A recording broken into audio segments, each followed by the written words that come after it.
for all of those tuning in live. This is the Shore Temple Classic QS 2000 and Pro Junior.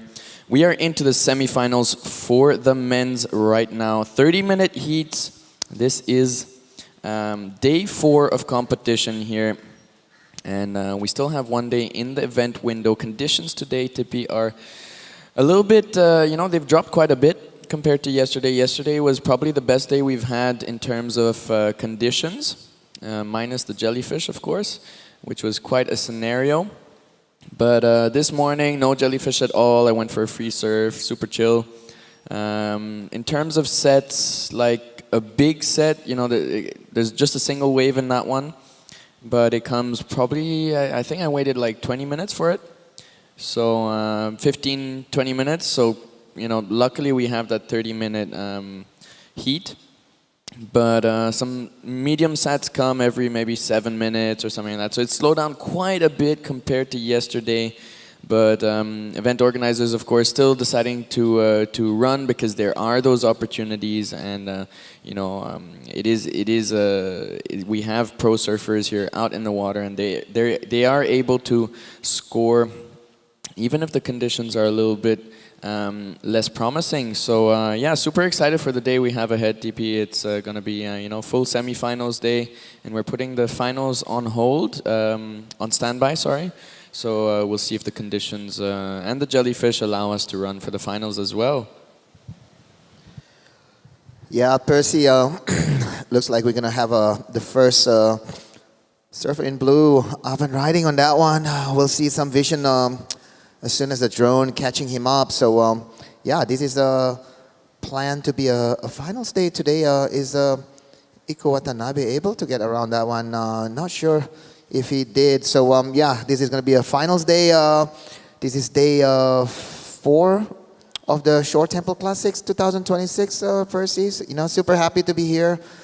And would love to see a lot of action here because we know Shohei Kato, Iko Watanabe, and the other semifinalists, they are really, really great surfers, and we would like to see a lot of action today. And yeah, talking about condition, I have to say, Percy, you know, there is still a lot of opportunity. You know, like these surfers, they don't need much. You know, as we can see here, we're gonna see Shohei Kato with his opening right here. Smacks that second maneuver in the pocket there.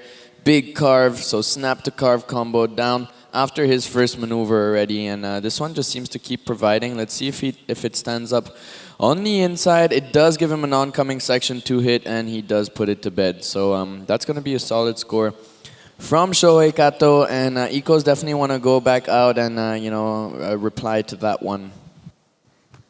So yeah, Iko Watanabe with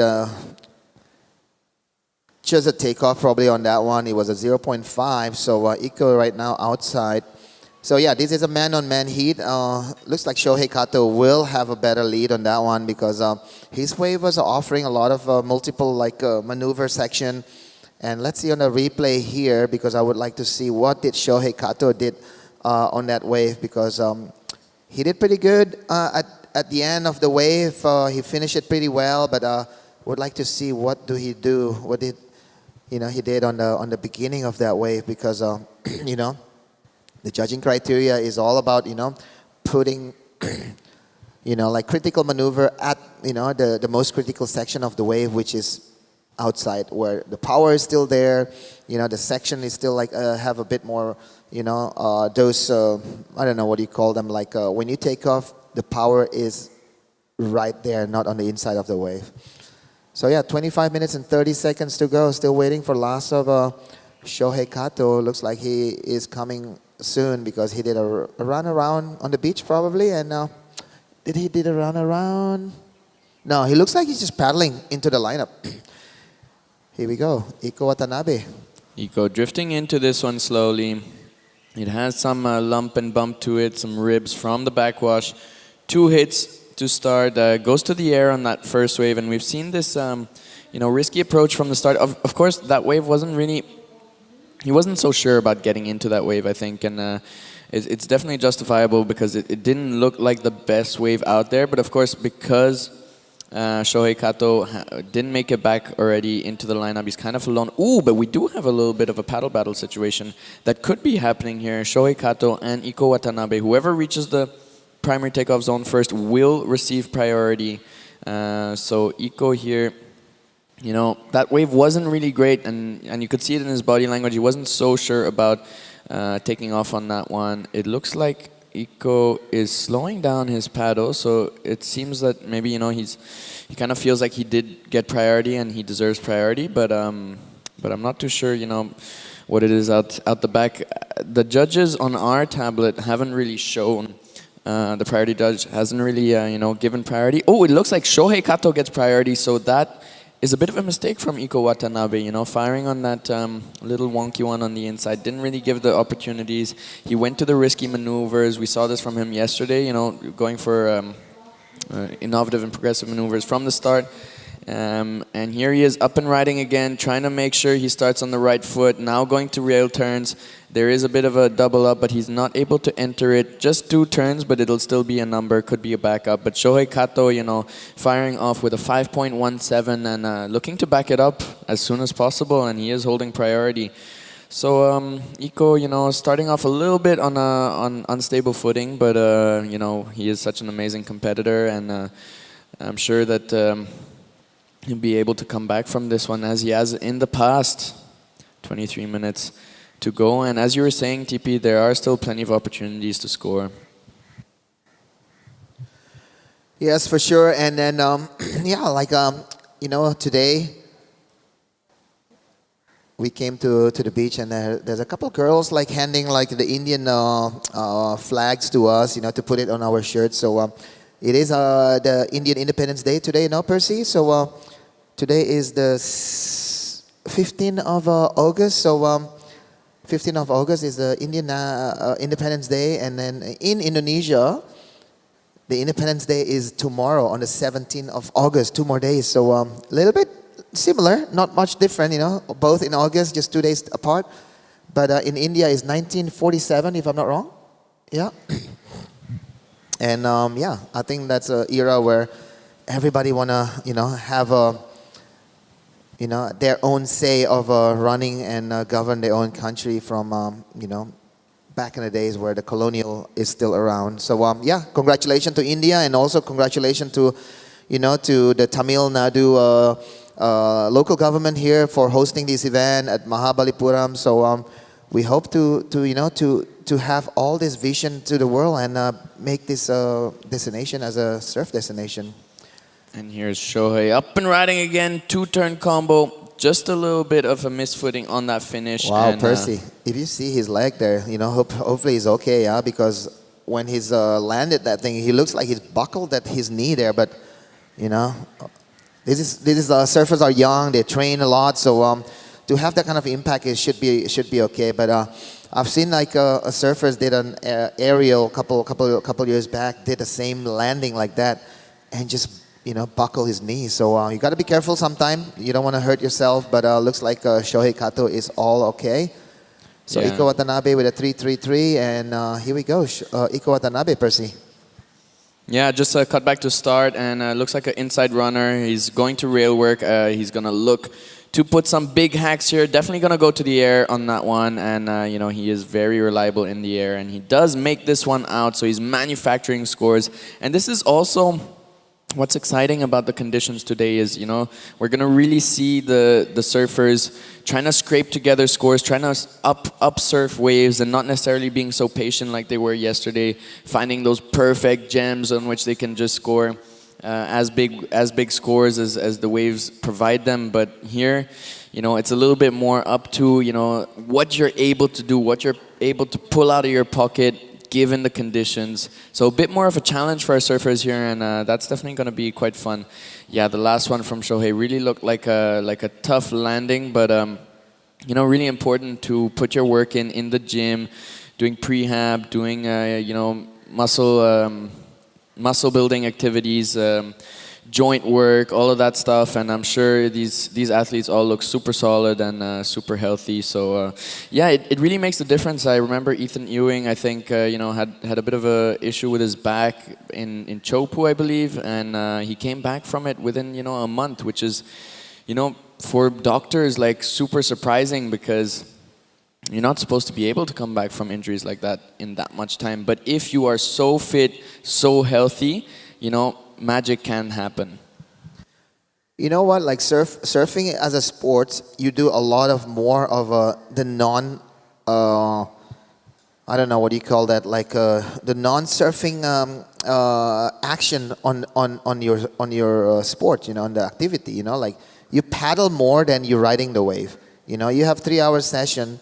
You will have 3 hours, 2 hours and 50 minutes of paddling, and then probably only like total of 5 minutes of riding that wave. So it is a bit of a it's actually, we should call it like I don't know, just paddling session, not surf session, because almost 90% of your session is just paddling around, duck diving, and chit chatting with your friends. So it's a funny lifestyle that we do, but like if you see that 5.17 of Shohei Kato, that's probably like only 4 to 5 second ride.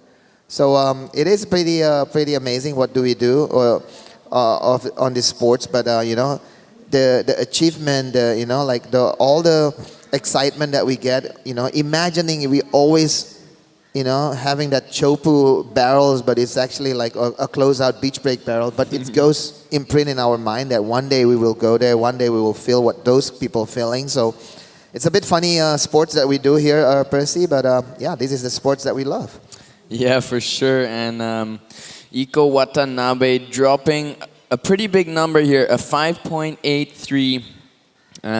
So that was a small little insider, but he managed to surf that one up and really generate a score on it, highest score of the heat so far. So we knew he was going to pull that skill out of his pocket and really try to manufacture some scores. So that's going to put a little bit of pressure on Shohei. Now he has the lead, but Shohei does have priority, so we'll see what he does with that. And yeah, surfing is quite a funny sport, especially once you've been doing it for many years.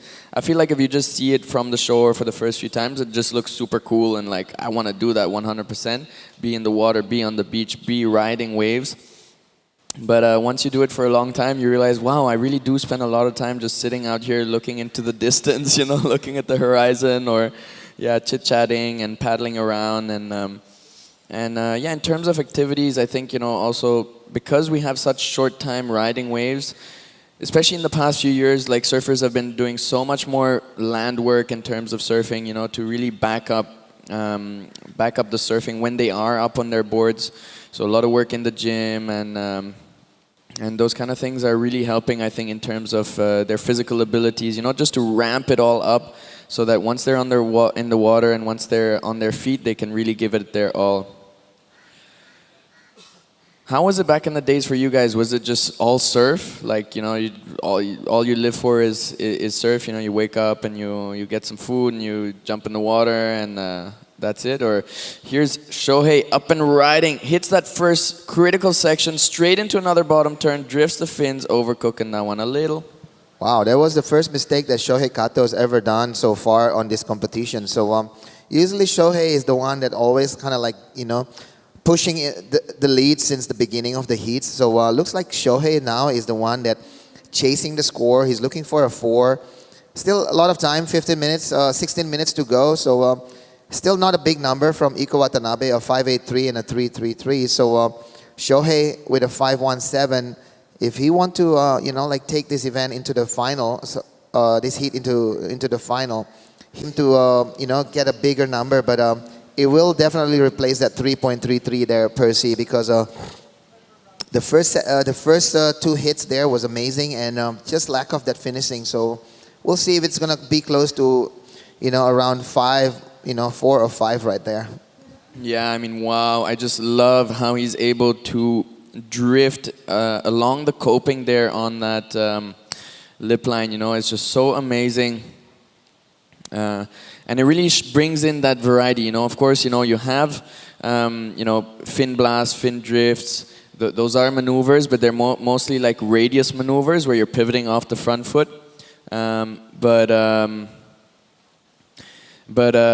It is super cool to see the variety that that our friend Eco here is able to do, really putting that board almost like a 50-50 grind and going down the coping, managing to cover distance as well as he does that, and then just backing it up with a few maneuvers out the back, and unfortunately that wave not able to give him more opportunities to score after the elephant rock, so he'll be a little bit frustrated with that, but definitely is going to be putting down a score.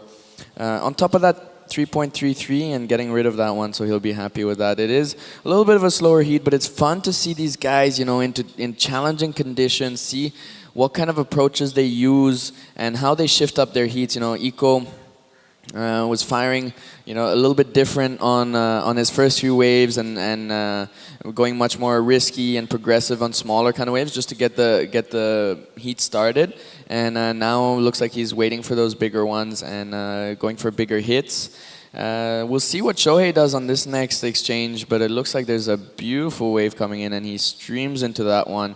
Setting up that bottom turn already, goes to the rail work to start. Now that wave is building up a little bit. He's already into the lip. This is where it stands up, and two-hit combo, but he goes down again.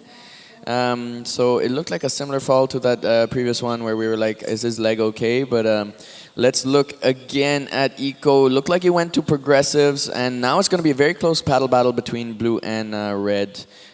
Let's see where Eco comes out. Looks like Eco comes out a little bit ahead of Shohei, so he might get the upper hand in terms of priority. So also with these shorter rides, you do have much more priority games going on with the paddle battles and so on. Yeah, I think priority is crucial in this man-on-man heat, especially when condition doesn't offer like like a fair chance for everybody. There will be one or two sets coming, but it's not something that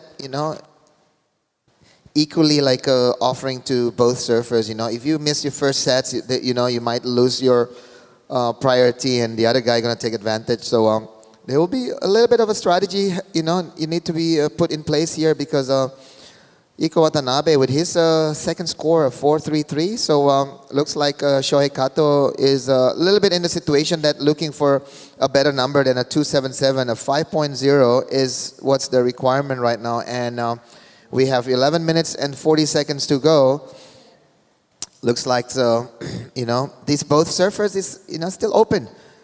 Nobody really like putting a strong advantage on the lead. So Iko still in the first. Shohei Kato is a surfers that have the caliber to to get that. And sometimes about it as a period of time in the water where you get to put on some big surfing and just focus on yourself and try to get two really good waves. And then, definitely possible to put those scores down. And I think Shohei definitely is going to be, feeling confident about being able to get that 5.0 that he's looking for. So they do have 10 minutes to go, and we do know that, there's sets coming in every 7 minutes or so. So they'll probably both get a shot at putting a wave down. But it is the backhand of the heat. We've had 30 minutes. This is the last third of the heat. So things are going to be getting a little bit more pressure right here. And looks like Shohei is waiting for a score right now as well. So yeah, the score from his previous wave with the, I think it was 3-turn combination. So yeah, excited to see what happens in the back end of this heat. This is heat one of the semifinals for the Short Tempo Classic QS 2000 and Pro Junior. Here we are in the men's category, and after this I believe we'll be going into the women's, unless it's the juniors. Let's have a look at the schedule. But yeah, it's going to be an exciting, really challenging day of competition where conditions are definitely going to be testing our athletes and making sure that they're on point with their strategies, able also to adapt to different situations, be it priority situations or conditions. And Shohei going on this one, but Iko using priority. Sets up a first turn. Now it builds up on the inside. Big section to hit. He smacks that one, and goes for a big swooping carve. Now he gets a finishing section and he hits that one strong. Wow, that was a really smart decision there from Iko Watanabe because that wave just offered what he's looking for. Here we go, Shohei Kato at the back. Looks like, it goes to his mind a little bit right now, Percy. And I have to say, Iko Watanabe is the surfers with a better strategy on this 9 minutes to go, which is going on the right wave. Giving a bit of a pressure by not letting Shohei go in that way because he see the opportunity and here you go, Iko Watanabe. I really like this first maneuver right here. A lot of speed on that lip line right there, and this one just super smart.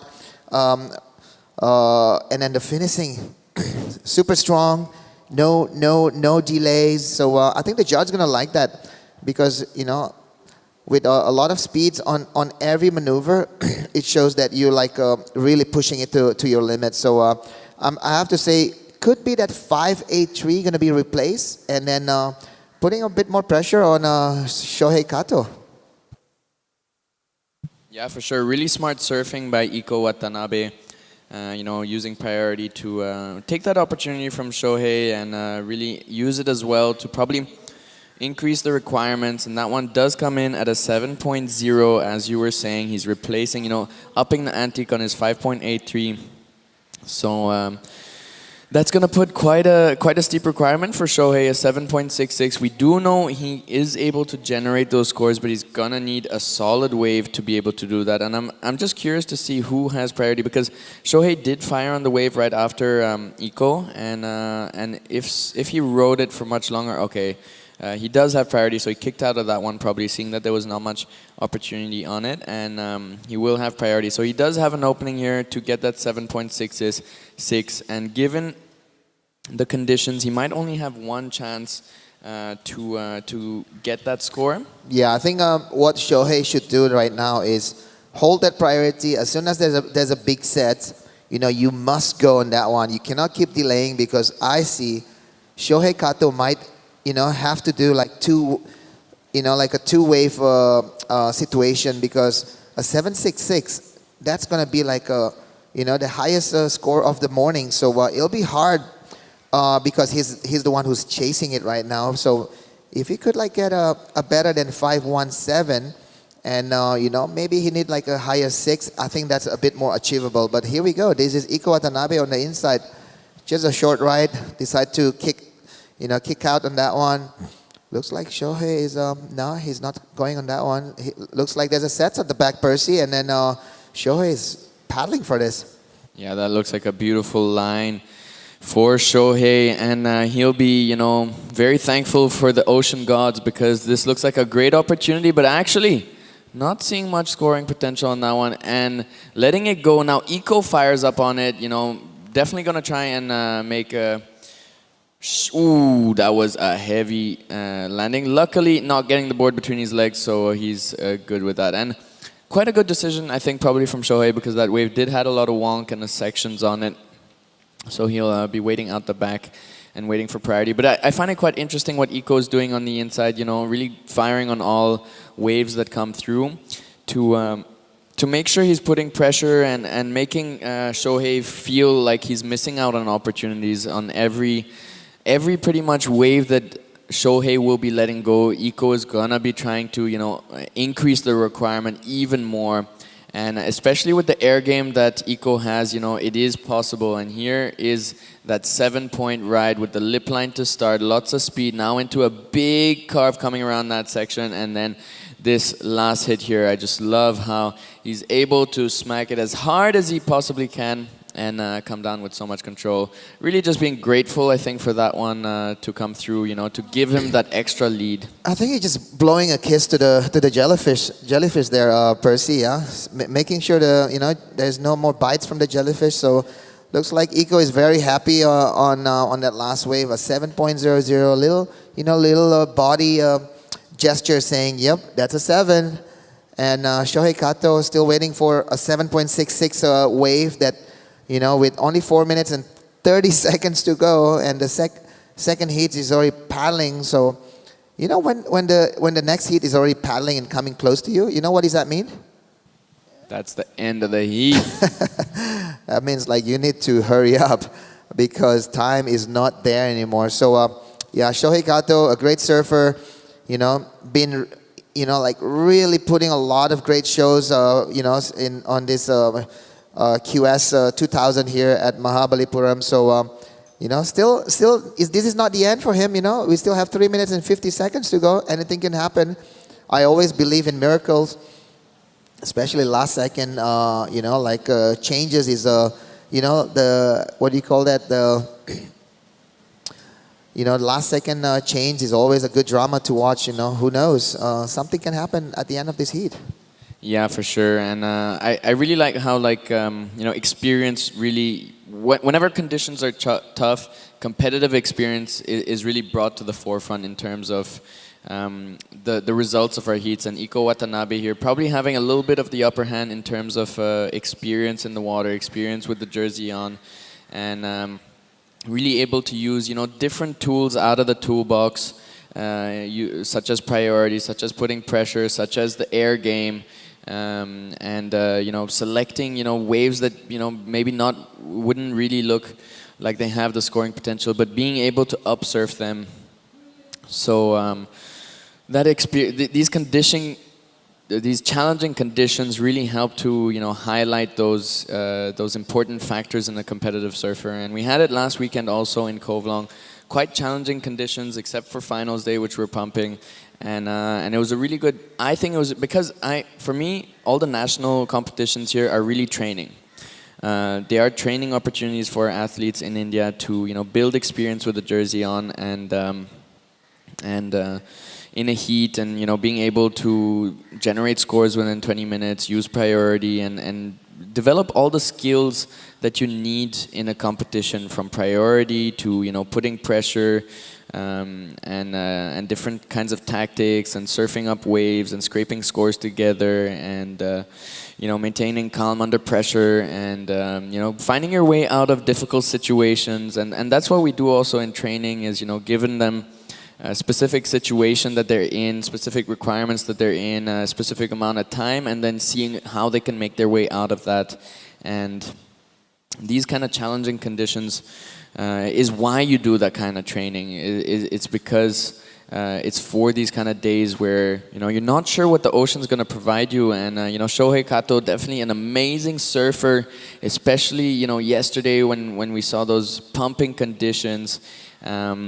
If he's given a good wave, like we know he can get that 7.66, but in conditions like this, he's gonna have to pull some different tools out of his toolbox, because you can't rely as much on the ocean. And Iko's breathing down his neck right now, and making him know that the time is running out, and he needs that requirement, and he's missing some little opportunities on the inside, because Iko's firing under priority, and it looks like he's gonna go for a flip. A bit, and 30 seconds to go. He's putting another hope on the outside's lineup if it's any last opportunity for Shohei Kato. But I have to say, really smart surfing from Iko Watanabe. Manufactured that first 538, putting pressure on Shohei Kato, and he felt more comfortable. And when that 7.00 came, he was a bit more like having the advantage of the whole situation. So 1 second to go. Looks like he's not going to be able to catch that one. So another replay here from Iko Watanabe on his last ride. Nothing serious. Probably doesn't change any situation. So good surfing there, Percy. Yeah, amazing competitive show from Iko Watanabe. Shohei Kato did start with the upper hand with the 5.17, but and Iko started on a bit of a wrong foot, but was able to pull it together on a little insider, went to the aerial game, and generated a 5.83. And then, changed the strategy up a little bit, finding that big wave out the bank with some critical sections to hit, getting the 7-point ride, and here's already the next heat underway. We'll go for a short break before catching up with live action once again.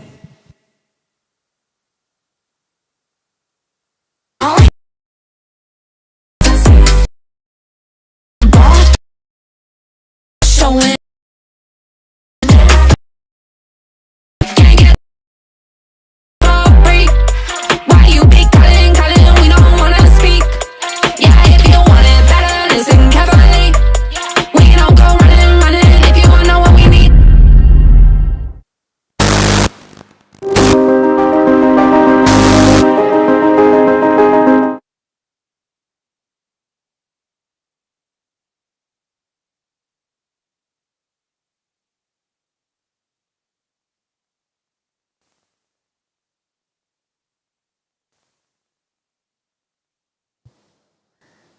All right, I'm back to live action here at the Short Tempo Classic QS 2000 and Pro Junior.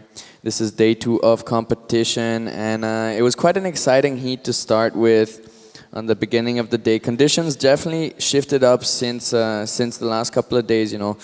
The size of waves definitely a little bit smaller and a little bit less consistent, but I kind of like this actually because it gives a bit more. It gives a bit more, you know, it gives a bit more of a challenge for our athletes in the water to really battle it out and pull out all the different skills that they need to be able to take out a win. And that's what we saw from our surfer in blue in the last heat, Iko Watanabe. Starting off on a bit of a wrong foot, but then able to generate some scores on little. Quite impressive to see that Iko was able to, you know, wrestle that one back from Shohei and take the lead off of him in those 30 minutes. Luckily, we have 30 minutes because the waves aren't as consistent as the previous days. But still some exciting heats ahead, so, you know, keep your eyes fixed on the screens and stay tuned for all this action. Percy here in the live commentary booth together with Jada Legati. Welcome back into the booth. Good morning, Percy. I'm really excited to be back in here, especially to see Tenshi Iwami go up against Sentaro Sakai. So both incredible surfers have had a great couple days. Tenshi Iwami, a past winner here, 2023, if I'm not wrong, at the QS 4000 that they had. Sentaro Sakai, probably one of his best results. He is so excited to be in here, especially in this semi-final. He did get drawn with Tenshi Iwami, so tough one, but you never know, and it's all about just being in the right rotation, grabbing the best waves of the sets. Here we have Sentaro Sakai with priority, decided to cash this one in. Back for the first carve. Now it stands up past that elephant rock and he hits that one really hard coming off. Looks like he's trying to get ahead of the section and find some more opportunities to hit. I think he might get a little bit of an opportunity, but no, that one runs away a little too fast. So we're seeing a little bit more sectiony waves, as you can see in the line of the white water as it goes up. So you see it's more like a stepped line rather than a nice long consistent gradient. And that forced him to, you know, get past that first critical section, which could have been a good scoring opportunity for him, especially when you're up against someone like Tenshi Iwami. You really want to make the most of every single opportunity that comes your way. So, but nonetheless, putting in 2 big hits, the big layback to start, and then going straight into the lip for the second maneuver. What did you think about that, Ryan? Honestly, I love that wave. I thought it was incredible. I do believe there was quite a bit of downtime in between the first and second turn. He could have probably gotten some, you know, a bit more done. But besides that, I'm actually really loving what Sentaro does. His style is so nonchalant, and he looks very relaxed and effortless, and I think it's very pleasing to the eye. So Sentaro probably going to get a pretty good score out of this one, and he does a 5.83 for his start of this semifinal. So maybe if he got just that one more turn or another finishing, he probably would have gotten straight into the 6s range. 2 judges giving the nod, giving a 6, 1 a 5.5. So it's just interesting to see how surfing is so different, and everyone likes different things, and it's hard to have just one certain opinion on it. So this is the replay that we're talking about. Sentaro Sakai, beautiful first hack, really lays into it. You can see here, this is that second section, and he's just looking pretty flawless right now. I think his style is really great to look at. He tried to get that one more turn here, unfortunately getting there a little too late, but 2 beautiful turns, a lot of spray. He wasn't rushing it. I think he was kind of waiting for the wave to kind of tell him what to do. Yeah, for sure. And yeah, definitely was a bigger wall, you know, than the one from Tenshi, and he was able to put some big hits. Got the 5.83. That's that big layback, and you know, this one also really critical section right here. A lot of the points coming from that one for sure. Would have just been really nice to see him put one more hit, actually at the front, for me at the front on that first section. and that would have really bumped up the score up, probably for me, up into the high goods. So that would have been putting quite a big requirement on Tenchi, and I feel like it's especially when you're up against someone like Tenchi, you really want to make a big impression and put quite a bit of pressure on him, because otherwise, if you leave the door too much open to someone like that, he is definitely gonna put come for you, and definitely gonna be looking at any little mistake, any little gaps in the game to be able to pull a win off of each other. But such an exciting heat right now, and Sentaro Sakai taking the advantage on the opening exchange of 5-8-3 with a bigger wall and 2 big hits out the back. Tenchi Iwami on the first one got some good hits, but I think he had to give up that wave because he came really close to the rock, and he had to just bail out of there. It was quite a scary moment, actually. Yeah, so Sentaro spends quite a lot of time in Bali. I've seen him on the East Coast quite a bit, actually. He loves a good right, clearly.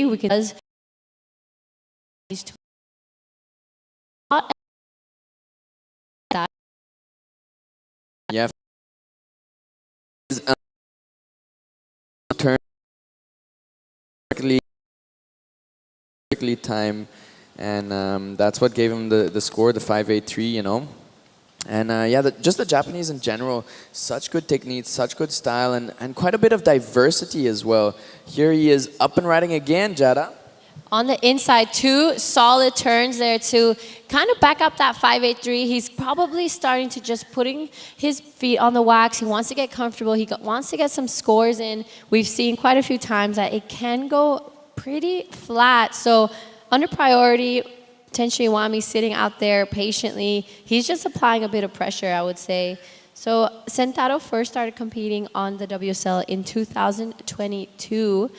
And last year, he finished 44th on the men's qualifying series. His best result on the QS was a 13th in the Wanning Corona Zero Pro QS 2000 in December.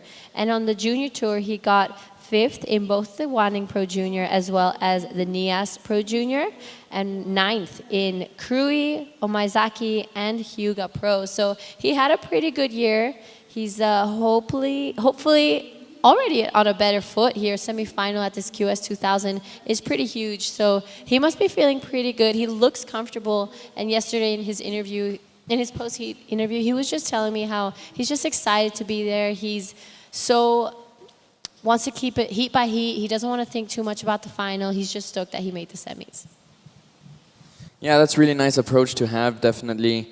Keeping at a positive note and making sure that you're happy with whatever you get, you're grateful with whatever you manage to do, and that's so important, especially when you consider that this isn't the final, this isn't the biggest event, this isn't the end of the line in terms of competition. Obviously, important to take the most of each opportunity and give it its due importance, but it is just one step in the long journey of growing as a competitive surfer, and keeping a positive mindset throughout that is such an important factor. He did manage to back up his 5.83 with a 3.17, and in heats like this, I've been saying it last weekend also at a competition we had, a local competition, where the waves were quite challenging. It's super important to make the most of every opportunity you get, because you might have a few opportunities at the start of the heat, and then it might just go flat for 20 minutes before the end of the heat. So every opportunity counts so much, and it looks like something's coming through here, Jada. Absolutely. It is Tenchi Iwami with priority, so he's going to be cashing it in. Let's see what the past winner does. Good-looking wall here for our man in red. Gets around that first section. Beautiful swooping cut back there. Sets it a little tighter in the pocket. That was a massive down carve. He gets past his section, and this wave unfortunately goes down. So Tenchi Iwami, a bit of a mistake there. He was off to a beautiful start. Sentaro Sakai, though, on a bit of a foamy one out the back. He wants to back up that 5.83. 3.17 for his last. Let's see his finishing. Really nicely done. He keeps control. You can see he picked one with a lot of whitewash from the remains of Tenchi Iwami's wave. And for those of you who don't know, that's actually really difficult to surf because it just has a lot of bubble and the surface of the water is just not as even as maybe when it's just perfectly glassy. So Sentaro, sometimes that kind of causes for a bit of a lower score, but he surfed it all the way and he didn't really have a choice, so he had to go. Tenshi Iwami, though, that was a bit rare to see him fall off like that.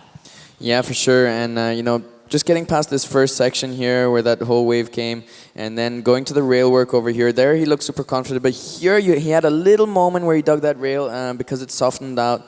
And here it really softened out right when he wanted to hit it really hard. So I feel just not in perfect rhythm with the wave, especially, you know, that first section. It did provide a lip to hit just before where he did the carve. So if he was able to do, you know, just one less pump, I always tell my students to do, instead of doing like 2-3 pumps, like try to do just one big pump and then go down to the bottom and hit the first critical section that arrives. And this is the last one from Sentaro Sakai. As you said, a little bit more foam and lump and bump on the wave, but still managed to put like 2 turns out the back and then finished up with this one. He's only looking to you know, improve on a 3.17. And I think he's just focusing on that game, you know, focusing on building his own house and increasing his own scores. And it's really important to be able to do that and not get too phased out on what the other surfer is doing in the water as well. Absolutely. Sentaro managed that wave really nicely, actually. I think he's just looking comfortable. I've said it a few times. He's looking like he's in his flow state. You can really tell when a surfer just linking things together. He has great timing with this wave. He has a good style, and it's just kind of all working towards his favor right now. I think he probably wants to start getting maybe onto that first wave of the exchange of that set.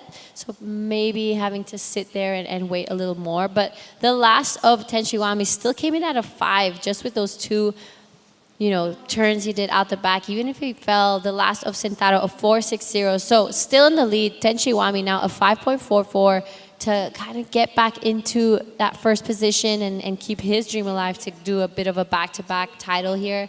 It's going to be a really intense last 15 and a half minutes. But yeah, so we will be going straight into the semifinals of the women's Pro Junior after this, and then back to the men's Pro Junior semifinals, and all the finals are on standby. Yeah, so that's quite nice. You know, we have a whole extra day of window available to us. The organizers are and the judges and the head judge and so on, they're all going to be having a look at the conditions after we go through these semifinals. But here is our man in red, Tenshi Iwami, big hack to start, huge cut, I mean carve on the second maneuver. Sorry, this wave just takes the words out of my mouth because that was a massive power carve from our surfer in red, Tenshi Iwami. Just the 2 hits, but you know, he already got a 5 on 2 big carves, so I'm sure that this one is gonna go even higher. What did you think of that second maneuver, Jada? That was actually really crazy. That was a beautiful turn from Tenshi Iwami, another surfer who is just in his flow state. He looks pretty unstoppable. He has not gotten second in any heat that he surfed throughout the event. Let's break this one down. Nice first turn, a bit more of a setup. He set the tone for this massive gouge, really pushed the tail around. That was a huge turn. I think the judges are really going to eat that up. Unfortunately, nothing on the inside for him to work with, but he did most of the work out the back. So with that, I think we're going to head out to a quick post-heat interview with Tenshi and our first finalist of the QS 2000. Okay, I'm here with Iko Watanabe, our first finalist of the QS 2000 here in Mahabalipuram. Iko, really great surfing. Tell me a little bit about that heat. すごい、昨日よりサイズは下がっちゃったんですけど、いい波でできました。So Iko, you know, this is could be one of the, you know, good result in 2026. Are you looking forward to have a good results and going to the Challenger Series? そうですね。その CS まで本当にあと一歩ってところで2年間それ CS を逃してるんで、今年こそは行きたいです。Yes, I don't want to take your time too much because you're going to be focused for finals. You want to say something in Japanese to friends and families, maybe sponsors also? 家族、スポンサーの皆さん、友達、いつも応援ありがとうございます。まだプロジュニアもあるので気抜かずに、決勝暴れまくりたいと思います。Great performance from Iko Watanabe. You will see him in the finals. And back to you guys. Thank you so much, Tipo. Tipo. Something of a remix of TP and Iko. We love those little bloopers out here in the commentary booth, don't we? Thank you so much, TP and Iko. So, yeah, I'm not surprised. Iko has been really unstoppable this entire event. He is always one of the standouts in these QSs, especially around Asia. So, really well deserved there. He had great timing on his wave, beautiful scores as well. But back to this heat, the last of Tenchi Iwami, a 6.27 for those two turns. That is an incredible way to kind of get back into this heat, just past that 12-minute mark.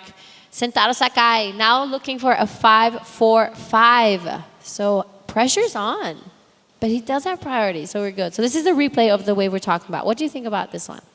Oh, I absolutely love it. I love that quick, tight radius turn, and he finishes the carve really high on the wave, giving him lots of speed to lay it down on that one. And he love how he gets so compressed towards the end, really just pushing everything he had into that section of the wave, knowing that there wasn't that much on offer after that one. So yeah, really beautiful technique, beautiful surfing. I love how heavy-footed he is, and someone compared him, I think, yesterday to Dane Reynolds, was it? With the really big carves. So yeah, really beautiful to see, and we have such a diversity in the style of all these Japanese surfers.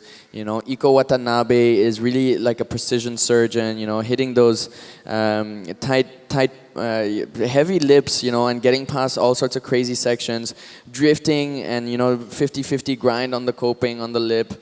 Being able to go really vert on all sorts of sections and going to the air, of course.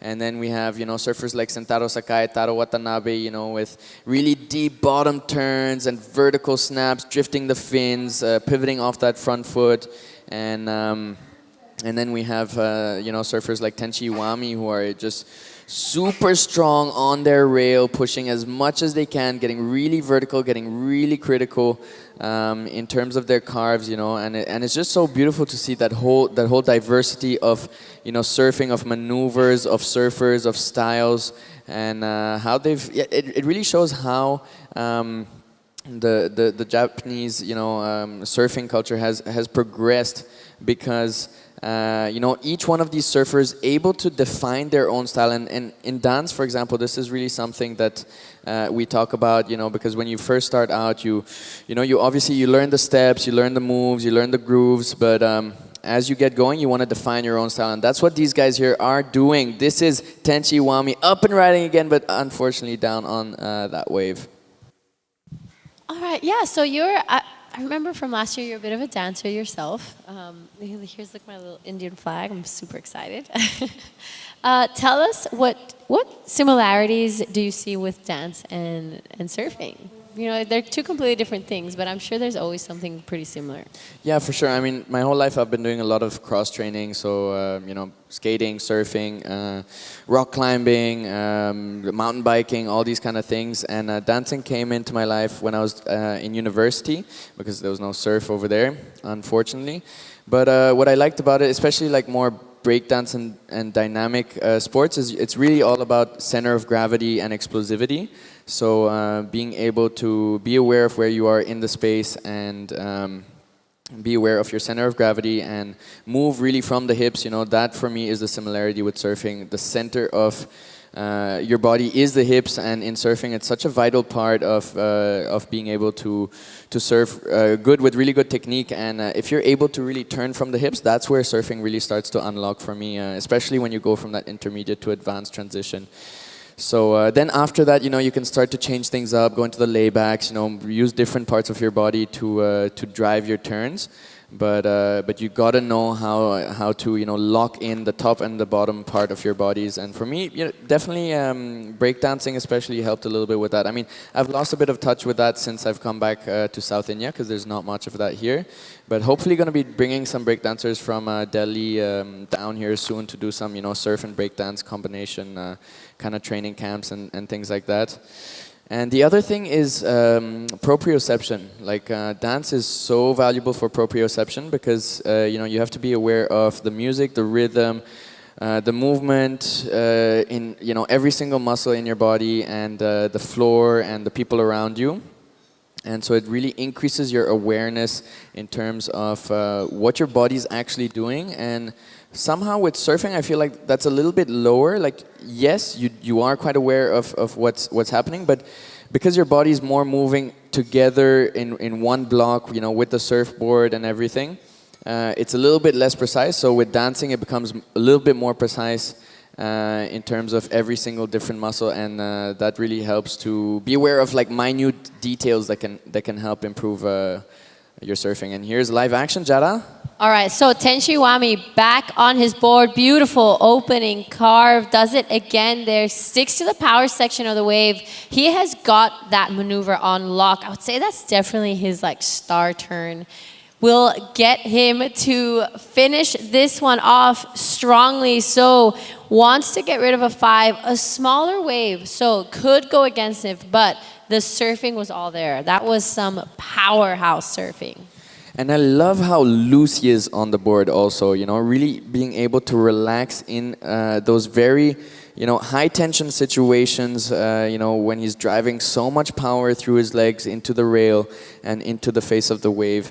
And but still, being super loose on his feet. And I think that really helps. I experienced it a few times when there's a bit of lump and bump on the waves, to be able to take any different impact and to be able to stay really stable on the surfboard. So that surfing from Tenshi, just looking so comfortable and in tune, and just absolutely beautiful to watch. All right, here we go. Here's the replay.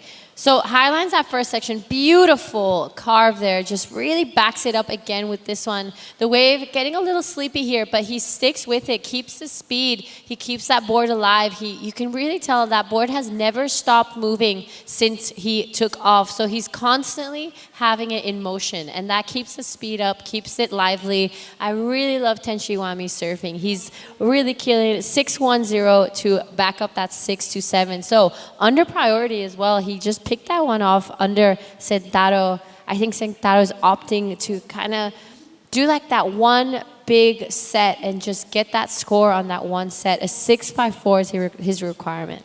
And that was an impressive performance by Tenshi Iwami, putting down a 6.10 on an insider. Here we're having it again. Highline pumps to start. Now lays down that massive tight radius carve and setting out straight up for another cutback after that. I love how he tucks in that back knee as well. Just going to heavy rail work for Tenshi and, putting that one to bed on the inside as well.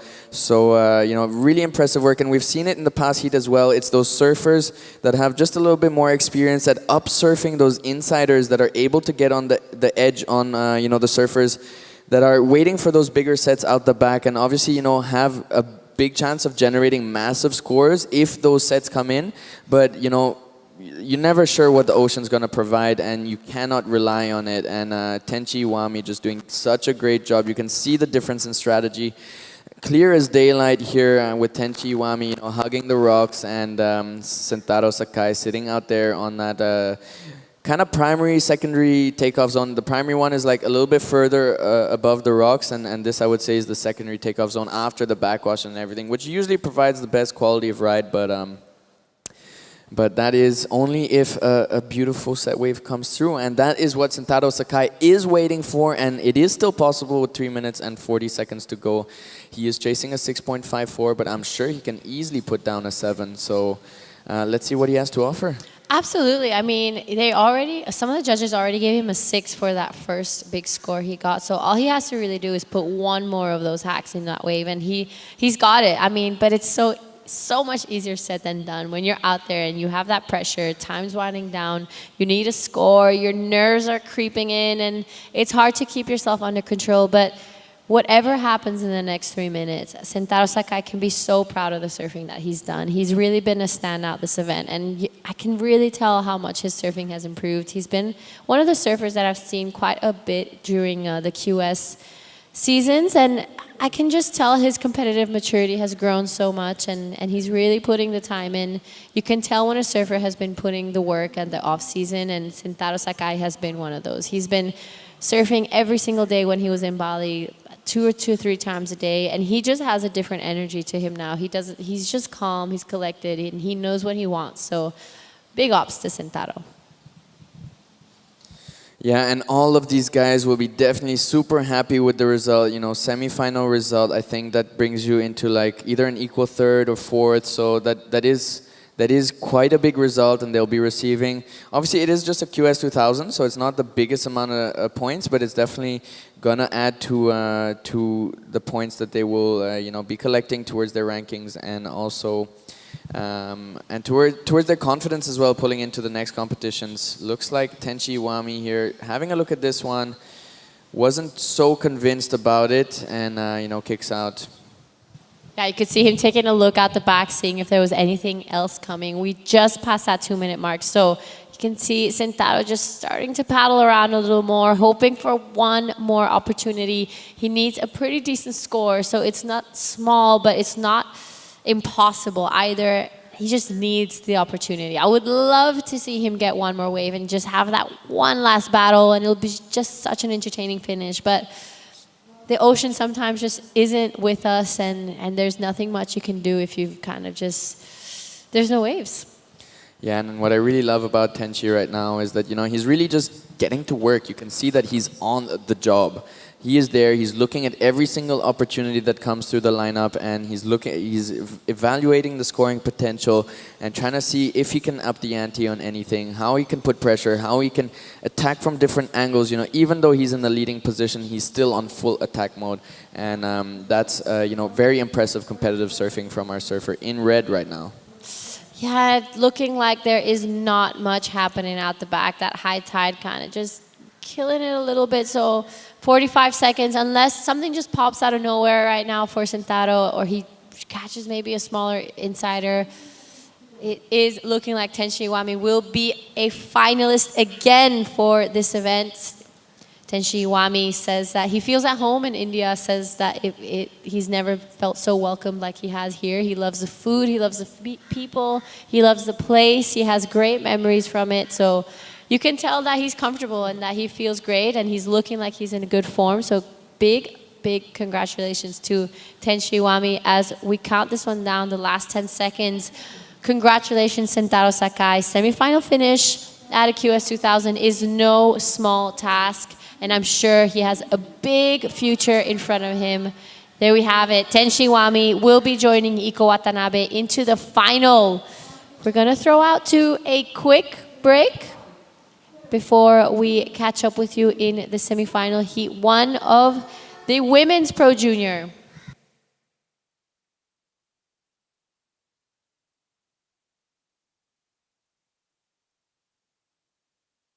Lo hacen mejor. They say there's something in the water that got them all acting so crazy.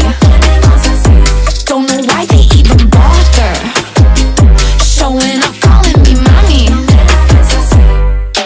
Can't get that summertime body for free. Why you be calling, we don't wanna speak. Yeah, if you want it better, listen carefully. We don't go running if you wanna know what we need.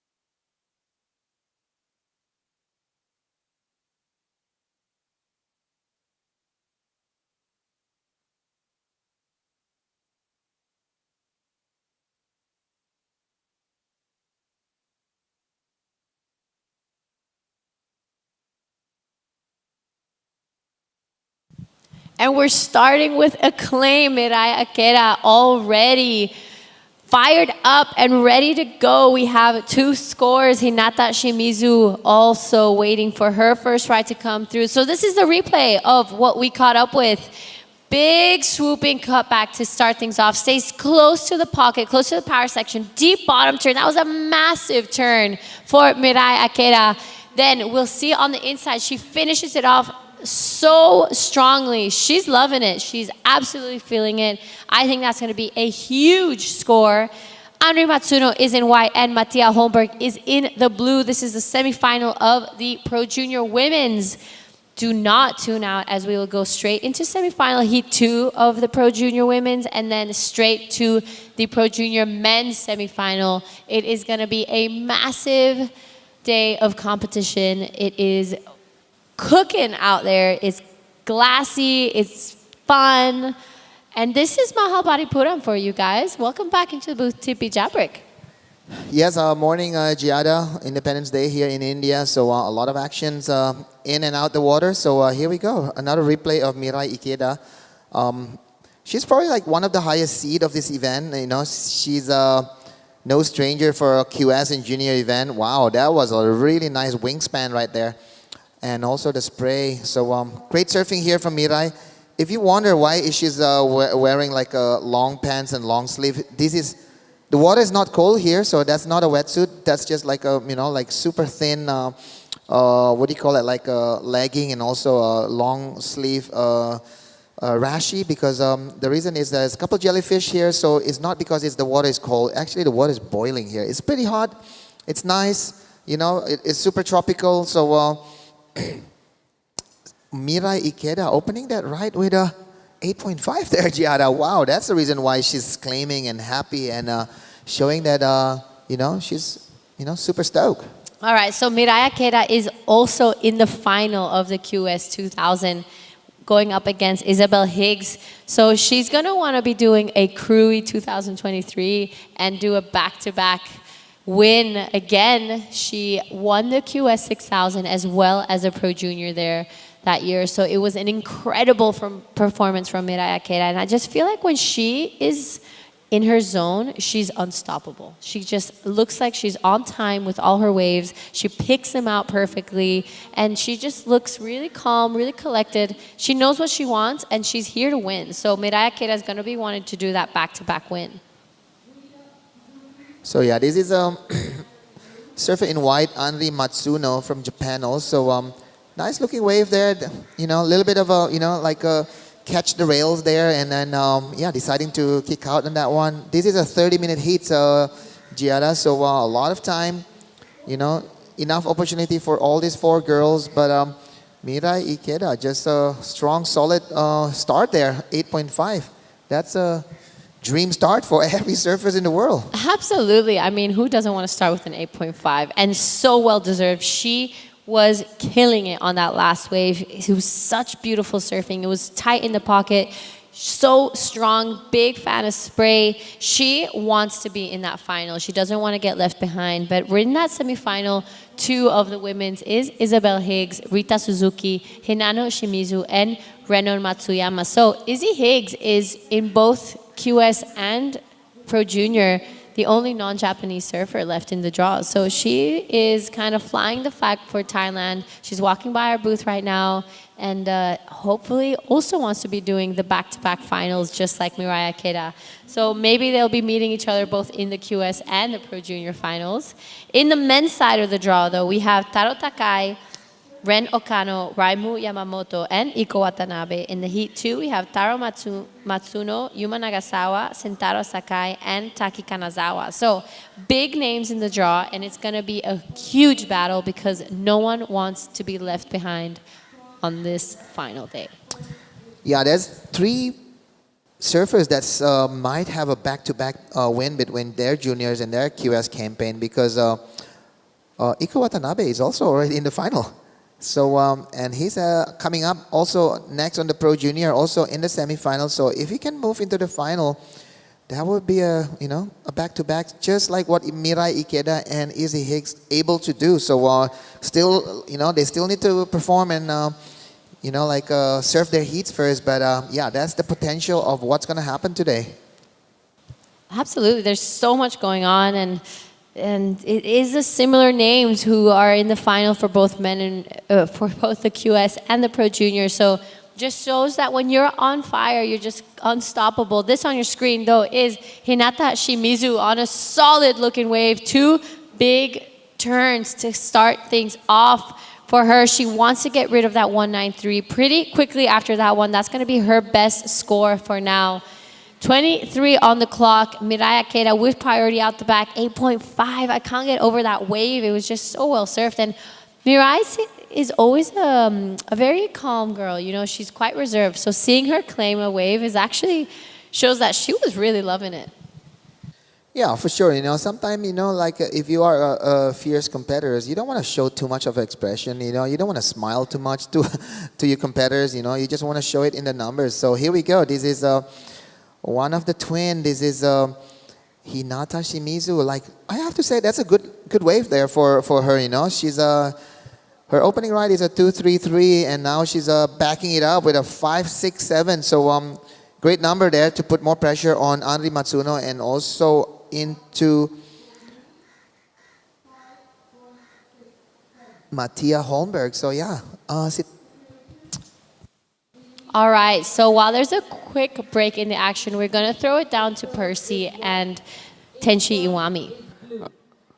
All right, Tenchi, that was a sick heat to watch. How did it feel being in the water? Of course, it was quite difficult conditions. Not able to rely on the fact that there is some big sets coming, but you just went to town on every single opportunity that came through, and I think that's really what drove the win through, as well as your really heavy-footed surfing on those massive carves that we all really love to watch. And but feeling very loose, looking really loose. So yeah, just tell me how that heat felt for you.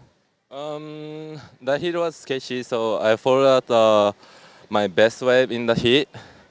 I think, oh shit, in the order, but still I had so many opportunities because I have still 25 minutes, 20 minutes. Yeah, I know Central surfing really good, kind of me, late too late. Yeah, and then I think he got a score for sure, and I have to get 6.6, of course. Then I get a small wave, but wally wave. I tried to my best, and I got a 6. I'm so happy. Thank you. Yeah, man, that was so sick to see you get a little small one, and back up the existing 6 you had with a 6.1 on it. So that was super sick. Yeah, it felt like towards the back end of that heat, you were in second priority, but because there were no big waves coming out the back, it almost felt like that was the better position to be in the heat. How did it feel being under priority and getting opportunities on multiple waves? I know Central need 6 point something. He have to got a good one. That's I was going too deep for him, and I was doing little pressure, and then this is a little worry, but I think small. He thinks small. And, okay, I go. Then yeah, I'm lucky. That was lucky. I don't think it's luck, man. I think that's competitive skill, being able to put pressure, being able to surf under priority, being able to score a 6.1 on a little insider. That's the kind of stuff that got Eco also into the finals, and it's also what got you into the finals in these kind of conditions. Of course, when there's perfect conditions, it's a different story. You can really wait for perfect waves, and then it's all down to the surfing. But competitive surfing is not only about technique and style; it's also about what you can do in difficult situations. And you rocked that heat, and I'm super proud that you're in the finals. So, really good luck, and anything you want to say to your friends and family back home? 順調にファイナルまで残ることができました。このまま、バックトゥバックで、今回も優勝します。このまま応援よろしくお願いします。頑張ります。And back to you guys up in the live booth. Thank you so much. Congratulations, Tenshi Iwami. Big result for him again. final for Tenchi, and it's looking like we got the confirmation and the nod from up above. We will be going into finals day, so it is a huge moment today for this. Mahabalipuram event here can defend his title. So Yeah. amazing to see if it's able to go back to back. But Iko Watanabe is also as hungry as him. Absolutely, Iko Watanabe is not going to be easy to take down. He's also one of those surfers that when he's just in his flow state, he's just unstoppable as well. But Henri Matsuno now wanting to be in that final as well. Good first turn there, really pushed the tail around, wraps it around again, this wave, providing a bit more to work with on the inside, gets a little bit stuck off the top on that last one. So I don't think it's going to be a huge score, but definitely good for her to get things rolling. You know what happened with a lot of the young surfers, Giada? I've checked a lot of their fins. They're using like a medium fins. So a lot of small fins means, you might do a lot of those uncontrolled tail slides, the way I see it, because sometimes they just become like so small, they're just going to lock into a position. If you don't ride them out of that wave, you might have a situation like what Henri did. Maybe, for me, like they're riding small boards, super thin, also on a smaller fins, they need to push a bit more than usual. And sometimes when the power of the wave is not there, like what Henri have just on the end of that wave, she need to manufacture a little bit of the situation. You cannot just expect the wave to do all the magic. So that's what I see and analyze from all the surfers so far here in the competition. Oh, so you're saying bigger fins, more drive? I think so, bigger fins means like, you can get around it where the fin is just not going to lock because they're going to have a little whip on it, so because fins are flax. Yeah. So that's what I think, if you see all the CT surfers, even though they are bigger built, they're never going to ride a smaller fins because they want to drive and let go of that rails because smaller fins means more flick and more stuck. That's the way I see it. Unless you're super grom, I don't know, like a different condition, yeah. Yeah, I agree with you. I actually tend to ride boards that are actually quite a bit bigger than what people usually recommend. I think foam's your friend. Yeah. Absolutely, and especially when it's so small and powerless. I mean, back at home, we don't get the conditions like that so often, but the few boards that I do have are very fat and round, and they, I paddle into them super easily, and even when it's big, you want foam, you want to get into that wave quickly. But here, replays, this is the last of Mirai, 683, massive blast. Bit of a check turn there, weaving through this dead section. This wave walls up for her again on the inside. Beautiful finishing here. So Mirai Akeda is on a tear, backed up her 8.5 with that last 6.83. She is in a solid lead. Hinata Shimizu in second, looking for a 9.66. So needs to go excellent or get two solid scores to take that first place away from her. Henri Matsuno and Mattia Holmberg with a bit of work to do. 3.34 and that 7.17 for Mattia. So it's still anyone's game. We just passed that 15-minute mark, halfway through this heat. There's a lot of time left here in this semifinal heat one. Yeah, so in this semifinal heat one, we have Hinata Shimizu, and also her twin sister is going to surf on the next semifinal. Also, Hinano Shimizu. So the twins is doing really well here on the Short Temple Classics in Mahabalipuram. So well surfing from the twins. Looks like one of the twins is already put half of her feet into the finals. So unless Henri Matsuno and Mattia Holmberg put a good show here. So here we go. This is Hinata Shimizu again. All right, beautiful start there. Nothing super crazy, but nice lines. She's drawing it out. She's kind of keeping pace with the wave.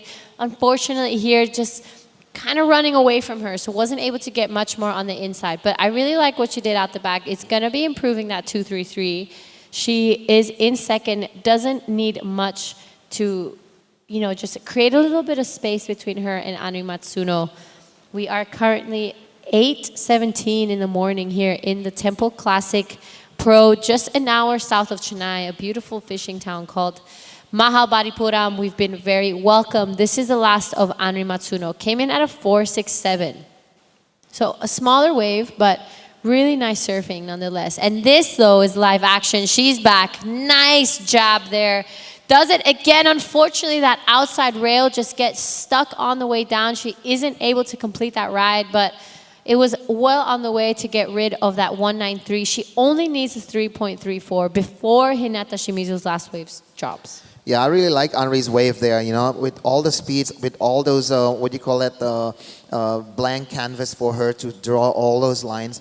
You know, I think she cut her bottom turn a little bit short there, and then she trying to, you know, kind of like get around that finishing section that she doesn't have enough, you know, like, I don't know what to say. It's a bit like everything is just half turn, and then expecting the wave to push you into that, you know, like a pivoting direction. And yeah, looks like not enough speed on that one. So here we go. This is a replay of Hinata Shimizu. And yeah, two turns right there, and just a bit of a racing here to find that finishing, but a little bit too fast on the wave.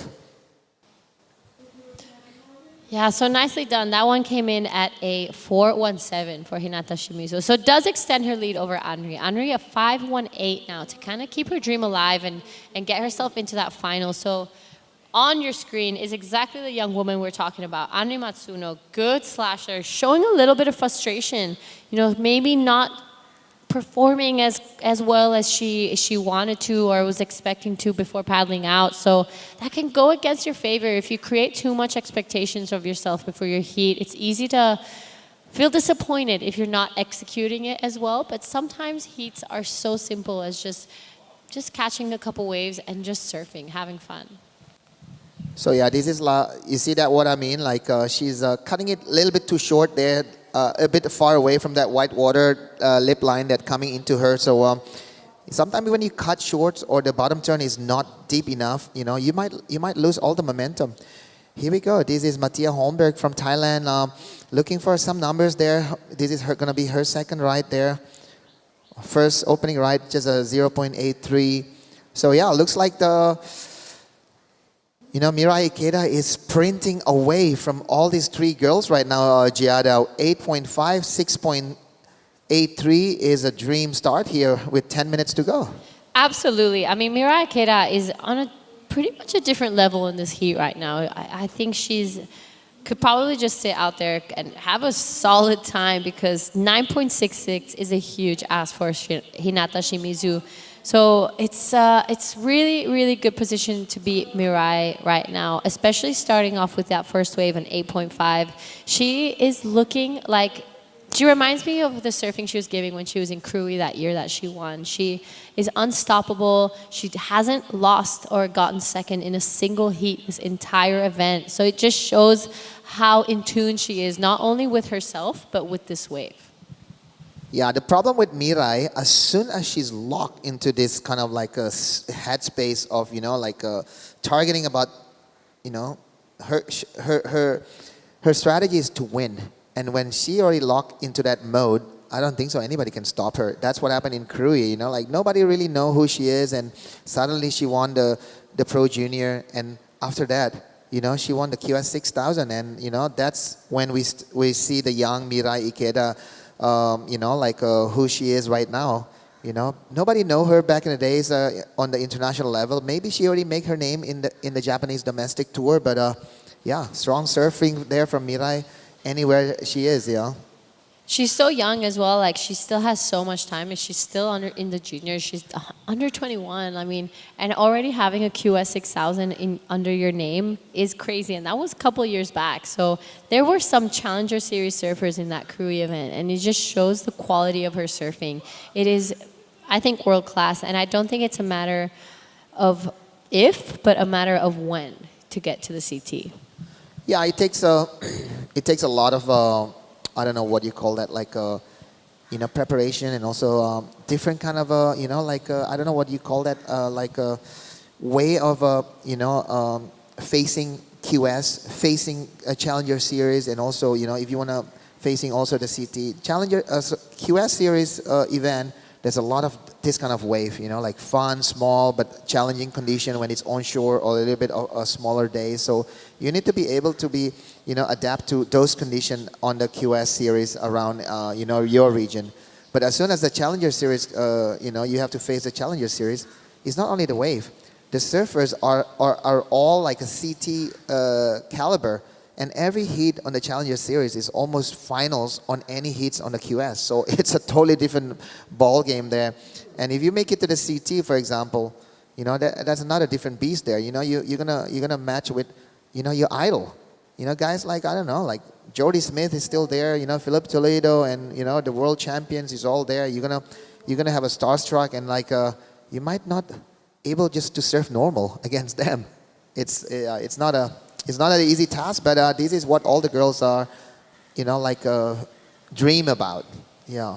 Absolutely. I mean, the CT is everyone's dream goal, and most of the surfers in this QS it's their final goal. Not only to get to the CT, but obviously everyone wants to be a world champion. So it's a massive ask, and you have to sacrifice everything to be able to get there. It is so much harder than people can probably realize. And it doesn't only depend on yourself, but on the ocean as well many times. So there are just so many factors to it. And when you start reaching levels like Mirai Akeda, it doesn't only come down to your surfing anymore, because she's an incredible surfer, but it comes down to minor details in the equipment, like you were saying about the fins, or maybe shaving off a little bit more rail on one side on the other, or adjusting a little bit the rocker and being prepared, your nutrition, what you eat, what you do throughout the week, what you think throughout the week. It's so hard to get to the level that she is already, and it's even harder to get to that CT. Yeah, for sure. And then also, I have to say, like in this modern days, surfers have a bit more access to surfboards and equipment.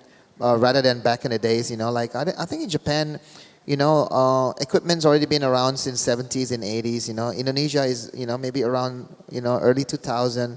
So, the surfboard manufacturer is a big part of how, like the development. So imagine if India one day have a surfboard factory here, like it can really speed up all those development. Because these days, I know that, like, for example, like Kishore, he still need to come to Bali or places like that to pick up his board. So still managed to get his board, but a little bit different. So talking about somebody in the water, we have Hinata Shimizu on her couple wave she already got. So she would like to replace that 417 because Andri Matsuno, not far behind with 518, the requirement. Yeah, interesting choice there from Hinata Shimizu. She already has a 417 and a 567. She caught that one off the inside. Usually at this level, you can kind of tell what type of score a wave can give you and what type of surfing you can provide for that wave. So I think maybe she was just trying to keep her feet on the wax, trying to keep moving, maybe keep her mind off the heat. But yeah, I don't think it's going to be improving her scoreline. She does get fourth priority after this. Anri Matsuno, 518. So it's not a massive ask, and she just needs the right she just needs the right wave for it. She has incredible surfing. Yes, for sure. Everybody in the competition will need the right wave because that's the main factor to create good score. And but sometimes you can manufacture like a big score. Even though with a mediocre wave, it's really how hard you put your regimental training, Like sometimes you just need like one big hit, and that's going to score a big score. So it's really, whatever you do on this 20 minutes, it's what you've been done in your last 6 months. So it's not like, what have you done, 2 days, 3 days, 1 week ago. It's just like way back of your training schedule and everything. All right, looking like a couple sets coming through. Anri Matsuno, 518, her requirement. Good first opening turn. Sets the tone for this wave. We'll see if it gives her a little bit more to work with on the inside, and looking like it will. She needs to finish this one off. Unfortunately, goes down. So I don't think it's going to be the requirement. She needed to really ride out of that one. Oh, wow. That's the number that, that's the number that she's looking for. Is actually, 518 is on that wave, Giada, yeah. First opening ride was strong, really nice there. Even this one, still a lot of rail surfing there. And this last maneuver, look at that airdrop right there, Giada. That could be a 6 right there. Could be the number that she's looking for. Just so unlucky that she fell off on that last maneuver, That turn is going to be haunting her for weeks to come. So 3 minutes left on this one.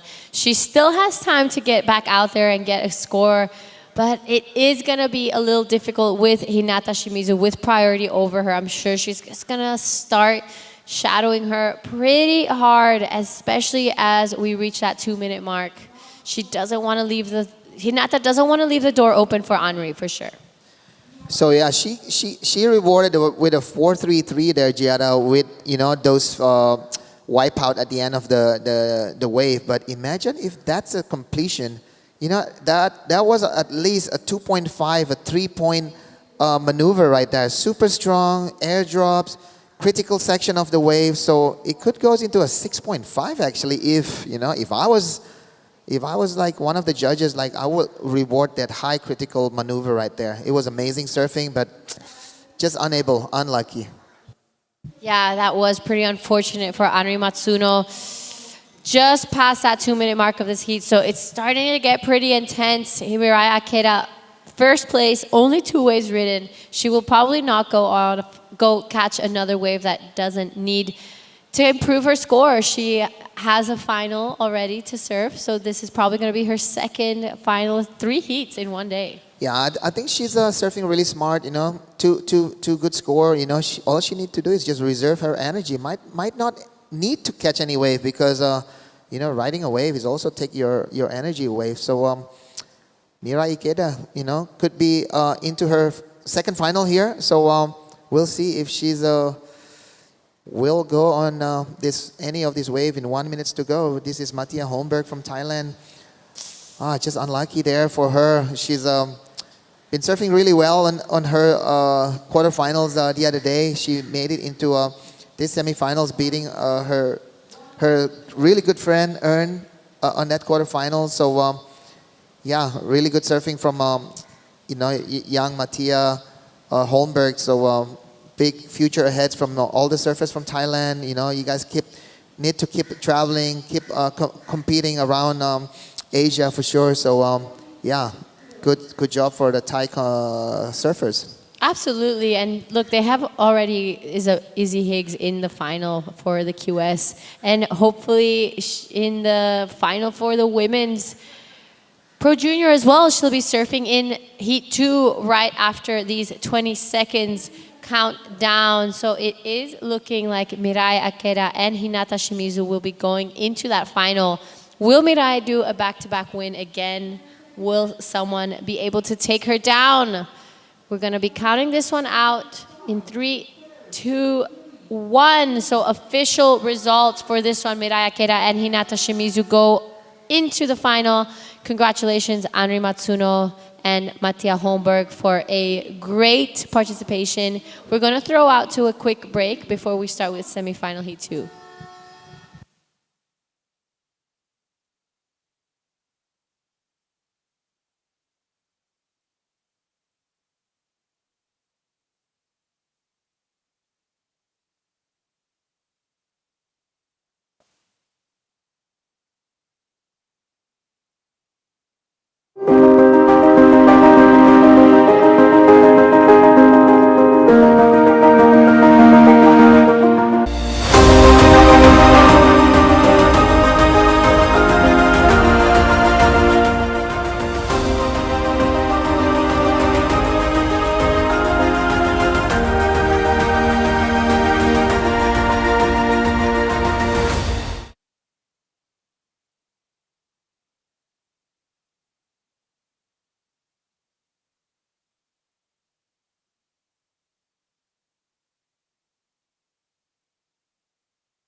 This is the Shore Temple Classic QS 2000 and Pro Junior. Solid set coming out the back, and our surfer in white fires on this one, getting a bit caught behind the section, but now getting ahead. Ooh, and that second section also, slams down behind her. So opening period of this heat, always open priority, and the surfers will be, pushing each other deeper and deeper. And that was a little bit of a missed opportunity for our girl in white, Hinano Shimizu.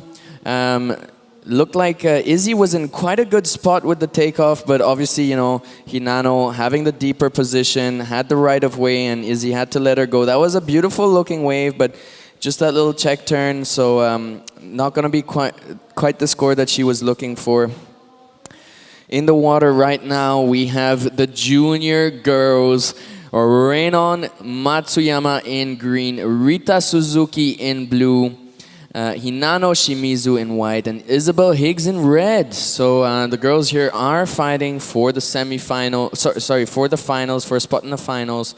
And Izzy already having that spot in the QS, so she just made sure that Rita went on that one, and wow, that was a good attempt, but getting munched up by that section over there. Looks like the conditions are getting a little bit more wolfy, a little bit more radical, a little bit more consistent, a bit more walls. What do you think, Tipi Jabrik, about the way that the conditions have been getting a little bit better throughout the women's heats right now? Yeah, I think the condition is still okay there, Percy. So we cannot, expect the ocean to change anything for us. So I think the surfers need to adapt and making sure they get the score to advance. And this is semi-final. Is a really important heats for all these four girls. And whoever performed the best will come, on top of the semi-final number 2, because. As we can see before, Mirai Ikeda just surfing with 2 waves, an 8-point and also a 6-point. So the potential is still there. So Renan Matsuyama, Hinano Shimizu, Rita Suzuki, and Izzy Higgs, everything is still possible right now. 25 minutes to go. Izzy looks like she likes this one. It's a beautiful looking wave, high line to start. Should get past that first section, and now is going to be looking to set up that bottom turn. Big carve to start, a little bit of wobble on that section.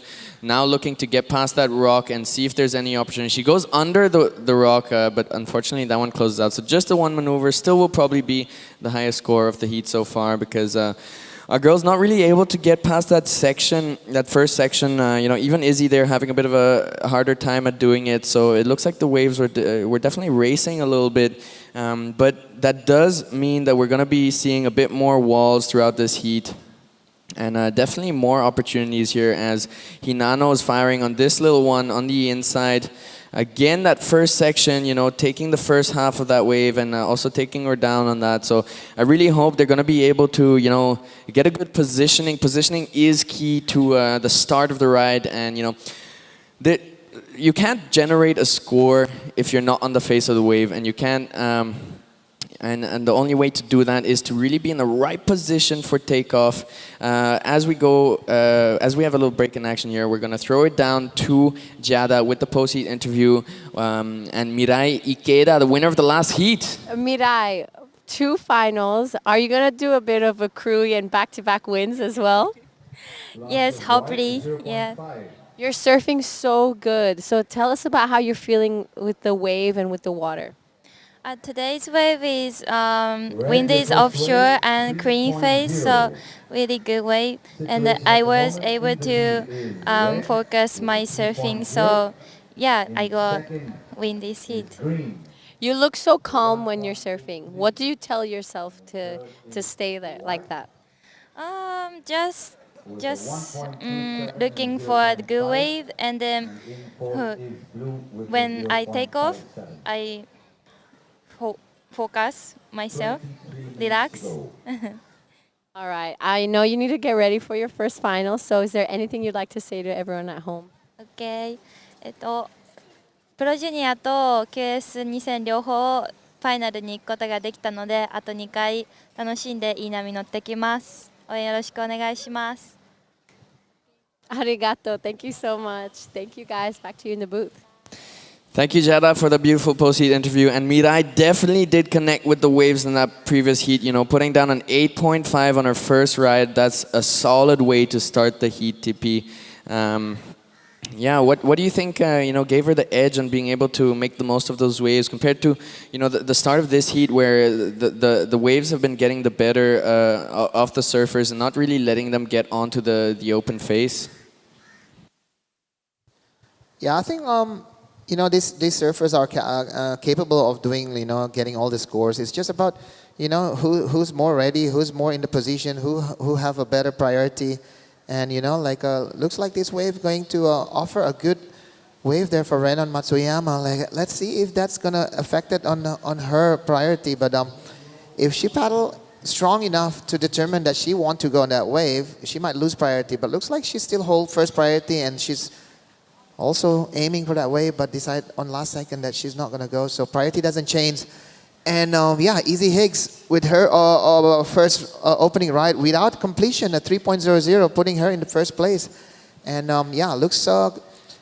looks good for her. If she want to have a back-to-back final with on the QS and also on the Pro Junior on this one.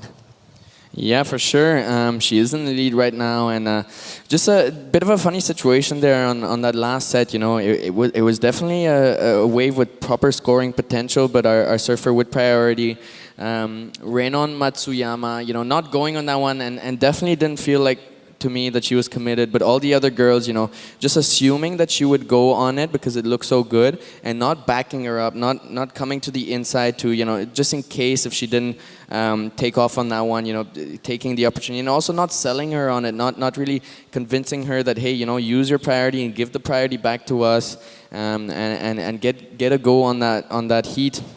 So could have been a bit of a missed opportunity, especially for those in third and fourth priority, like Isabel Higgs, to not back or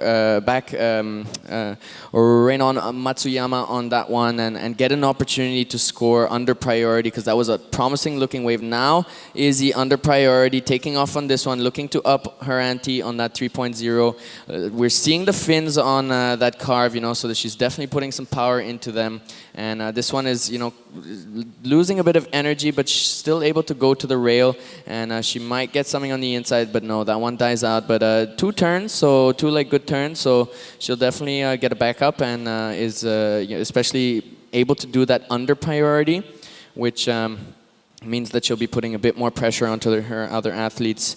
But no one so far, really doing big maneuvers on a big set wave. So as soon as that happens, the scores are going to be skyrocketing up into outer space, and because we know that they're all super heavy hitters. We've seen them surfing the past days, and we know they can put some big scores down. So really excited to see what's going to come. Isabel Higgs waiting for her backup score to come in, and it does come in at a 4.0, so up the ante just a little bit on that 3, and that's textbook surfing. Take me through this one, TP. Yeah, I think this one is just a good enough way for Easy Higgs, because right now nobody is really sprinting and running away from each other. I have to say, Easy is the one that a little bit of, putting her away a little bit from these other 3 girls that, a little bit putting too much of a concentration of, which wave to go, because with 30 minutes heats, now we almost on the, halfway lines here. Looks like Rita, Hinano, and Renon is just still figuring out which wave they want to go. But Easy Higgs, a little bit, running away from these other 3 girls. As we can see here, there's Rita Suzuki up and riding. Still, maybe with a little mistake of a wave choice there, nothing on offer, just maybe giving her still a low scoring score there, Percy. Yeah, I feel just not enough horsepower on that wave, and not able to really come out of that one with speed. So I don't know if it'll go as a completed ride. We'll see what the scores come in, but it looks like 0.75, so another throwaway score. Not really what she's looking for in this heat, especially because it's a semi-final and the girls out here are battling it out for the finals. The finals in a Pro Junior, it is a big thing, especially if you're in competition, young athlete, you're looking to build experience, and here is our surfer in blue again, up and riding, but that one runs away. A little bit tougher to enter these waves today, as we're seeing a bit of difficulty from the girls out in the back. But Isabel, doing a good job of backing up her 3 with a 4, and should be looking to just build on that. She is in 3rd priority right now, so the question will be, is she going to climb up that priority ladder up to 1st priority, or is she going to keep doing work under priority? We've seen some pretty impressive heats put together by surfers under priority as well, who managed to get high scores on little insiders. So everything is possible, and Izzy showing that she's in there for the work, to put in the time, to put in the effort, and surf up those waves. And as soon as she gets on a bigger one, she's also gonna go firing on all horses to make sure she gets a massive score and shut the heat down. But it is only approaching the halfway mark for the heat, so we have plenty of time, and all of these surfers out in the water are amazing surfers. As soon as anything comes through the lineup, they are gonna be putting down big scores. But of course, it is the ocean. The ocean is unpredictable, and that's why we love surfing and this competitive sport, because you got to take advantage of every single opportunity that comes down in the heat. And the beginning of the heat looked like it was a bit more consistent, few more opportunities coming through, but now flattening out quite a bit. So you can never be sure about what's going to be coming on later on in the heat. You only know, you can only be 100% sure about what's in front of you right now in the moment. And Isabel, making the most of those first few waves and getting the heat advantage. Right now in front of us, it is pretty flat, so the time is ticking, and the pressure with every second is going a little bit and a little bit and a little bit higher for all of our surfers in the water. This is the Shore Temple Classic QS 2000 and Pro Junior. So exciting to have the Pro Junior here, and see all these young athletes who are also not afraid of the QS. They're not afraid to battle it out against big names on the Open QS category, and Izzy already in the finals for the QS Women's. So yeah, really excited to see what the back end of this heat is gonna do with 15 minutes remaining on the clock. We have plenty of action to go into for the back end of this heat. We are sitting here in Mahabalipuram. It's a beautiful day. The clouds are out, fortunately, today, because that means that they'll be protecting our terrestrial ecosystem from the sun, which means it's not going to heat up as much. It's not going to send hot airs booming up into the stratosphere, and therefore calling on those fresher winds from the ocean, which creates the onshore. And now our girl with priority in green, hitting the lip real hard. Just the one maneuver. Tippy, what do you think? As she is right now. Still a lot of work, still a lot wave to be ridden here from all these 3 girls. Here we go. This is Hinano Shimizu, lip line, also a completion, not much different from Renon. So all these 3 girls are battling for 2nd place, looks like right now. Yeah, the score as an opportunity. I hope this face is a little bit more open and gives her some more chances to fire. That first section crumbles, but now she's onto the open face. Set up carve to start. High line to get past the section. It's standing up right now. Big swoop, and the conditions are looking, quite clean actually. Like this morning, I was a little bit sad to see that the swell had come down a little bit, but and there were some south winds, but now it's cleaned up a little bit. And here's the vertical, so that's also a minor difference in the maneuver there from Hinano, whereas Renon really pointed the beach, into the nose, into the lip and towards the beach, and this is the wave from Izzy, getting past this crumbly section. So this wave was a little bit more open from her. Nonetheless, we're waiting. The last 2 scores from Renon and Hinano come in at a 3.67 and a 4.67 respectively. So just that point extra from Hinano with a bit of a bigger face and the nose pointing a little bit more vertical. So the judges really looking at that, looking at the details, the differences in waves, differences in maneuver. And with that body language that she's showing, you know, like she's pretty happy with this last maneuver right there because as you can see, you know, like she's saying to herself, wow, that was a good wave, you know, that could like reward with a good number, and it is. As Keda in 2. Yeah.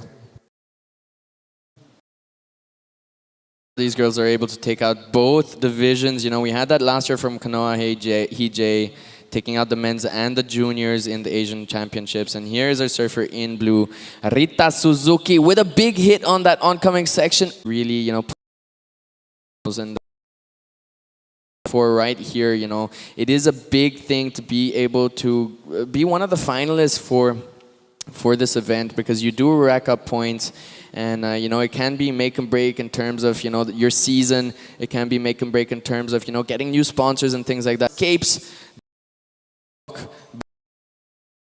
comes to now Izzy. That Hinano, I like, but the rock really coming in the middle of that wave, so she decides, whoa, to get out of that one.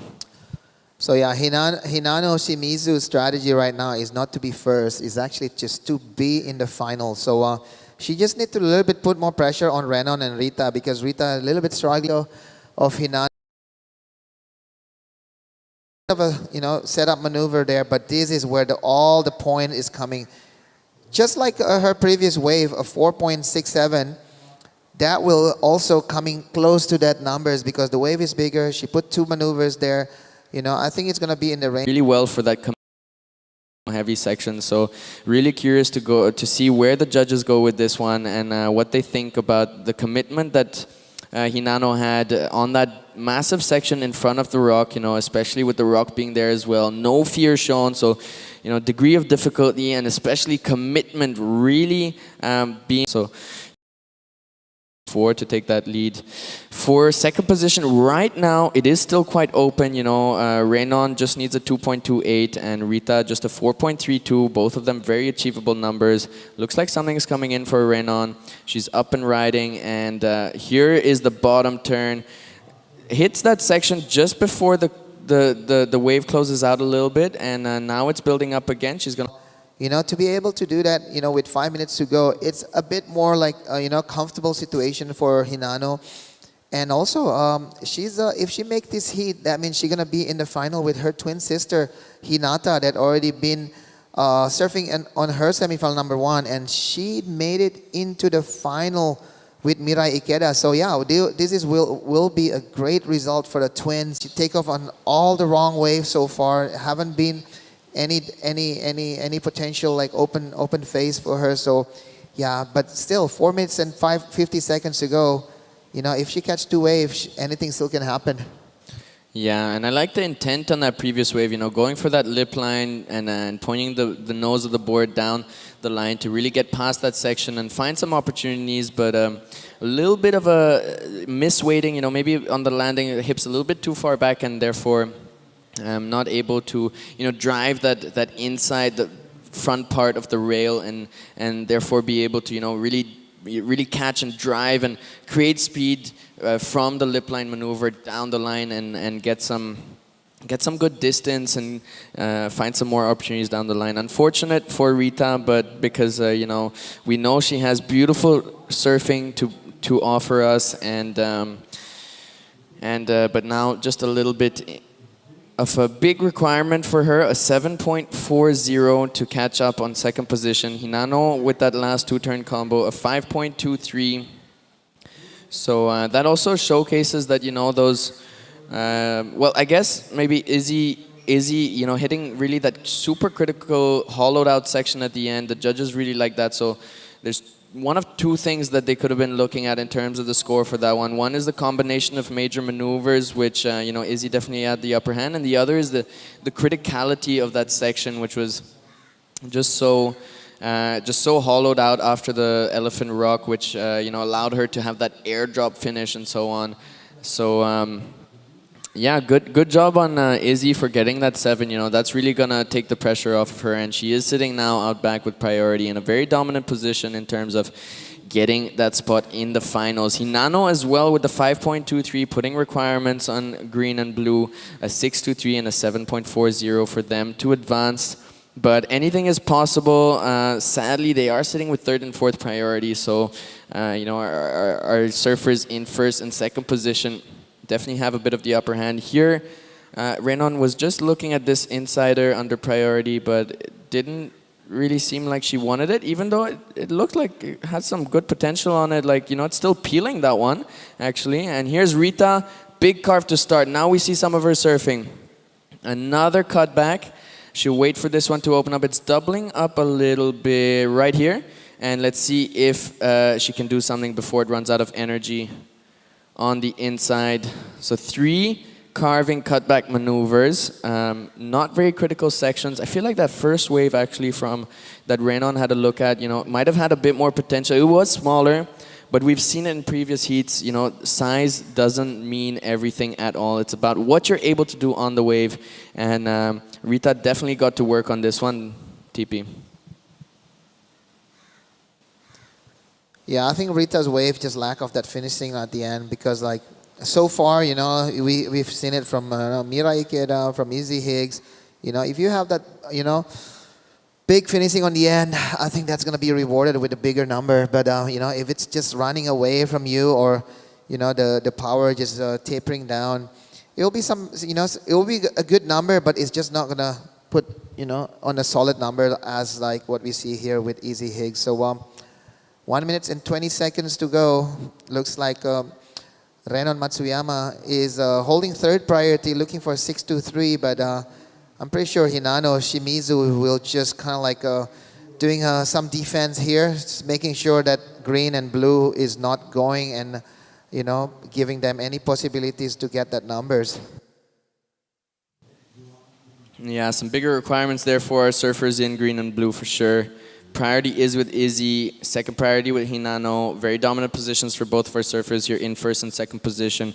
Holding the first and second class tickets to the finals, and they're definitely putting a foot in that airplane right there. Boarding, getting welcomed in by those hostesses as they're looking to their destination, which is the finals.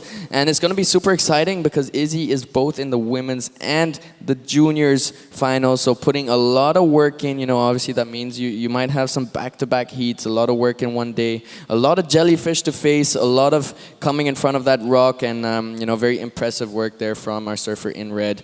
And Hinano as well, the two twins, probably training a lot together, helping each other to push their levels higher and higher. Little opportunity comes in here for one of our surfers. Green up and riding now. Nice little hack to start, but that one again closes out. Looks like Suzuki up and riding. Big cut back, and now she has a wall to hit. Goes vert, and she makes it out of that one. That is gonna be a solid score. She's looking for a 6.0. We'll see if she gets it. Tippy, what do you think? That was quite a nice last finishing critical maneuver there. Yeah, it is pretty nice, but the problem is she didn't ride as clean as Izzy Higgs or Mira Ikeda's in the previous heats. But 6.0, 2 big hits. We'll let it to the judges to see if that's enough for her to move into the final, because 6.00, nice and clean. At least you need to kind of convincingly do the maneuver right there. We see here Renon's trying to go on that one, but looks like Rita Suzuki's owned that priority. Really nice roundhouse cutback there. Let's see if this last finishing is nice and clean. It's a bit of a wobble there, like on the way down. It's the white water kind of push her into the into the position where she can get out of the white water. So we'll see if that's going to be enough. It's going to be clutch for sure. Yeah, nonetheless, our surfers in green and blue did get an opportunity in the back end of the heat, even though they weren't holding priority. So, a really good job from them to be able to, get a chance in those under priority situations. We're still waiting on those 2 scores for green and blue, especially blue, because she got a solid wave in, solid couple of maneuvers, and the judges are definitely going to be taking their time with that one. So we'll go on the short break before catching you up on heat 2, The next category of our day so far, which will be the juniors for the boys. So yeah, keep your eyes fixed on your WSL app for the score update, and we'll be updating you about the result of the previous heat as the judges deliberate. See you soon. Oye, chicas, que nunca se les olvide. Las mujeres lo hacen mejor. They say there's something in the water that got 'em all acting so crazy. Don't know why they even bother showing up, calling me mommy. Can't get that summertime body for free. Why you be calling, we don't wanna speak. Yeah, if you want it better, listen carefully. We don't go running if you wanna know what we need.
We are officially into the men's Pro Junior semifinal. Heat 1 on your screen is the result of the last heat. Isabella Higgs and Hinano Shimizu take the 1 and 2 and move into the final. Rita Suzuki and Renon Matsuyama, unfortunately, bowing out in this semifinal. On your screen, though, is Ren Okano starting things off in this semifinal. We are just powering through today. There's waves, it's cooking. Why not? You can't walk away from good waves. So it is going to be Taro Matsuno, Yuma Nagasawa, Sentaro Sakai, and Taki Kanazawa in the second semifinal before we start surfing all the finals. Percy. So exciting, Jada. Finals already. This is just day 4, and you know, what a beautiful day to be having the finals of the Short Tempo Classic QS 2000 and Pro Junior. If they do run it, you know, we still don't have the official call, of course, but it is Independence Day here in India, and you know, that's why it's such a special day to be having the semis and potentially even the finals. Here's our surfer in red. He flies down the line. Good opening turn there. Really tight in the pocket. Does it again. A little more critical there. And he finishes that one. Taro Takai loves what he's doing. Right behind him is Raimu Yamamoto. Big kind of layback there to kind of end that section. A bit of that foamy wave we've talking about. We are still an hour out into the high tide, so you can kind of see that lump that we've been seeing the past couple days. But once it starts to switch, it's just going to be those peeling, gorgeous right-handers that we love and see. So, scores still to come in. I think Taro Takai's wave is definitely going to be a solid, solid number. Yeah, for sure. And it's so nice to see him, you know, back in action and firing on all shots in this heat, because he did have a moment yesterday with a jellyfish thing, I believe, which was quite intense. So really good to see him, surfing at full caliber right now. And that was a beautiful wave from him. So I'm really looking forward to the score to come in. Here is the replay, driving down the line with so much speed, really being patient to lay down that massive turn at the critical section before that nice wall ran out, and then hitting this oncoming section, just following the lip and also pushing on the tail. Here, however, is our surfer star, Iko Watanabe, up and riding. All right, so our man in green already secured his spot in the finals of the QS. Really milking this one all the way through. Unfortunately, not working much for him, but I think he got the work done out the back. We saw a couple really nice turns. Talk us through this one, Percy. Yeah, beautiful first snap, right in the pocket, super critical, backs it up with a combination, nice carve, and then straight up again into that massive off the lip. So, two back-to-back combos, more like a 4-maneuver combo on the inside. And, he's a master of surfing these little insiders. I saw him in the Asian Championships also, take off some really good ones from the inside that no one else really finds. And that is definitely going to give you an edge in competition because, it's all about making the most out of all the opportunities that come through. And Iko there really being able to do that on that wave over there. 4 massive maneuvers. That was one of my favorite waves of the event so far, to be honest. Oh, wow, that's a massive call. After 4 days of competition, I'm liking it. I'm liking it. So Percy's favorite wave, Iko Watanabe, still to come through. We're waiting for Raimu Yamamoto's one as well.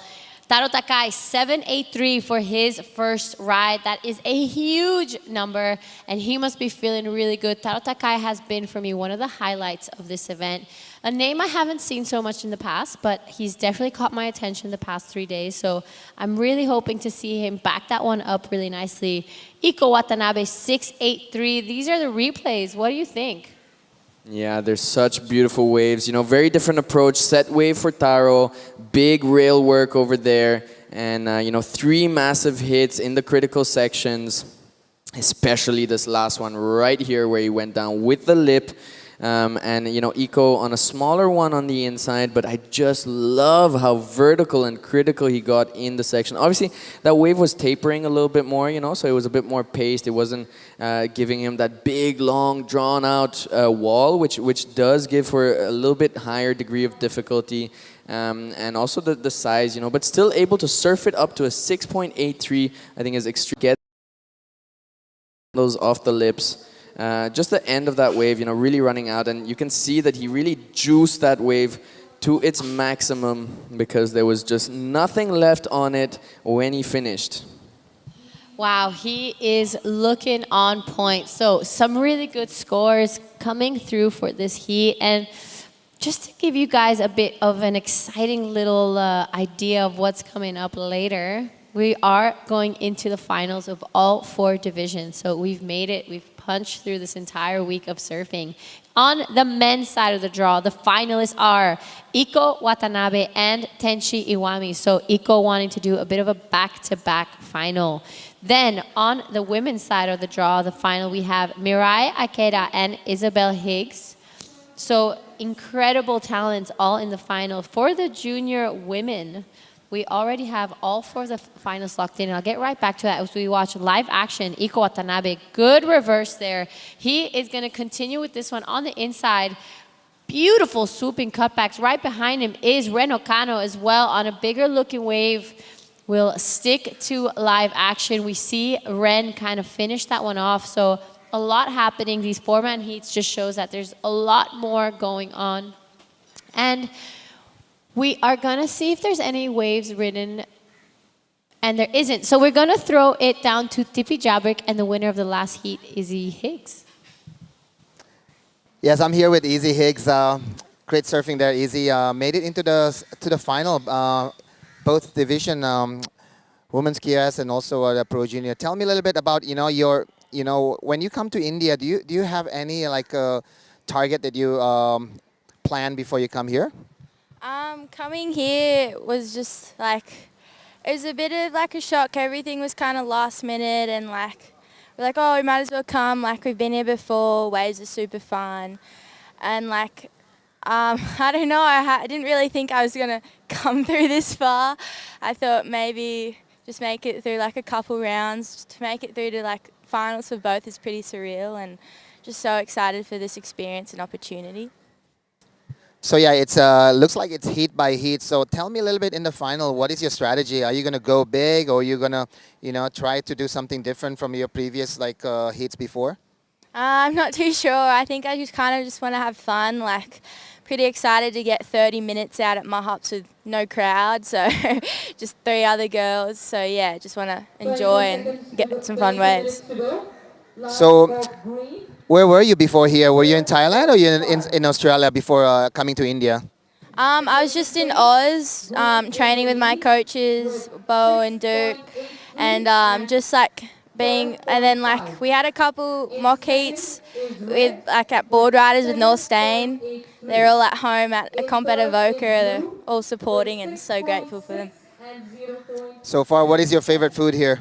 I definitely think maybe like the biryani rice or something. It's so good. It's one of my favorites. So yeah.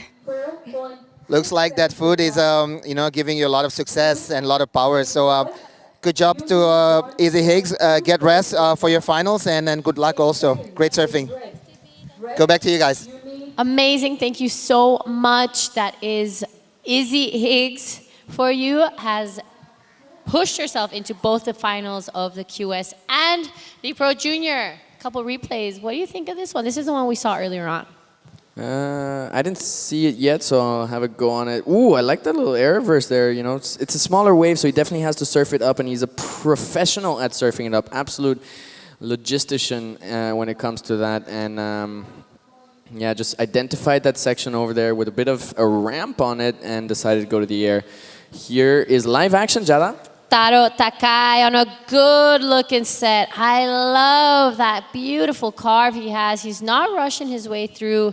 So this wave just a little faster maybe than he expected. He's gonna have to give a strong finishing here. Does he get around the section? He does. So solid effort there for Taro Takai. I think his first couple turns were maybe not as critical or intense as he was maybe hoping, but beautifully done nonetheless. He's not rushing. You can see he is completely prepared for the jellyfish this time. He's like, that's not happening again. So Raimu Yamamoto now on the screen. Nice first turn to start things off. Beautiful wave he picked off there on the inside. Does it again a third time. Really pushed the tail on that last one. So we've got a pretty good battle in our hands for this semi-final heat 1 of the men's Pro Junior. It is non-stop action. Mahabs is cooking for us today. It is. The day started out a little bit soft, but now going super critical. You know, beautiful waves, beautiful opportunities. This is the one from our surfer in blue. 2 big hacks out the back, then a layback to finish. We're going to have some solid scores, and the judges have a lot of work for them cut out because really good scores coming up. Here, back to live action. Yes, go Ren Okano straight off the bat again. Unfortunately, that one just shutting down on him, but he had a beautiful turn on that last one. I actually missed it in the live earlier. So we have got scores for all 4 surfers in this heat, and it is looking like this could be a final, honestly. I mean, looking at the names and the scores, it could be a final. I love semifinals. Most of the time, semifinals is when you have all those top surfers, you know, finding their way all into this heat, and you get really interesting matchups in the semis, and a lot of the time, you know, also super high scoring waves because everyone's fighting so hard to get in the finals, and then once it's in the finals, it's, you know, pressure is a little bit off because you know you're gonna get like a massive amount of points. Obviously, you're still gonna push it to get the win, but you know, here it's super intense. You have 4 people to battle out against, and they're all amazing surfers, and yeah, I could not choose between those waves which one would be the best one because they were all just amazing rides. There was just so much happening. I honestly forgot who was who on each ride, but we will keep it all down to the points. We are just commentators, thank goodness. We are not judges. So, a couple scores. Taro Takai, a 4.33. Here's the replay of the last of Ren Okano.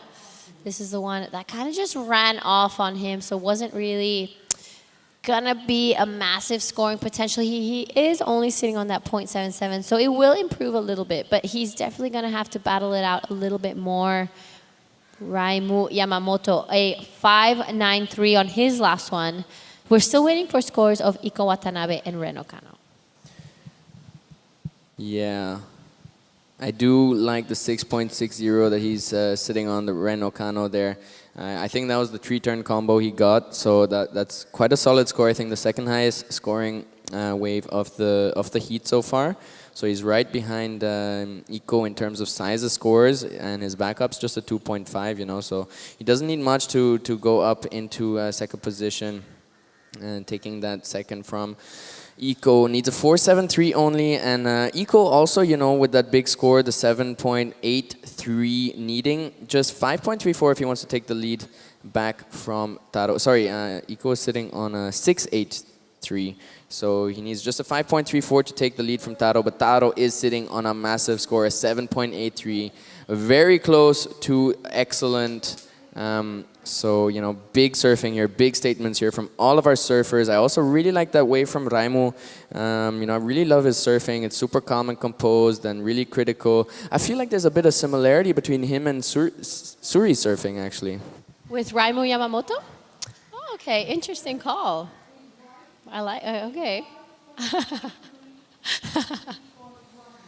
It has a little bit more of like a bit of a more flow, you know, a bit more calm, and but he still goes super critical, pushes the tail out, and we did see him on the first couple of days, you know, putting down some massive scores. I think a 9.03 or 9.33. Yeah. So we know that he has it in him to get up into the conversation with Taro and Iko. And he has priority right now, and he's shooting on this one, Jetta. All right, live. This is the man we were just talking about, Raimu. Previously got a 9 here. Nice first turn, unfortunately, just not really what he was hoping for, I would imagine.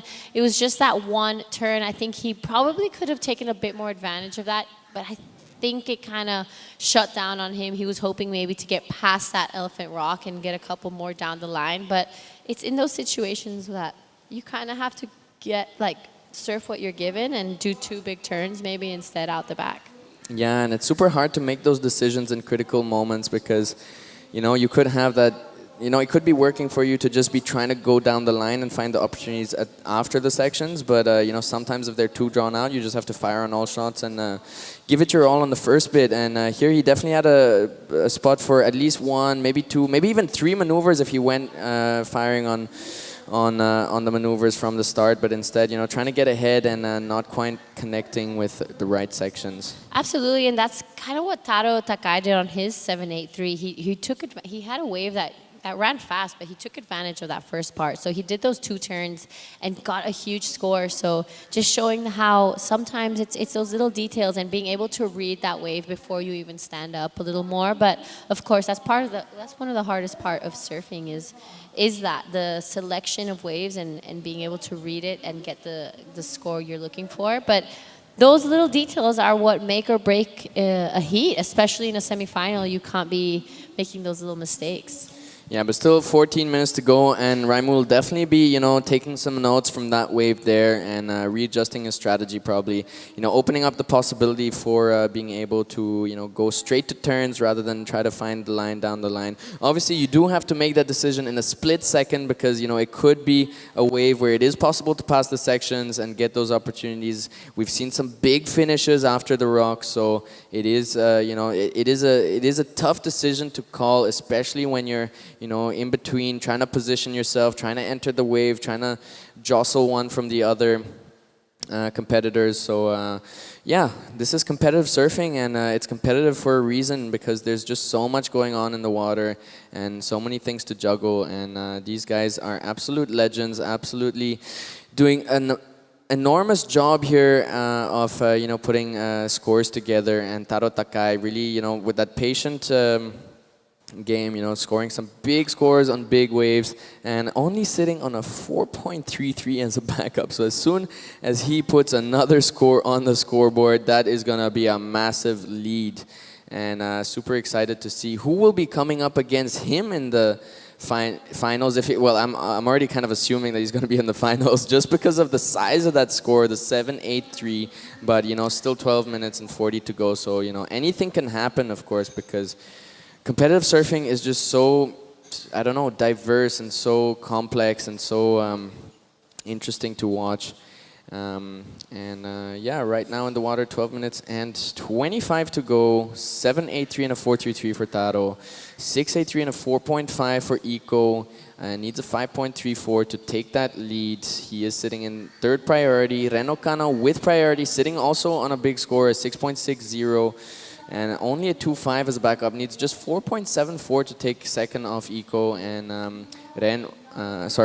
Raimu Yamamoto sitting also on a 5.93, close to the 6. His backup a 3.17, needs 5.41 to advance. So looks like most of our surfers here are sitting on like a relatively good first wave, but their backups are all quite low. So they're definitely in the back end of this heat going to be looking to back that up with some big scores. And after these first few conversations, it's the next ones that are really going to determine who goes where. And I feel like, we might see some shifts come around. But Taro and Iko definitely very strong competitors to get an edge on.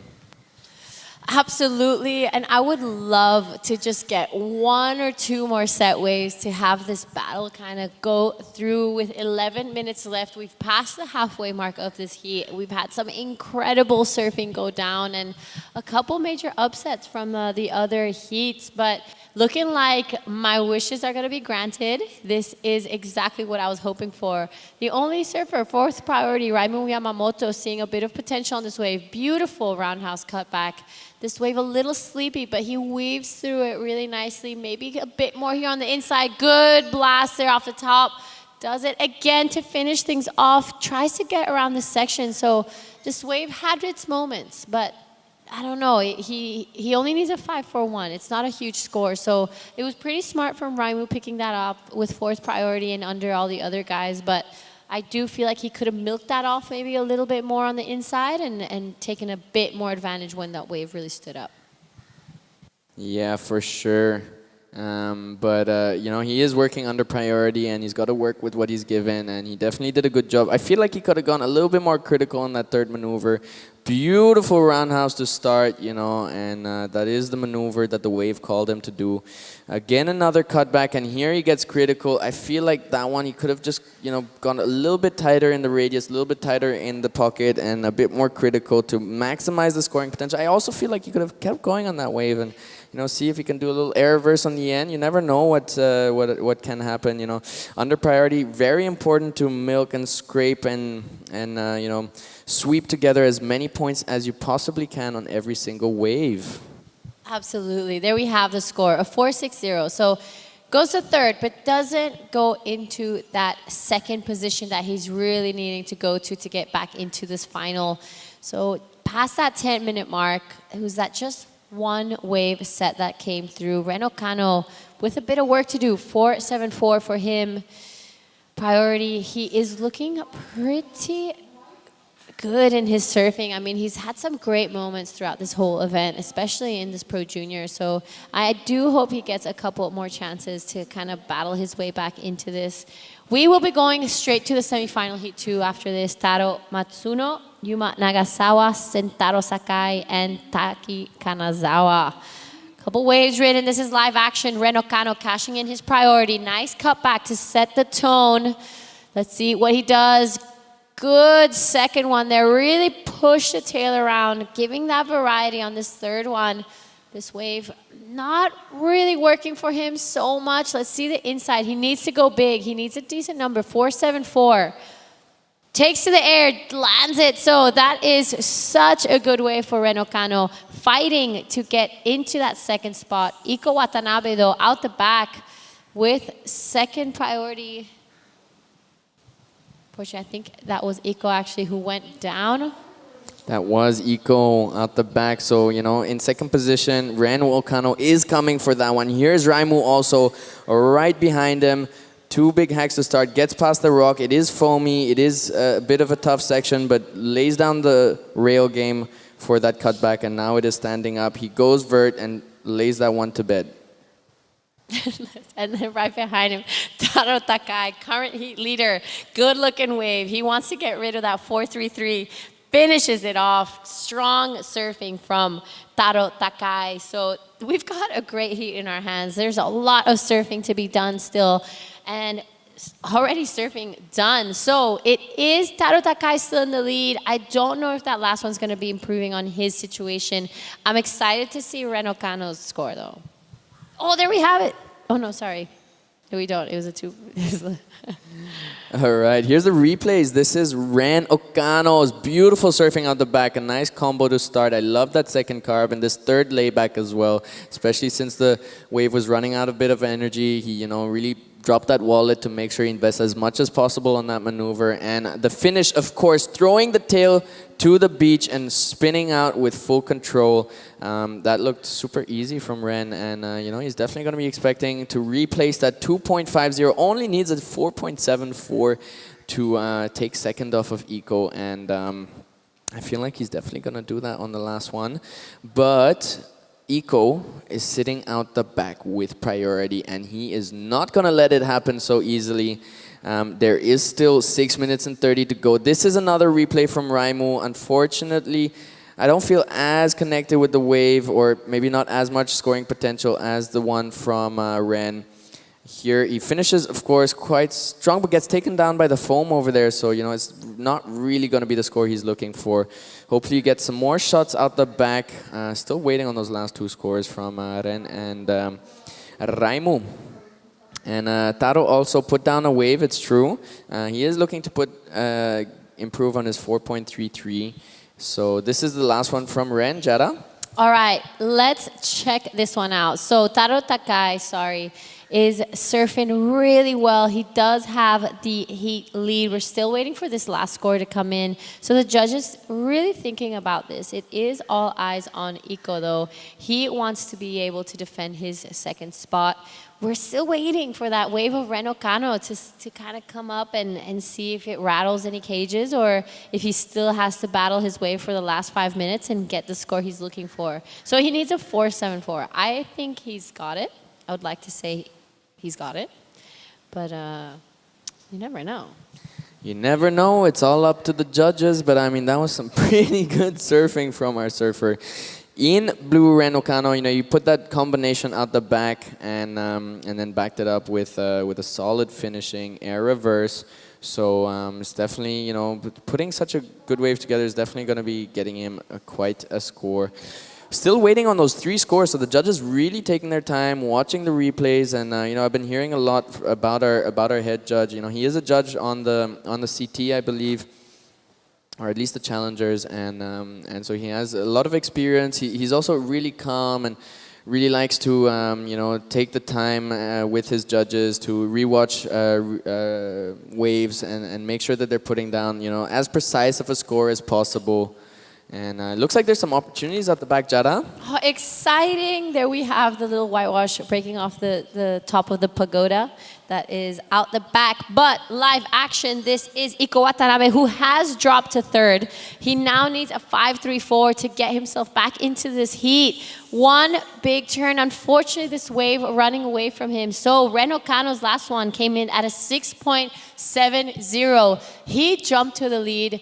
Taro Takai now in second. He has suddenly dropped into a really dangerous position. Raimu Yamamoto in third. Iko Watanabe's last one I don't think is going to be challenging for that second spot again. So his life just got pretty hard because Taro Takai and Ren Okano both have first and second priority and are in first and second place. So couple waves written. Talk us through this replay. Yeah, just drove down that one. The opportunity, this wave kind of shut down on him, to be honest, the whole way. Maybe if he went for like a massive air, which we know he has in his repertoire. I checked out his Instagram yesterday, some big full rotations. We haven't seen a full rotation competition yet, so if he laid one of those down, that would have been definitely what he would be looking for to replace that 4.50. Definitely a difficult position now for Eco. He is, I think, already in the finals for the men's, I believe. So, he has that already for him. But, it would be amazing to get both titles in the juniors and in the QS. And here, with 2 minutes and 50 seconds to go, he's put in a bit of a tough spot by competitors in blue and red. Ren Okano and Taro Takai. I love saying these names because they're absolutely styling. A 6.70 7-0 for Ren on the last one. Beautiful wave put together. It was a little bit smaller, but that's what I've been seeing all day long. It's those guys who are able to generate, big scores on those medium, smaller insiders that no one else sees the opportunity on, that are able to get the edge on the others, and bumping up from, I don't know if he was in third or fourth, but I feel like he was in fourth, and jumping all the way up into the lead is a massive, with just one wave is just such a massive accomplishment. And even Taro now is going to be looking to really back up that 4.33 to make sure Iko doesn't come for him in second. And here he is with a barrel. Oh, please make it out. Oh, no. Okay, Iko also trying to scratch into that one. But yeah, Taro Takai looking for a bit of shade. Unfortunately, not really making out of it. So leaves the door open now. Here we have the couple replays. This is a replay of Taro Takai. Looking for some shade. He was pretty deep into that. He traveled quite a bit as well. Unfortunately, just kind of pinched on the inside. Iko trying to scratch into that, probably seeing that there wasn't so much happening out the back with 90 seconds left in this heat.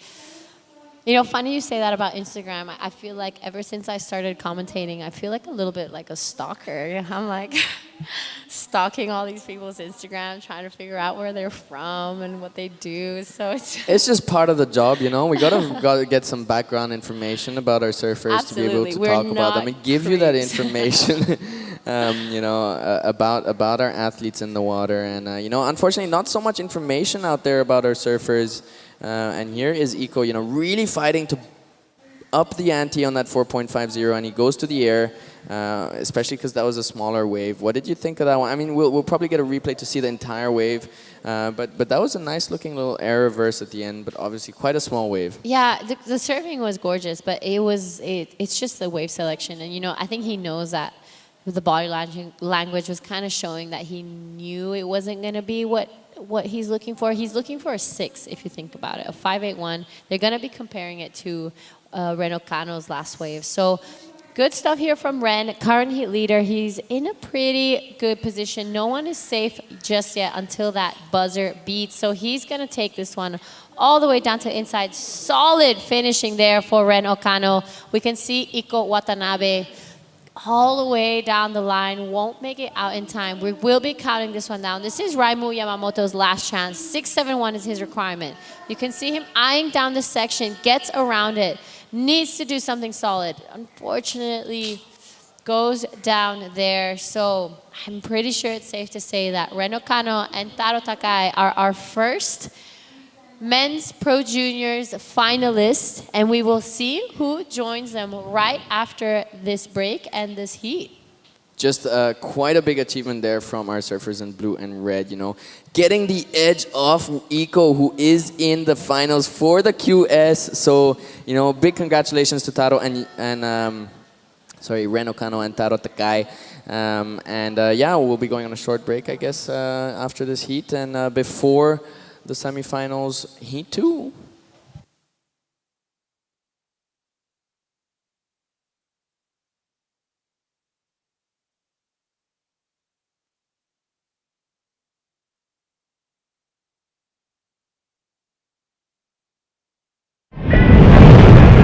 Oye, chicas, que nunca se les olvide.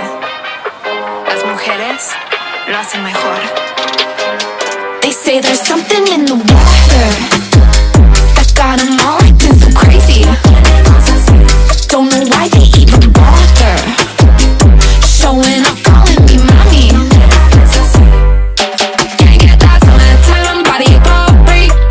Why you be calling, calling, we don't wanna speak. Yeah, if you want it better, listen carefully.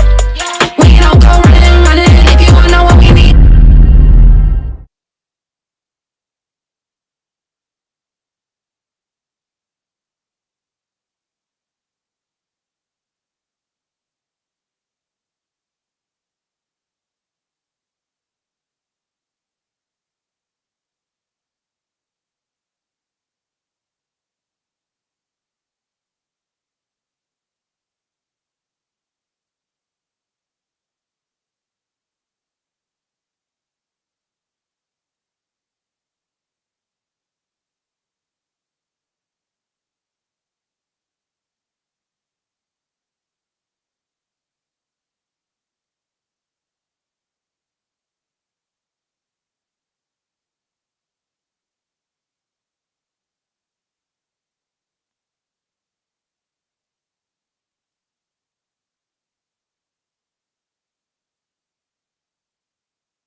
So this is exactly what we missed while we were on that break. Sentaro Sakai, beautiful carve there to get things started. Does it again. Great finishing there for Sentaro. He is on a roll. Unfortunately, just dropped out of the semifinals for the QS 2000, but he wants his redemption and get back into the final of this men's pro junior. So Taki Kanazawa starting things off with a 0.5. We're waiting for the last of white to come in. Our stylish Sentaro Sakai. Yuma Nagasawa and Taro Matsuno are joining those two surfers in this heat. We are back to the 4-man format for these pro juniors before we get back into the final of the women's pro junior. So it's going to be finals day here in our beautiful Mahabalipuram. And it is such a beautiful day. It is 9:40, 26 minutes left in this heat. We are about to reach the dead high tide at 10 a.m. and then straight into these beautiful peeling right-handers as the tide starts to go down. So do not miss out on the action here. Mirai Akeda will be in the final for Heat 1. Hinata Shimizu will be joining her. Isabella Higgs and Hinano Shimizu. Both Mirai and Isabel are in the women's QS final as well. So they have been on a roll. I'm going to pull up the schedule to give you guys a name.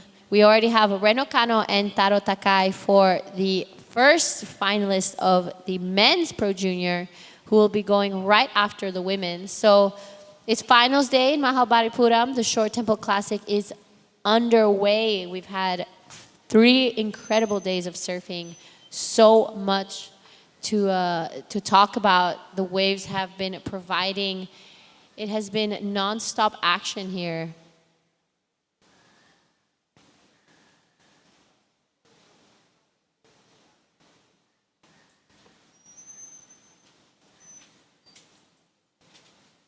I want to welcome back Tipi Jabrik into the booth. Yes, what a great action we have so far here at the Short Temple Classic 2026, Giada. We already see 2 surfers already in the finals of the juniors. We have Ren Okano and Taro Takai. What a bit of a surprise there for Iko Watanabe and also Raimu Yamamoto. Yesterday, even today, this even Iko Watanabe was, surfing really well into the making himself into the final of the QS division. But on his junior campaign, looks like Ren Okano and Taro Takai just having a better on that one. So looking at this one, Sentaro Sakai with a 6.17. Great number to start with, Giada, from Sentaro. Yeah, it is. And he, like I said, dropped earlier out of the semifinal of the QS. On your screen, though, Yuma Nagasawa, this backhand has been deadly throughout this entire event. So he's hoping it gets him into the final. Gets a little stuck off the top on that second turn. So wasn't probably what he was hoping to start off with. But 30 minutes, plenty of time to get back out there. It is a lot of time, actually. We've added an extra 5 minutes compared to yesterday. It has gotten a little bit slower. The swell has dropped slightly since yesterday, but it is still cooking. And when the set comes, it is so much fun, especially for these surfers. And I think with that lower tide, it's just going to clean up really nicely. We're going to have a beautiful showcase of surfing here. So yeah, after this semifinal number 2, Giada, we're going to go straight into 4 finals. We're going to have the pro juniors, and also the QS. So we're going to end up this event today. And before that one, Gianna, looks like we're going to have Percy with the winner of last heat, Ren Okano. Yeah, so Ren here, taking the win on the last heat. Really impressive job there. That was a crazy heat. Iko was in there, Taro was in there, Raimu was in there. Really good surfers, everyone. And you were in 4th position, and then you managed to keep calm, keep composed. That was not like a big wave, it was like a medium wave, but you managed to create like a really big score and, really confident on the air reverses. So how did you feel getting into that wave? Yeah, my last wave is a little bit medium wave, but yeah, and then first turn and second turn and then finish coming. So I try air, so I make it. I'm so happy. And that air looked very clean. You know, you did a second air also on the wave after that, and it looked super easy. So yeah, you know, what I've been seeing is a lot of the surfers that are able to surf those medium waves really well and create a big score are the ones that are getting through. So now you're into the finals. Have you been in the finals before? Yeah, I'm uh, second time to Pro Junior final. So yeah, I'm ready for final, and then maybe I win. All right, all right, all right. Ren is feeling confident. You know, he's already been in the finals before, and this time he wants to take out the win. Anything you'd like to say to your friends and family back home before you start getting ready for that heat? 見てくれた人、応援ありがとうございます。ファイナルも、みんな上手いサーファーだらけなので、勝てるように頑張ります。応援お願いします。Thank you so much, Ren. It's an honor to have you here in India, and good luck for your finals. Back to you guys in the live commentary booth. All right, straight back into it. This is Taki Kanazawa, solid looking wave. He's gotten some nice turns out the back, finished it off really strong. Doesn't get around that section, finishes off right in front of the rock. So Sentaro Sakai, 617, cut of 0.5. So wants to back it up pretty quick. This is similar to what happened to him in his quarterfinal. This is that 0.5 that we're talking about. Probably, unfortunately, pushed a little too hard there off the top, so wasn't able to get a backup just yet. 20 minutes on the clock. We're waiting for Taro Matsuno still to kind of get his ball rolling for this semifinal. And so it's been a great couple days to be commentating these events. Tell me some of your highlights. Yeah, there's a lot of highlights for me on this trip. You know, walking from the hotels to come to the competition area is always a big highlight to see, you know, how the locals live their life here. You know, there's temples on the right, you know, temples on the left. So there's a lot of different way of living that I learn and see here in India. You know, a lot of people commute by buses here, and you know, a lot of pilgrimage also in this town because there's a big temple here. And then, yeah, the experience, the food also. What did we try the other day? So we went to Alice Kitchens also. Remember that one, Giada? The food was amazing, and yeah, hang out with Mumu, hang out with all of my old friend here in India. It's always been a great highlight, you know, to hang out with, you know, Apu, and he work on the judging booth right now, and then yeah, Dharni. There's a lot of good old memories from day one that we came here more than 10 years ago. Wow. I'm sure you've seen this place change so much over the course of 10 years. So it has been an extremely welcoming event. We have been invited everywhere. We've been taken care of.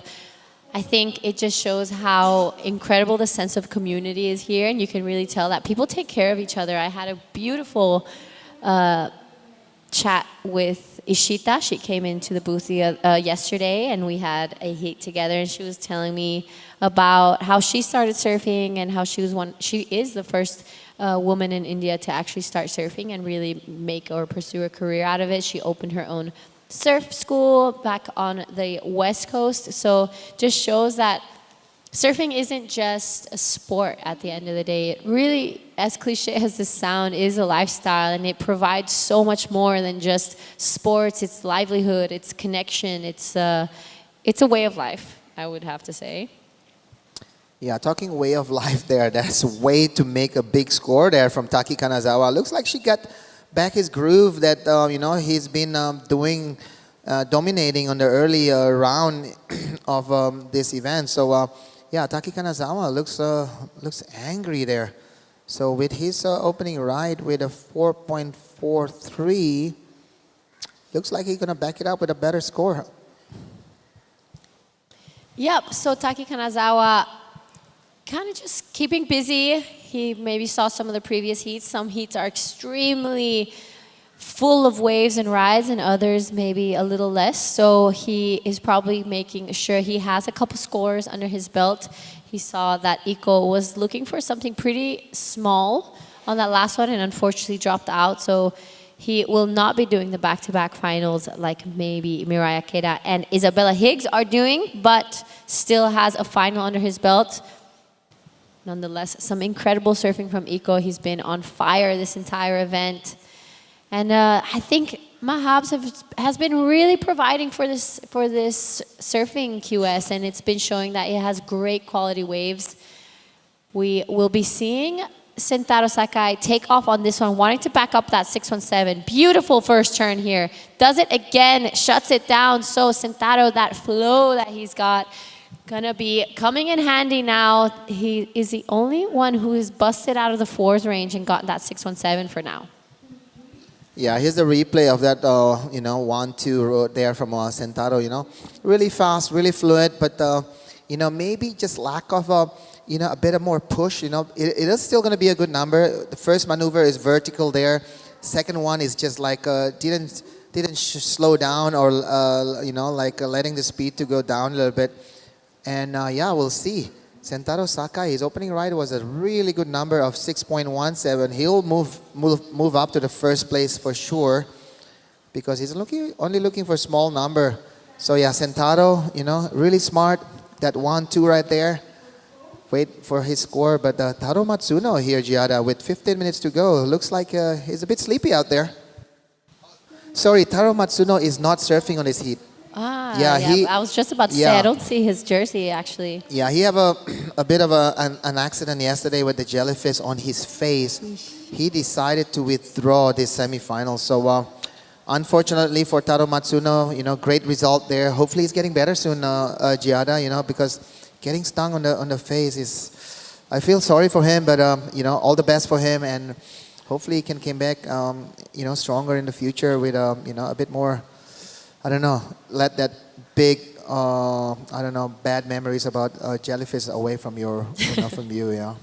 Yeah, so pretty heartbreaking there, Taro Matsuno. I think, pretty sure he actually left 10 minutes or 15 minutes before his heat ended because of that jellyfish situation. So heartbreaking that he had to pull out of the contest and miss his spot here in the semifinal, but he's such a young man, still in the Pro Junior, plenty of heats and contests to come, so it's all part of the experience, and unfortunately, this wasn't it for him, but he will come back stronger. So it just shows how gnarly those jellyfish are. It's no joke being out there, but it is Sentaro Sakai with that 6 as a backup, looking like he is really fighting his redemption moment, putting 1 foot or half a foot into that final. We just passed that 14-minute mark, so still plenty of time. 4-man format though, so it is a little harder to get and pick and choose the waves you're specifically looking for. Mirai Akeda, Hinata Shimizu, Isabel Higgs, and Hinano Shimizu will be in that first final of the day, so exciting things ahead.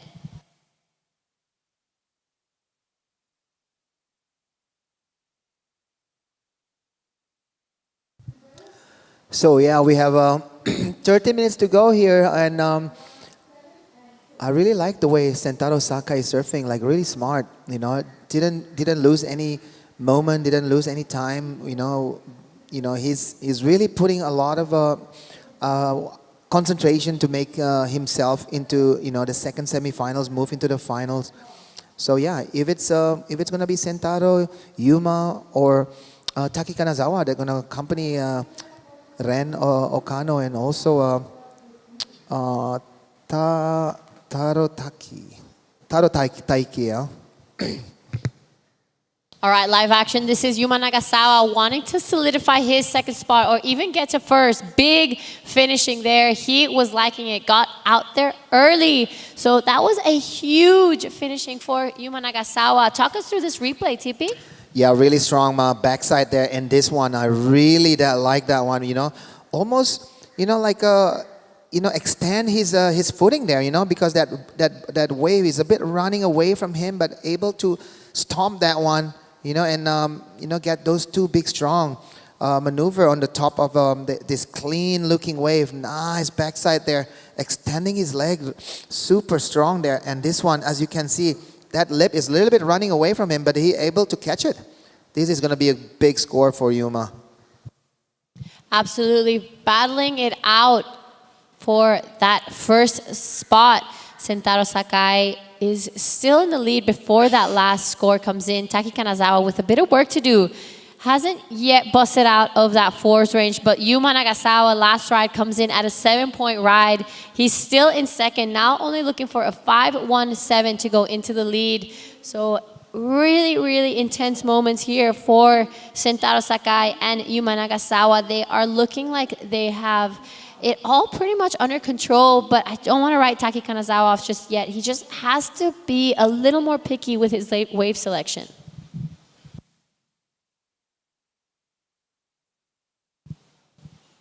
Unfortunate there, Taro Matsuno is actually not in this heat, so he will be unfortunately bowing out for the semifinal. He had an incredible performance.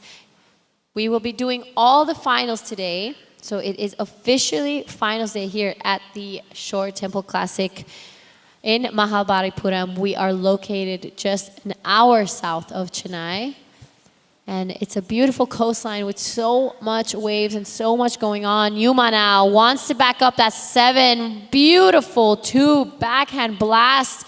Does it again. Weaves through the section and completes it under priority. He gives a big smile to the screen. He is loving it. 483 is getting out of here. Really great wave selection there, Giada. Yuma with that 7 and also getting another big number on that last one. I'm pretty sure he's going to be feeling super happy, super loose. And look at this another replay of Yuma. How's that wave for as a canvas for him? That wave is just keep giving him the opportunity, and this last one, boom, right there. Looks like a solid number coming to Yuma. And yeah, looks like a bit more pressure there for Taki Kanazawa with only a double 4s there. So yeah, still time for Taki. He's holding second priority now. It's all about if Sentaro is going on the first one, and if there's a 2-wave set, Taki Kanazawa need to replace that one as soon as possible. Another replay here, Giada. Beautiful surfing here. I love how he has that one line surfing. There's no double bottom turn. His board is just drawing out clean, perfect lines out for the judges to score. So comes in at a 5.77, jumps to the lead. Sentaro Sakai drops to second. Taki Kanazawa though, 7.74. That is a pretty decent ask for our man in green. Sentaro does have priority. He's been sitting out there patiently, waiting for another set to kind of come towards his way. I think maybe for his semifinal in the QS, that was probably one of his mistakes. He could have probably gotten a couple waves, maybe on the inside and upsurf them like Tenshi Iwami did. But he will most probably be cashing in his priority on a good set wave, though. After this, we have the Women's Pro Junior final. We will be seeing Mirai Akeda, Hinata Shimizu, Isabel Higgs, and Hinano Shimizu. We'll go straight into the Men's Junior final as well, where we have Reno Kano and Taro Takai. And still to place the last 2 surfers. For the QS side of things, we have Iko Watanabe going against the last 2023 winner here, Tenshi Iwami. And on the women's side of the draw is Mirai Akeda and Isabel Higgs. So it is a beautiful day to have a final out here. The sun just came out. The wind is still light. It is extremely glassy. The tide is starting to drop. So we're going to see that beautiful picturesque Mahab's right point break just peeling all the way down for these surfers. I am so excited to be crowning our finalists. On your screen, though, Yuma Nagasawa, on an insider, you can see him eye this one down, goes for the air. Upside down again. He is looking unstoppable. He's just having fun out there, don't you reckon? Absolutely, because with sitting in the first position, putting a little bit pressure on the other guys, he can play a bit more of a, like catching the and then also showcasing what can he do. He have that air game, that finishing right there, boom, super strong, you know, like I think that's going to take away his 577. So still waiting for his last score. You know, his second score is a 577 with that nice aerial right here. As you can see, a bit of a, you know, like a variety there. You know, this is one of the first aerial that we saw this morning. So nice connection there on his second maneuver. And the finishing is super strong also, Giada. I really like it, you know, because he really put a lot of variety. 3 different maneuver right there. 1 aerial, 1 top turn, and 1 finishing maneuver. So, yeah, looks like Sentaro and Taki Kanazawa is just can watch from behind and, you know, like anxiously waiting for the score. I mean, Yuma Nagasawa doesn't have priority and it doesn't really change. So he's just kind of getting his feet on the wax, getting maybe even warmed up for that final that he'll probably, or I wouldn't want to say it just yet, but most probably be surfing. He improves again, 593 for Yuma Nagasawa, extends his lead, makes life a little harder now for Sentaro Sakai to get his spot again. So a couple sets coming their way. Let's see if Sentaro uses his priority or if Taki Kanazawa gets it. Sentaro decides not to go, so it is Taki Kanazawa. Good first turn here. A bit of a, you know, trick stuff happening and then decides to go around this section. Let's see what he does. Nice turn, gets a little stuck in my opinion there, but wow. Massive finish. So he's loving that one. Interesting, Sentaro letting that wave go. Yeah, because like it's always going to be 50-50 if you're letting go a priority, Giada. It could be like a, you know, not a good wave, but looks like Taki Kanazawa's wave could be a score. So this is Sentaro's wave, a little bit shorter from Taki's wave. So I would love to see another replay from Taki Kanazawa because he's looking for 774, but I think he will get something good on a number here. This is a club sandwich from him. I don't know if he get a 360 on that one. It's super fast. So maybe he does get the 360, but this final turn right here, coming soon. As you can see, he put a lot of tails kick on that one. There will be a big number there. And then from there, he only need 1 more. And with 4 minutes and 30 seconds to go, Sentaro need to do some defensive move there if he's not already outside in the water on the lineup. Yeah, so Sentaro, interesting. 7.74 is what Taki Kanazawa needs. He gave a lot of variety. He gave a lot of speed. The wave was maybe a little smaller than some of the other rides, but still really nicely surfed. So showing that he doesn't want to get left behind just yet for this semifinal. He wants to be in that final. So hopefully Sentaro gets one more chance to kind of battle it out. I hope we have a 3-wave set so all 3 surfers get to kind of push it one more time. So here are the replays. So this is the last of Sentaro. We're still waiting for the score to come through.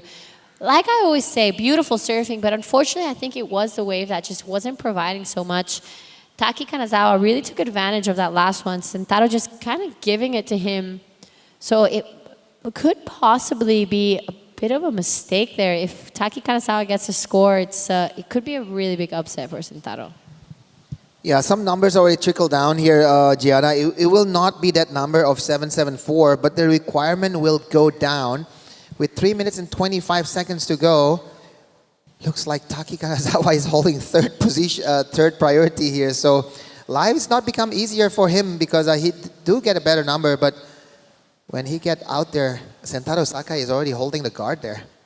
Yeah, so there we have it. It came in at 587. It drops the requirement. He's chipping away at his score. So Sentaro now has to be quite a bit more picky, I would say, with letting him go on certain waves or not. Here's the replay of the wave we're talking about. Came in at 587. Nice turn here, but I think this was probably the best part of that wave. He really pushed it. He was so powerful. He was liking it. So just shows that a surfer can usually tell when a wave was good or not just by the feeling they get. Taki Kanazawa, difficult, third priority, 2.5 minutes left, but still an open chance. Remember Sentaro Sakai just made a small mistake by letting go Taki Kanazawa on that wave. So maybe Taki expecting to get some kind of situation here where Sentaro might not be interested, but Taki might just swing from behind. Who knows, you know? So there's a couple lines coming in. Looks like Taki looks interested on that one, but Sentaro is going on this one, Gianna. Absolutely. Sentaro had no choice. I mean, he can't leave that door open for Taki. It wasn't a very great wave at the beginning, but maybe provides a little more on the inside. Yuma out the back on a better looking set. Upside down on that first one. This is going to start bowling up for him. I love this guy's backhand. It is so sharp and fast. He gets past this section. This wave just keeps giving for him. And it's looking like Taki Kanazawa might have one more chance to get the score he needs. A 6-3-0 is his requirements. Bit of a sleepy start, but he sticks with it, decides to pull off and try and get priority. So interesting moment. Sentaro Sakai, I don't think will be improving his situation. Yuma Nagasawa, a solid wave, but as well, he has big scores up next to his name. We're going to be reaching that 1 minute mark. So a bit of a nail-biting finish, the last of Sentaro. Beautiful opening turn. Then this wave just kind of dribbles away for him, so wasn't working so much for it. But I don't think there's going to be a big change in situation. And then this is like a little bit interesting looking wave from Yuma. It doesn't look like it's going to, you know, rolling down the line, but this is just keep giving it to him. And that last maneuver, you know, 3 big maneuver. I'm not sure is that going to replace that number of a 5.93 of Yuma Nagasawa, but so far, here we go. Taki Kanazawa, last chance here. Just unable to get around that one. Oh, unlucky there. Yep, so I'm pretty sure as we count this one down, it's safe to say that Yuma Nagasawa and Sentaro Sakai will most probably be joining Ren Okano and Taro Takai in the final of this junior. Sentaro Sakai on a good-looking wave. Beautiful hack, but unfortunately goes down. Wait for that last score of Taki Kanazawa. I don't think it'll be enough. He was looking for a 6-3-0. I think we're going to call it off on a quick break before we start with the first final of the Short Tempo Classic. See you guys soon.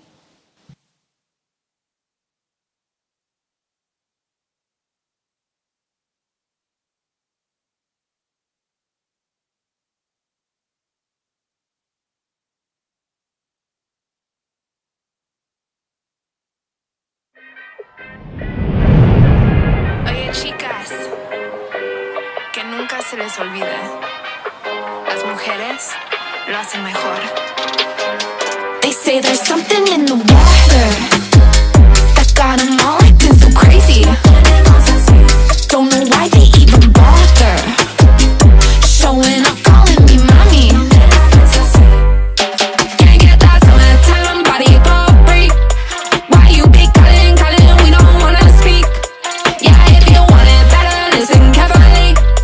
We don't go running, running if you wanna know what we need.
This is the Shore Temple Classic QS 2000 and Pro Junior. This is also the finals.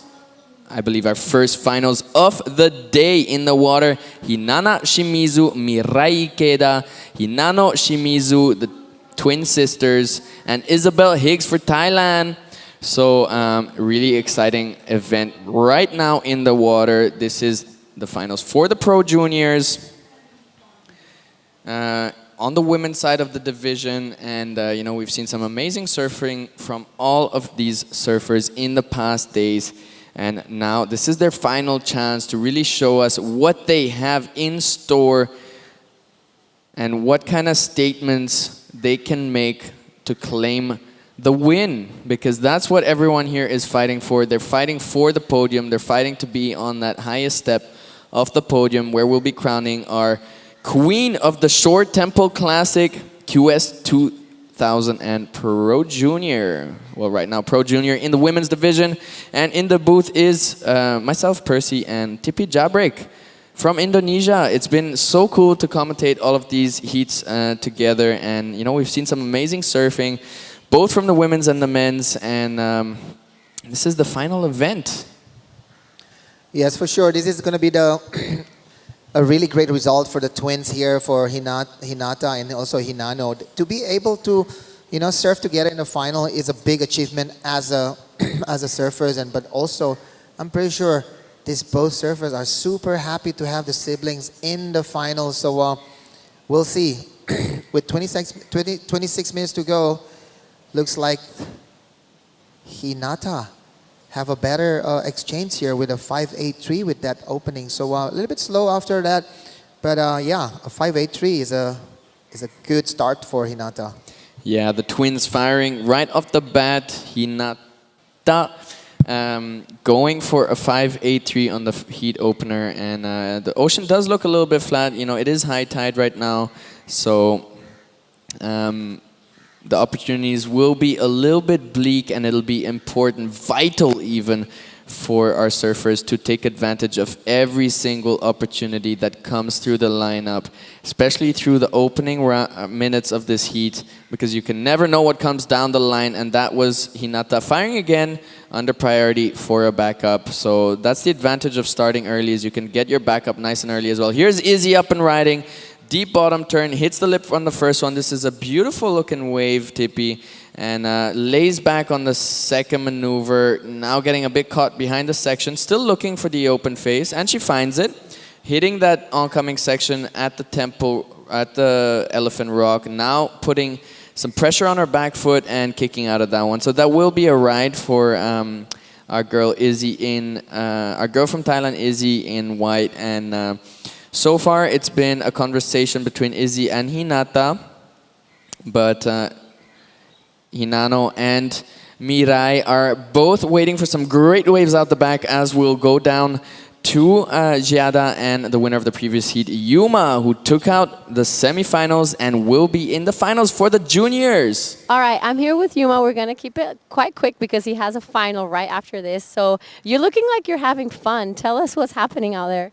Yeah, look, I saw the waves. Looks so good. I'm so exciting in the water, and so many good waves. I feel so good. You excited for the final? Yeah, so excited. Just do it. Just do it. All right. So I know there's many people watching. What would you like to say to everyone back at home? どうも長澤です。あと20分後ぐらいにファイナルなんですけど、ちょっとみんなに。皆さんにちょっと感謝を伝えたくてちょっとインタビュー受けました。マイクがすみません。本当応援していただいている方本当にありがとうございます。もう優勝しかないんでもうセット乗ってブチスプレー上げてかますです。あと太郎が試合でれんくてすっげえ俺も自分が出れんかったら悔しいなと思って太郎の分も同じ千林かましたろうと思ってやったんでもう一発いくっす。おっす。お気に。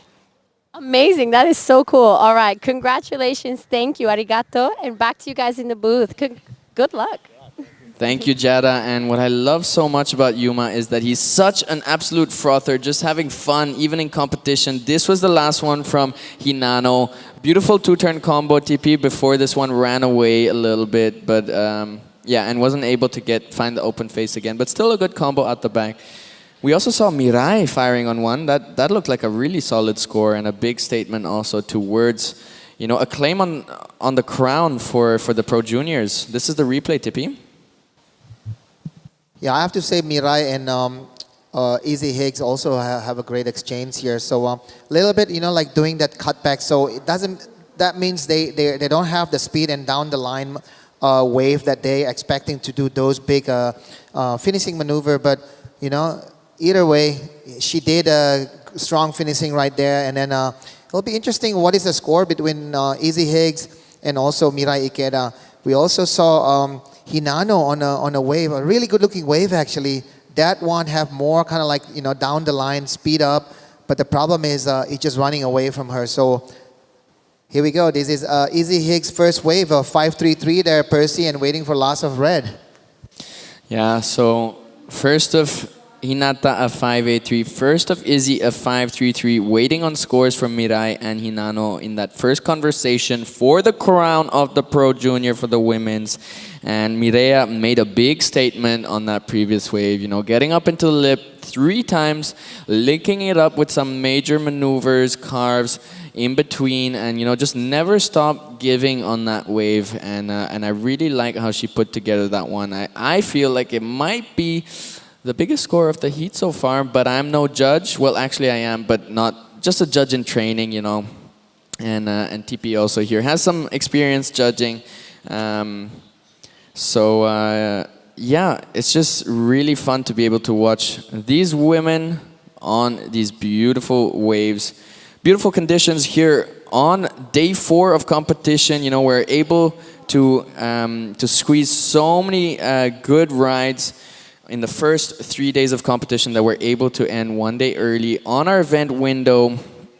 And yeah, the thing is, you never know, especially in the Indian Ocean. We only have 1 buoy out there in terms of forecast. So you never know if it's gonna be pumping conditions throughout the next days. And there's waves in front of us right now, so that's why we've decided to run the finals. Opening rides for green. Coming in at a 4.93. The last of Mirai coming in at a 4.33. So not really the score she was looking for, to be honest. Probably because of the size of the wave. Here's a big one from Hinata. She drifts on that first maneuver, comes down with the foam, and makes it through that one, disappearing for a millisecond over there. That was one judge would like to see if not so. She gonna put a bit more like a situation for the other girls. So still waiting for a score there for Hinano. So sorry, Hinata. And yeah, great start there from Hinata. Really, really impressive surfing from the young twins there. Very impressive indeed. I love how she, you know, skidded out on that first maneuver, really showing that she was going at maximal speeds on that one. And able to make the finish. That was a very critical section. As you said, though, not really able to, you know, push out of that lip and come out like super confident, super in control. But those rebounds from the big lip hitting the bottom of the wave can be so tough to get past. And look at that. That is a massive score for Hinata. A 7.83, just under the excellent range of surfing. Yeah, I think Percy, that number gets because of the size of the wave and also the commitment that she put is super committed. And you know, like judges would love to see when girls are pushing, you know, like nothing holding back. So 7.83, she's looking good for this final. You know, she might have this maiden victory for her young career here from Hinata. So either way, great result here also for her sister, make it into the final. But you know, all eyes on Mirai Ikeda. You know, the higher what do you call it, surfers that we all expecting to do something big here. But 17 minutes to go, it's still open up for Mirai, for Hinano, for also for Easy Higgs. Easy Higgs been super solid. One wave of 5.33. Now she's actually looking for 8.33 to be a champion here. So here we go. Hinata, super busy, super loose. Just on the way to getting another big result. Big score there. Yeah, just the lip getting the better of that exchange over there, and throwing her off into the flats. But she already has a 7.83 and a 5.83. All she has to do is improve on that 5.83, and those are actually the two highest scores of the heat so far. So lots of work for all of our other surfers. Izzy holding priority, needs an 8.33 to take the win and steal the crown from Hinata. Hinano, her twin sister, needs an 8.73, so the requirements just go up and up and up. And Mirai needing a 9.33 if she's gonna take the lead. So massive requirements being put down by Hinata Shimizu. Starting with an exclamation mark.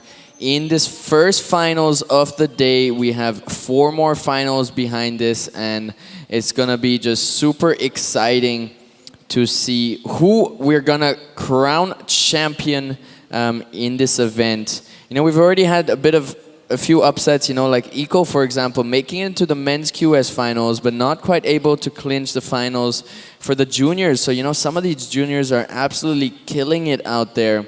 And Izzy, however, making it into both the finals. So that is, really impressive. We saw it from Kanoa Hijay last year, taking out both divisions, and Izzy definitely has a chance here, but a lot of work cut out for her in front. But we've seen some massive scores from her in the past. So that is what she's gonna have to do. She is gonna have to get some big scores. All of these girls are actually gonna probably have to replace and break down that requirement into 2 better scores if they really want to have a shot at that title. Only like 10 minutes into the heat, or 15 minutes into the heat, and such a massive lead from our surfer in blue, Hinata. It's a really impressive performance here from her, because it's not easy to do, especially when you have such high caliber surfers in the water with you at the same time. And now she's going to be feeling loose, under priority, no pressure. She's opportunity for big, is that massive. So super curious to see what is going to be happening in this event, in this heat. And, Hinata has made a big statement, but anything is possible here. It is a little bit down to the ocean, also the fact that there's not that many opportunities on display here. Here is Hinata again, big slap in the pocket, backs it up with another 2, and, she just keeps going on this wave again and again and again. Quite repetitive in terms of the type of maneuver, but nonetheless getting into the lip 3 times, looking to replace her 5.83, and that is what she should do, just keep firing at them. Here's Hinana, her twin sister, setting up a big carve, now driving down the line. She's gonna hit that oncoming section and comes out with perfect control. That's definitely gonna be a solid backup. Might even one up on her previous one. Looks like Izzy's running from a jelly there. Okay, so these turns here, I quite like how she was able to get up into the lip, but all of them very similar. And, the direction of the nose coming out of those maneuvers really pointing down the line as well. Tippy, what do you think about that ride? Yeah, I really like the momentum here for the twins. Hinata with the super strong lead, but Hinano just making sure that she could, become closer to her sister. I think she's going to go second right now. And, first... Oh, look like there's a bit of a jellyfish attack there for Easy Higgs there. So, I would have to say, all the momentum is on the Shimizu sisters. And she's going to go up into second right now. And, I think this is one of the dream result as a parents to have, 2 of your kids, especially if they're twins and they're in the final. 1 and 2 finish on the final is an amazing result. Parents should be super proud of the Shimizus here. And then Mira Ikeda, a little bit of a doing like a lot of waiting there. So one thing about waiting too much, your muscle gonna get a little bit cold, and your brain also gonna tell you a little bit about, just keep waiting. So brain and body sometimes, they tell the opposite, because when your body is not telling you to be active, your brain just gonna say, also the other way. So a bit of an interesting strategy here for Mira Ikeda and also Izzy Higgs. So, but the sisters are busy. Sisters are busy, and Hinata just dropped another bomb, a 6.40, holding the two biggest scores of the heat. It's going to be very tough to take her down at this point in the heat. She's sitting in 4th priority, and she's still able to build on her scores from that position. So, Izzy and the other girls are definitely going to have to put some solid work in if they want to take this one out. And, Hinano is also going to be putting a score on the board and taking that 2nd position. And she does a 4.80 on the last one. So, Hinano taking 2nd position off of Izzy. And now Izzy waiting out the back with priority, has right of way on all the waves, and they are sitting on the 2nd peak over there where the big set waves come, so that is a good decision. But you can't be 100% sure that that set wave that's going to come is going to be the perfect wave. Some of them shut down, some of them have some weird sections, and keeping busy, as TP said, is also extremely important. But when priority can be both a friend and an enemy sometimes. In this case, priority is kind of freezing our surfers, in 3rd and 4th position, because if they paddle for any single wave, they're gonna lose that priority, and that's gonna be a missed opportunity for them to have, the right of way on the set wave if it does come through. But that is the thing; it might or it might not come through, and sometimes getting rid of priority, like the sisters did, is also a valuable strategy when it comes to conditions that are a little bit less consistent. And here's the replay. That was a massive score from Hinata. Beautiful skid on that one, and then attacking the lip, coming out from behind the foam, behind that giant monster of a rebound, just fully committed. And I love the energy from these two sisters, just giving it their all, and so committed. Degree of difficulty definitely up there in terms of the scores. And looks like our surfer in green, Hinana, is also going for that strategy, building scores under priority. Look at that. There's a nice looking wave there. Just a little bit soft on that 2nd section, so wasn't able to re-enter. It kind of pushed a bit too hard. She was treating it as if it was like a really standing lip, but it was a bit more of a carving section. So, but that is what you got to do if you want to surf your waves up, So, good attempt nonetheless. Under priority. Here we go. Isabel Higgs finding a nice one. She's sliding into this one, gets up into the lip, now into the next section, waits a little bit between the bottom turn to extend that carve out, and now she'll get a shot on the finishing. Let's see if he gets ahead on the section here. She does. She goes up into the lip and pushes hard on that one. She'll be happy with that, right? That's her first proper score and first proper statement. Sorry, she already has a score, but in this middle portion of the heat, it's her first proper statement, or a second proper statement in terms of the claim for the crown here for the junior women's, And I feel like it's going to be quite nice also for Izzy to now be under priority and be able to fire on some, little insider opportunities, because there are some opportunities to score under priority. And here she is. That was a beautiful couple of turns there. What do you think about this last maneuver? Yeah, she lost a lot of speeds there, Percy, because of the Elephant Rocks was on the way. But imagine if that... that's the first 2 turns, and then the last one she able just to hit it right there. But unlucky for her, the Elephant Rock was just on the way. It's a bit too dangerous to do any maneuver right there, so she decided to go around it. And here we go. This is Hinano Shimizu. she would like to make sure that she control her second spot. Really nice maneuver there.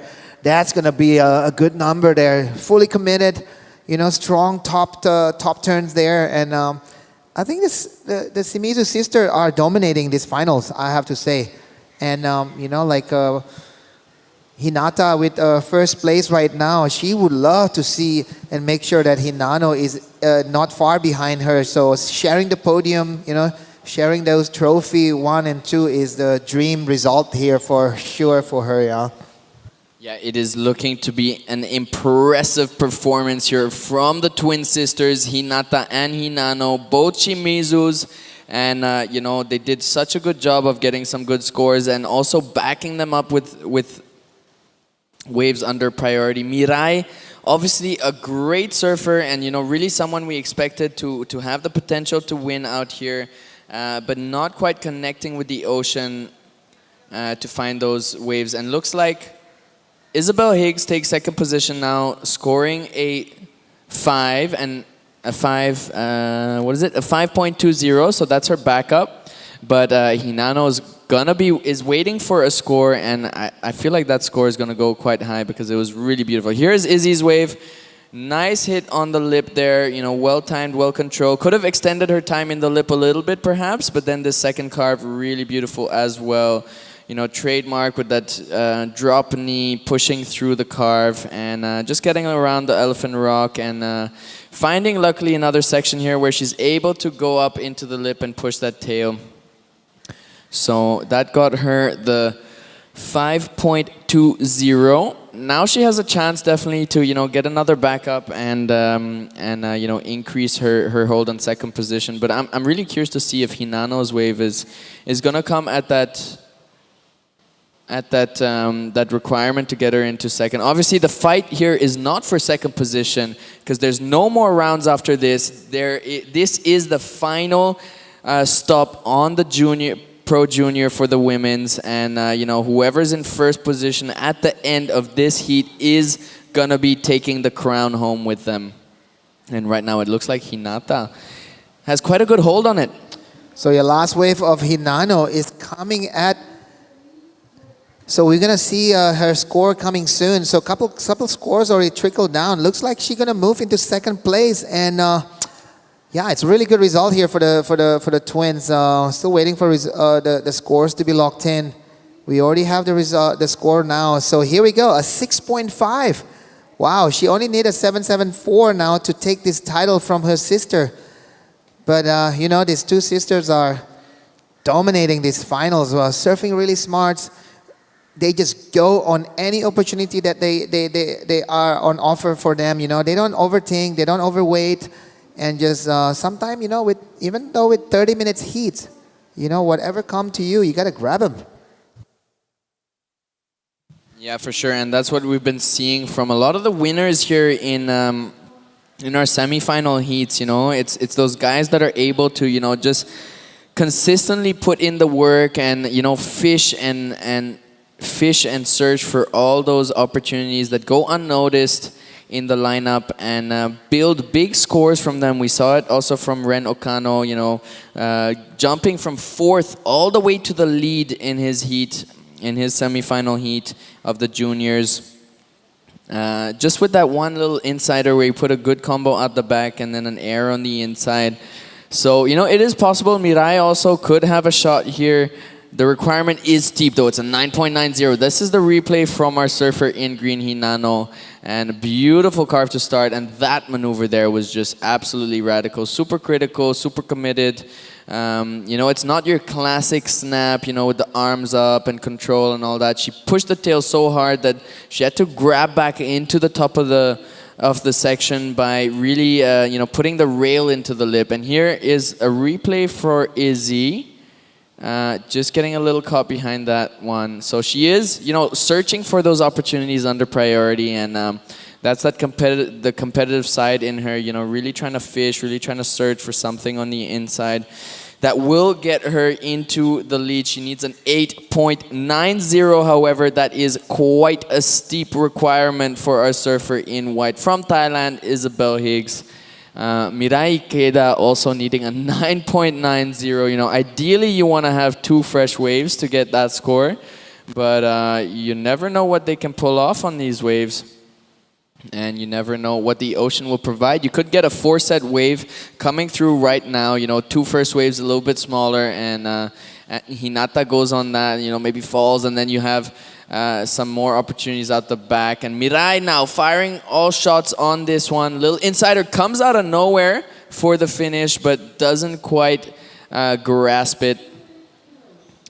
It is down to the final 2 minutes here in the finals for the Pro Junior for the women's, and this is the replay for our surfer in red. Up into the lip on the first one, really pushes hard on the second. Comes out, you know, reaching for that finish, but not quite able to stay in control. Hinata and Hinano in the lead right now with 1 minute and 30 seconds to go. They have quite steep requirements put on, you know, Izzy and Mirai. 8.90 and 9.90. What an amazing job from the twin sisters. It feels like they're both peaking together. They're super in tune with each other, but also both peaking together at the same time in this finals, you know. And getting first and second will be such an amazing accomplishment. It looks like one of the sisters is sitting on Izzy and the other one is going to be sitting on Mirai. And, you know, that is teamwork for you guys. So if, you know, surfing is quite an individual sport, but what we're seeing right now is definitely a team game as well in these closing minutes as the Shimizu sisters come in for the kill. And this is one of them, our girl in second, you know, she might also be reaching for the lead. She needs a 7.74. Those were 2 hefty turns. We'll see what the judges say. But you know, very good attack and defense there from Hinano by taking that opportunity out from Izzy and making sure that you know there's no one reaching for that second, no one reaching for her spot on the podium, because it looks like with these closing seconds it's gonna be Hinata and Hinano, the 2 twin sisters. TP. So yeah, congratulations to the Shimizu's sister there, taking the first final. So what a great result there from Hinata. So, and also congratulations to Hinano, and great surfing also from Izzy and also Mirai Ikeda. They all both gonna surf in the final of the QS. So great result there. Super happy to see all these surfers perform really well. We'll be back after these short messages. Thank you.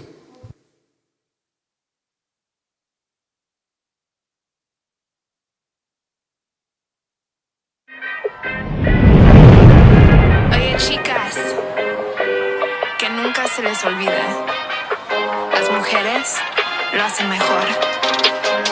They say there's something in the water that got them all acting so crazy. Don't know why they even bother showing up, calling me mommy. Can't get that summertime body for free. Why you be calling, we don't wanna speak. Yeah, if you want it better, listen carefully. We don't go running if you wanna know what we need.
And that's the sisters there, the winners of the Pro Junior Women's. Such an accomplishment for Hinato and Hinano. Shimizu's super proud moment for the Shimizu family, you know, getting both first positions on the podium is impressive, Giada, and you know, it's just so beautiful to see them walk down the beach. So much joy on their faces. They're such, you know, beautiful people as well. Got to have little small exchanges with them throughout the event, and they've really been there for each other, and that's what has created you know, this momentum for them towards this win. Wow. Yeah, that is absolutely the dream situation for those two young ladies. You're right. They should probably do the interview together, first and second. I unfortunately was walking around seeing what everyone's up to on this gorgeous finals day, so I did miss it out. But let me know what happened, like what was happening, because I see Izzy Higgs and Mariah Keita, the finalists for the QS, down in third and fourth. Yeah, that was insane. I don't know how they managed to do it, but like it felt like the momentum was fully in their camp. Hinata, you know, started with the strongest wave of the heat, a 6.83, I believe, and was able to back it up with another really strong wave. And then Hinano also got busy under priority actually, and got some solid rides. Which is what, you know, gave her the upper hand above the others. And it felt like Mirai and Izzy were a little bit stuck with priority. So in this one, priority was working against them actually, because it made them freeze up on that you know, spot where you can expect. So it's that spot where white and blue are sitting on right now, where, you know, you can expect the set waves to be really good, but if there's no set waves, there will not be any good opportunities to score, and the other girls, you know, being freed from that, you know, position of priority, were able to shoot on some little insiders and generate some massive scores that took out their fellow competitors, who are indeed in the finals for the QS women's. So luckily they will be having another shot at this event. So that is really beautiful, you know, for all of them. And indeed, I feel like Mahabalipuram always, you know, comes with some magical finishes. Last year we had Kanoa Hijay taking out both the men's and the juniors division, and here we have the two twin sisters, both taking out the junior first and second position. So, you know, really magical finishes here in Mahabs. And that was just the first finals. We have, you know, another 3 finals ahead of us. Right now is the finals for the boys, the junior boys. And this is Ren Okano. He had a massive finish in his last one. Now going to the air, feeling that confidence. Nah. Almost landing that one. You know, he like, made us nah. question Yes, it for a bit, but yeah, he did land 2 of those in his semifinal heat, and felt quite confident. So he went even bigger on this air, Jada. All right, so let's watch this replay. Beautiful way to start it off, and just takes to the air. Unfortunately, will not be deemed complete. So it'll be that one turn at the beginning who will probably get the highest part of the score. But unfortunately, with the names I'm seeing in this draw, he's gonna have to do quite a lot more than this to be able to really solidify his first spot. So there we have it, 267 to start things off for Ren Okano. Taro Takai, nothing major just yet, but live right now again. Ren just keeping busy, finding waves on the inside. He's not wanting to sit still for too long. So look how gorgeous that looks. Yeah, it's beautiful out there, and I really like that attempt from Ren, of course. But it was just a little bit late on the ramp, you know. He had to push through the lip instead of being able to. This is the replay from it, his second ride. All right, so nicely done. He got a couple turns in. I think probably just putting his feet on the wax, putting a couple turns in, just warming up, because it's pretty quiet out there. He doesn't have first priority, so he's just kind of keeping busy. And it's a good strategy if there's not too much happening. Sometimes you can pick off a good one on the inside. All right, this is Sentaro Sakai, though. Deep on the spot, and he goes up vert on that first maneuver. Now it's going to hollow out a bit on the double up. Bang in the lip for the second one, feeling so comfortable. Again, another big fin drift, comes out with control and kicks out of that one. I love those 2 maneuvers, Jada. Oh, I got a little nervous there. I was really hoping for him to make it on that one. Two gorgeous turns. You're right. You can see this wave. It started off strong. He got around that first section. Then we see it get a little sleepy just as Sentaro starts to see this thing really bowl up for him on the inside, and he goes to town on these waves, manages to really stick with it. A bit of a safer surfing, I would say, for Sentaro, because I've seen him go really big, but this is just the start of the heat. Yuma now right behind him on his backhand. We already saw two big backhand snaps, and he's still going on this one, just reaching the temple rock. The Elephant Rock right now, has a couple more to give, and he really likes how he started that heat. I love Yuma, how energetic he is. Here's the replay, Jada. All right, massive backhand hack to just get things started. He sets the tone again. Yuma is looking unstoppable. Weaves through the sleepy section, but keeps the speed going. I love how he really pushes every time that rail of the board connects to the lip line. It's such gorgeous backhand surfing from Yuma Nagasawa. In my opinion, looks pretty similar to Gabriel Medina for some reason. It has that really low stance, really pushes every time he's at the top of the wave. Every single turn he does has a lot of energy going behind it. And he's just so pumped up, taking in all the energy from the crowd, and all his friends are just cheering him on and playing around on the beach. I think he's just feeling, this is probably one of his happiest moments in his life, you know, being in competition, having all this energy. Let's have a look at this one more time. Beautiful deep bottom turn, brings it vert, and then just shuts that one out, you know, really able to connect with a critical part of the wave. Again, it stands up and he hits it perfectly on time, exactly where it's critical. Here again, it was kind of running out into that flag section, but before it did, he managed to get the lip. And now just a little bit of downtime and, you know, just keeping busy over here, pushing hard, making sure there's not a single moment without action on this wave, even though it was a flat section and you could just pump through it, just going ballistic on that wave. As we'll throw it down for the post-heat interview with TP and the winners of the finals for the Pro Junior Women. I'm here with the two twins who have just had amazing results, first and second. How does it feel to share an amazing final together and both get first and second? Me? I'm so happy to win this event. So good condition and good. I'm condition is better and the wave is better. So. I'm so happy to win. Yes. Yeah, condition is so good. Little bit so sad, but sister is won, so happy.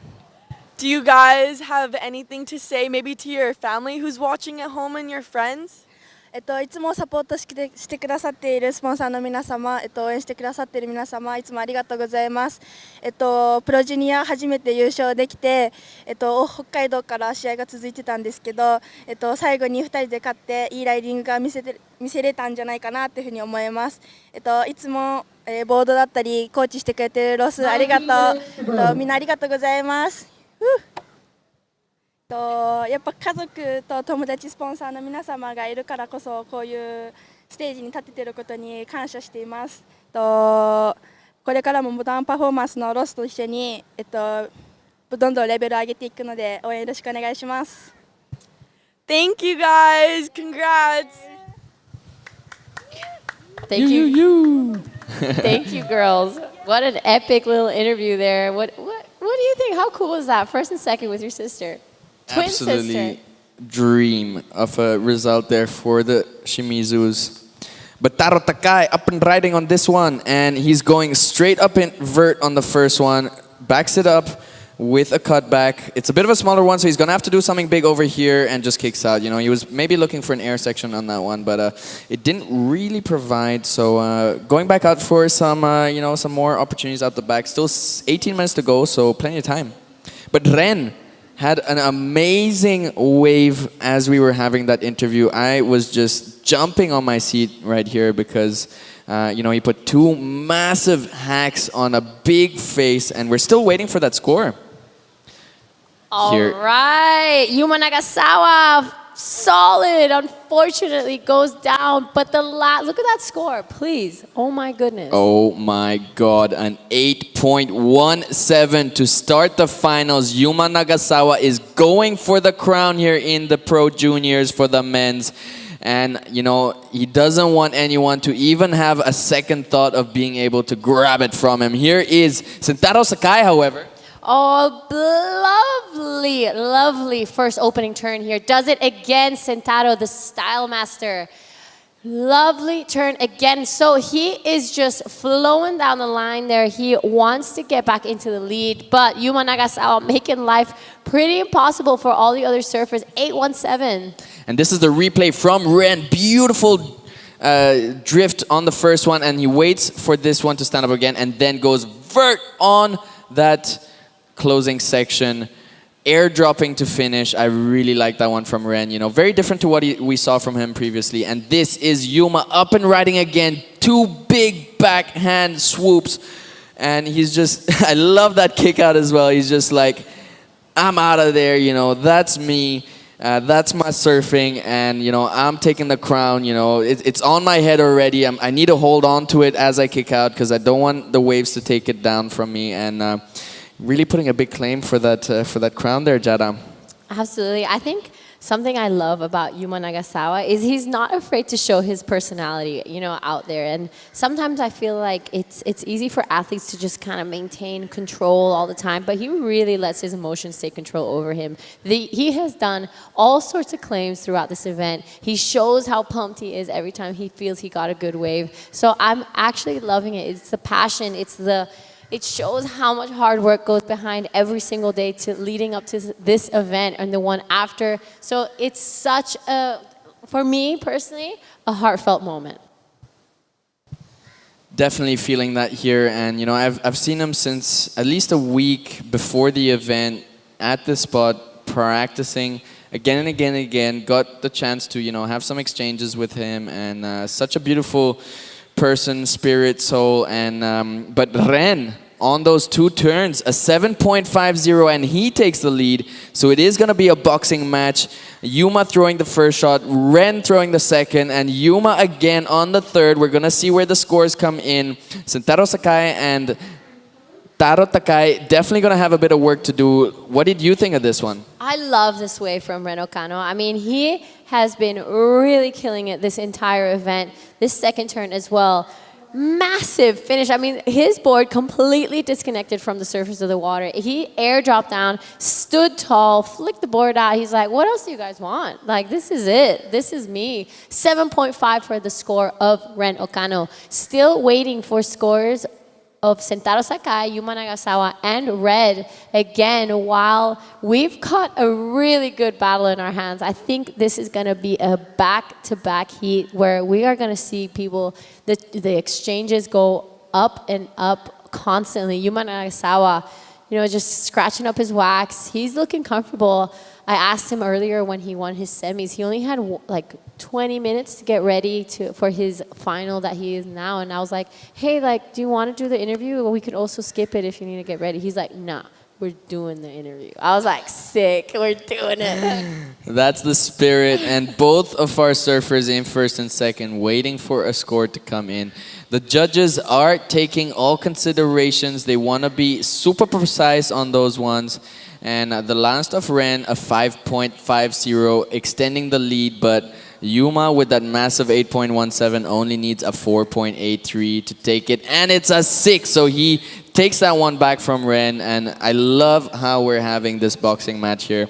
Between Yuma and Ren, Sentaro Sakai, obviously beautiful surfing, beautiful style, and expecting a lot from him in the last 13 minutes of this heat. And Taro Takai also, we've seen him surfing the whole event long, and the thing is, all these surfers have amazing surfing, right? So it's more down to the opportunities that they're able to fire on, and which waves they choose, how they use priority.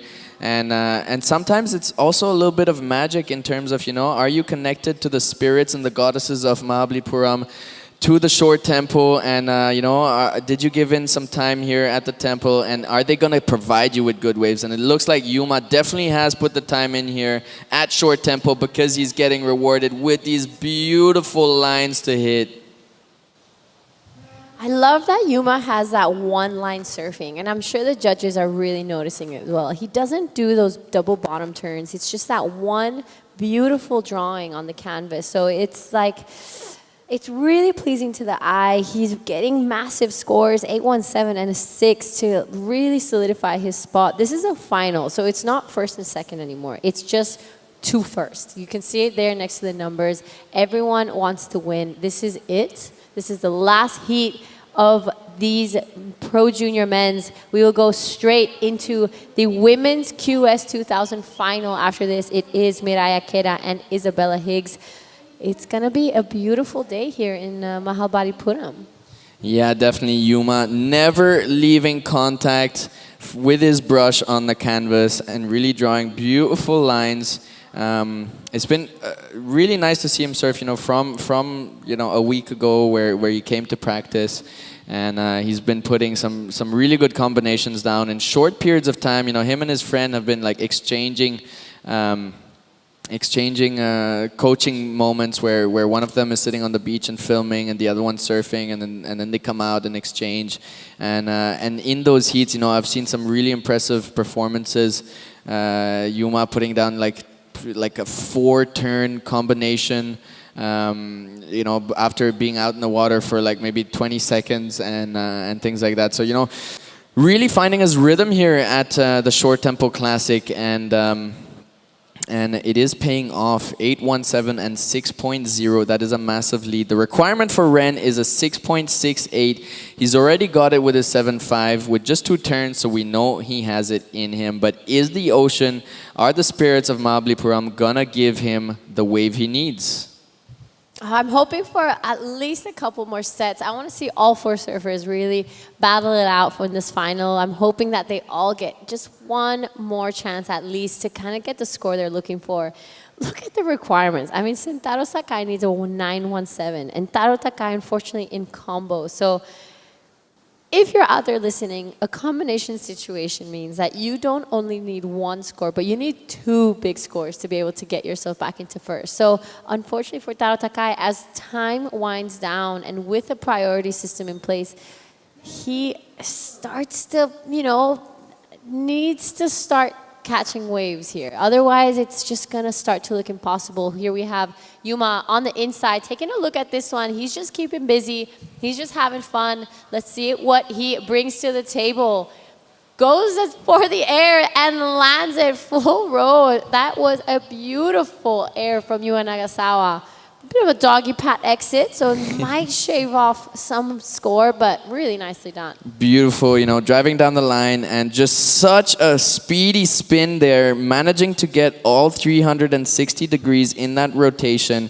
Maybe a little bit less. Yeah, Let's go 270. But I think it we was. saw a lot more than for not looking at the replay.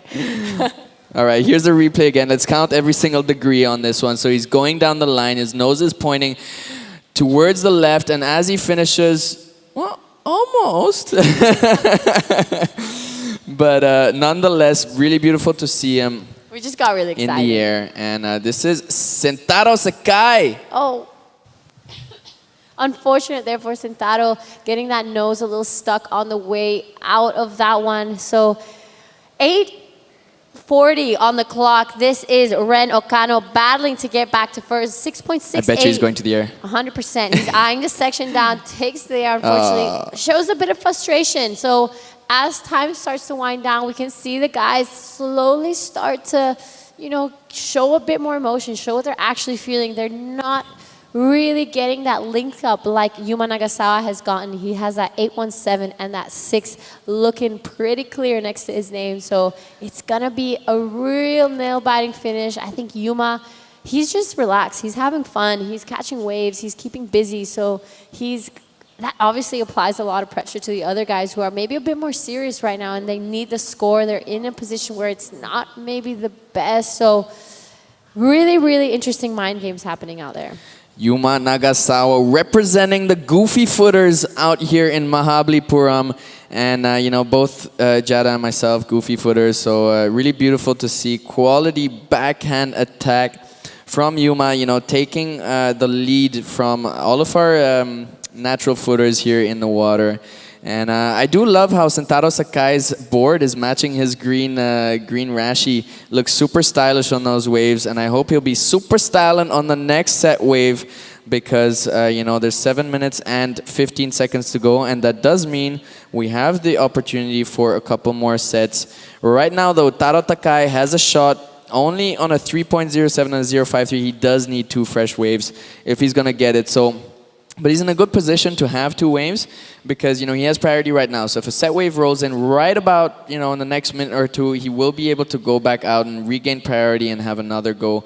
We've seen some amazing surfing from Taro, and, he could pull some voodoo out of his pocket. I mean, his name is Taro. He could pull some tarot cards out, and, hopefully the spirits listen to him. And here he is firing on this one, Jada. All right, Taro Takai, the man we're talking about. Beautiful first turn here. Does it again. Such great lines. He really places that board nicely. Unfortunately, goes down. He knew he had to go big. He's only sitting on a 3. In a combination situation, right behind him, though, Ren Okano up and out on that one. So really nice wave from Taro Takai. Unfortunately, wasn't able to really stick the landing on that one. Looking like Sentaro, taking a look at this one, but it is Yuma with priority. Doesn't opt to go. Looking like it's pretty fast down the line. Flies down past Elephant Rod. We'll get Ren Okano. Nice first cutback. Takes to the air. Unfortunately, doesn't land it. So this is starting to become a bit of an air show. It is. When the requirements are there and the time is kicking and the waves are, not really giving the opportunity for big hacks out the back, these guys do have to go to the air, and that was Taro Takai. Beautiful combo out the back, and now going to the air. Beautiful looking air. Just that board kind of tweaked out a little bit and didn't offer him a perfect, super glue landing with his feet on the board.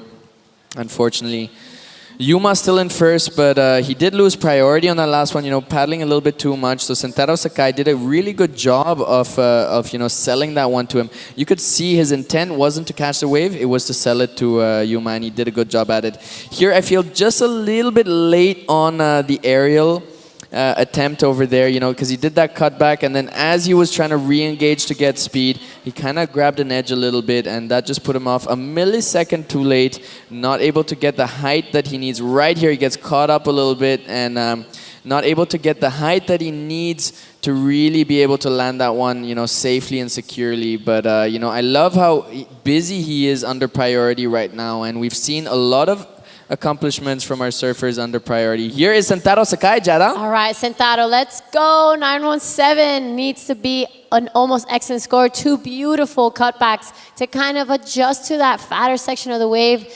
Unfortunately, you can see the body language, a bit of frustration, not what he was expecting.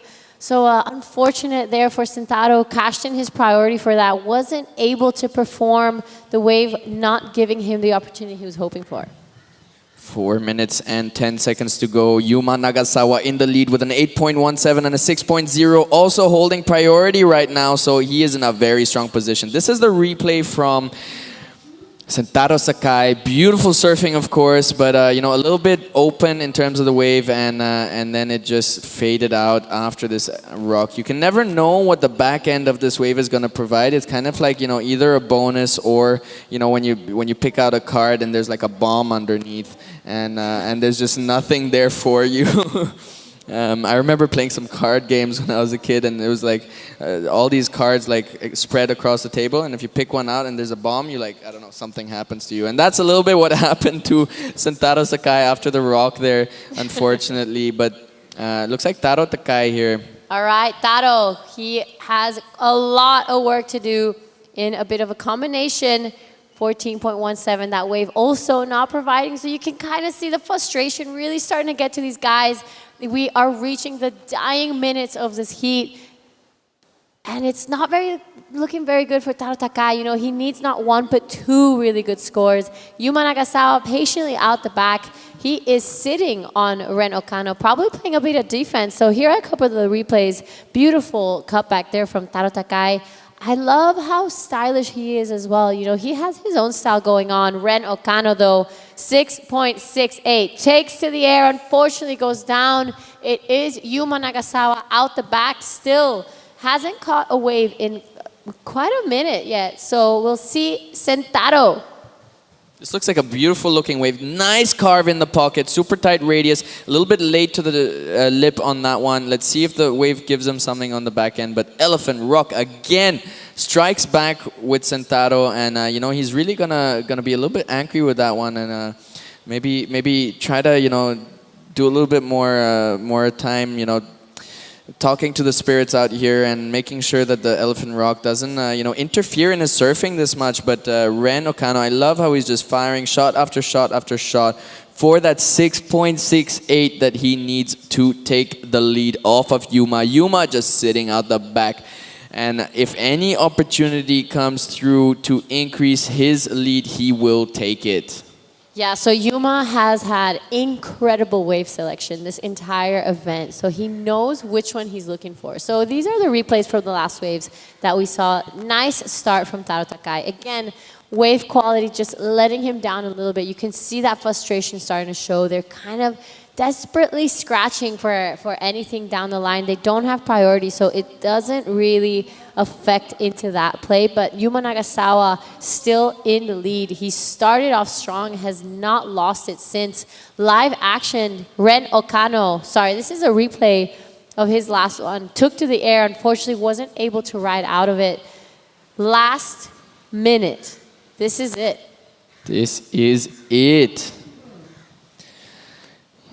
Something is coming through here, and Yuma just lets this one stream down for Taro, and Taro takes it, you know, happily. He's driving down the line, now sets the bottom turn, and big swoop with the drift, but just a one turn. I mean, looking at it from Yuma's side, Taro is in a combination. So even if he does get a 10, it's still not enough. So it was a really smartly played move from Yuma. He really thought that one through. Now he still has priority over Ren and Sentaro. So if anything is to go, Yuma still gets it. And he will not let them get the wave that they're looking for. Yeah, and looked like Yuma kind of used, you know, Taro as a friend there, you know, even though they are competitors. He was like, okay, yeah, bro, Taro, if you take this one, no worries, because even if you need a 10, you know, you won't be able to reach me. And you, by taking it, Taro, you're also going to be protecting me for the other surfers to not get the opportunity. And that is it, guys. Yuma Nagasawa taking the win in the Pro Juniors for the men's. What an incredible performance from Yuma. And I actually had a little bit of, the first time I saw him surfing, I was like, oh, this guy's going to win it. And so really happy to see Yuma, you know, bringing it through since the past week, just surfing so powerfully every day, again and again, and taking out the win with the 8.17 and a 6.0. You know, it's not just a small statement for the crown, it's a big statement for the crown. Absolutely. I mean, he's been killing it this entire event. He has not had a bad heat, and he's been a serious standout. You're absolutely right. From the moment he started, it was just back-to-back massive scores. So huge congratulations to Yuma. I'm sure he's so pumped, and it's going to be great to have that post-heat interview with him. So we are going to throw it out to a quick break before we catch up and start the QS 2000 final. The women will be seeing Mariah Keita and Isabel Higgs.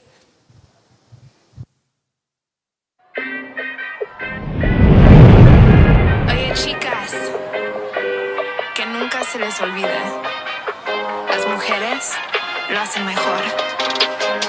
They say there's something in the water that got 'em all acting so crazy. Don't know why they even bother showing up, calling me mommy. Can't get that summertime body for free. Why you be calling, we don't wanna speak. Yeah, if you want it better, listen carefully. We don't go running if you wanna know what we need.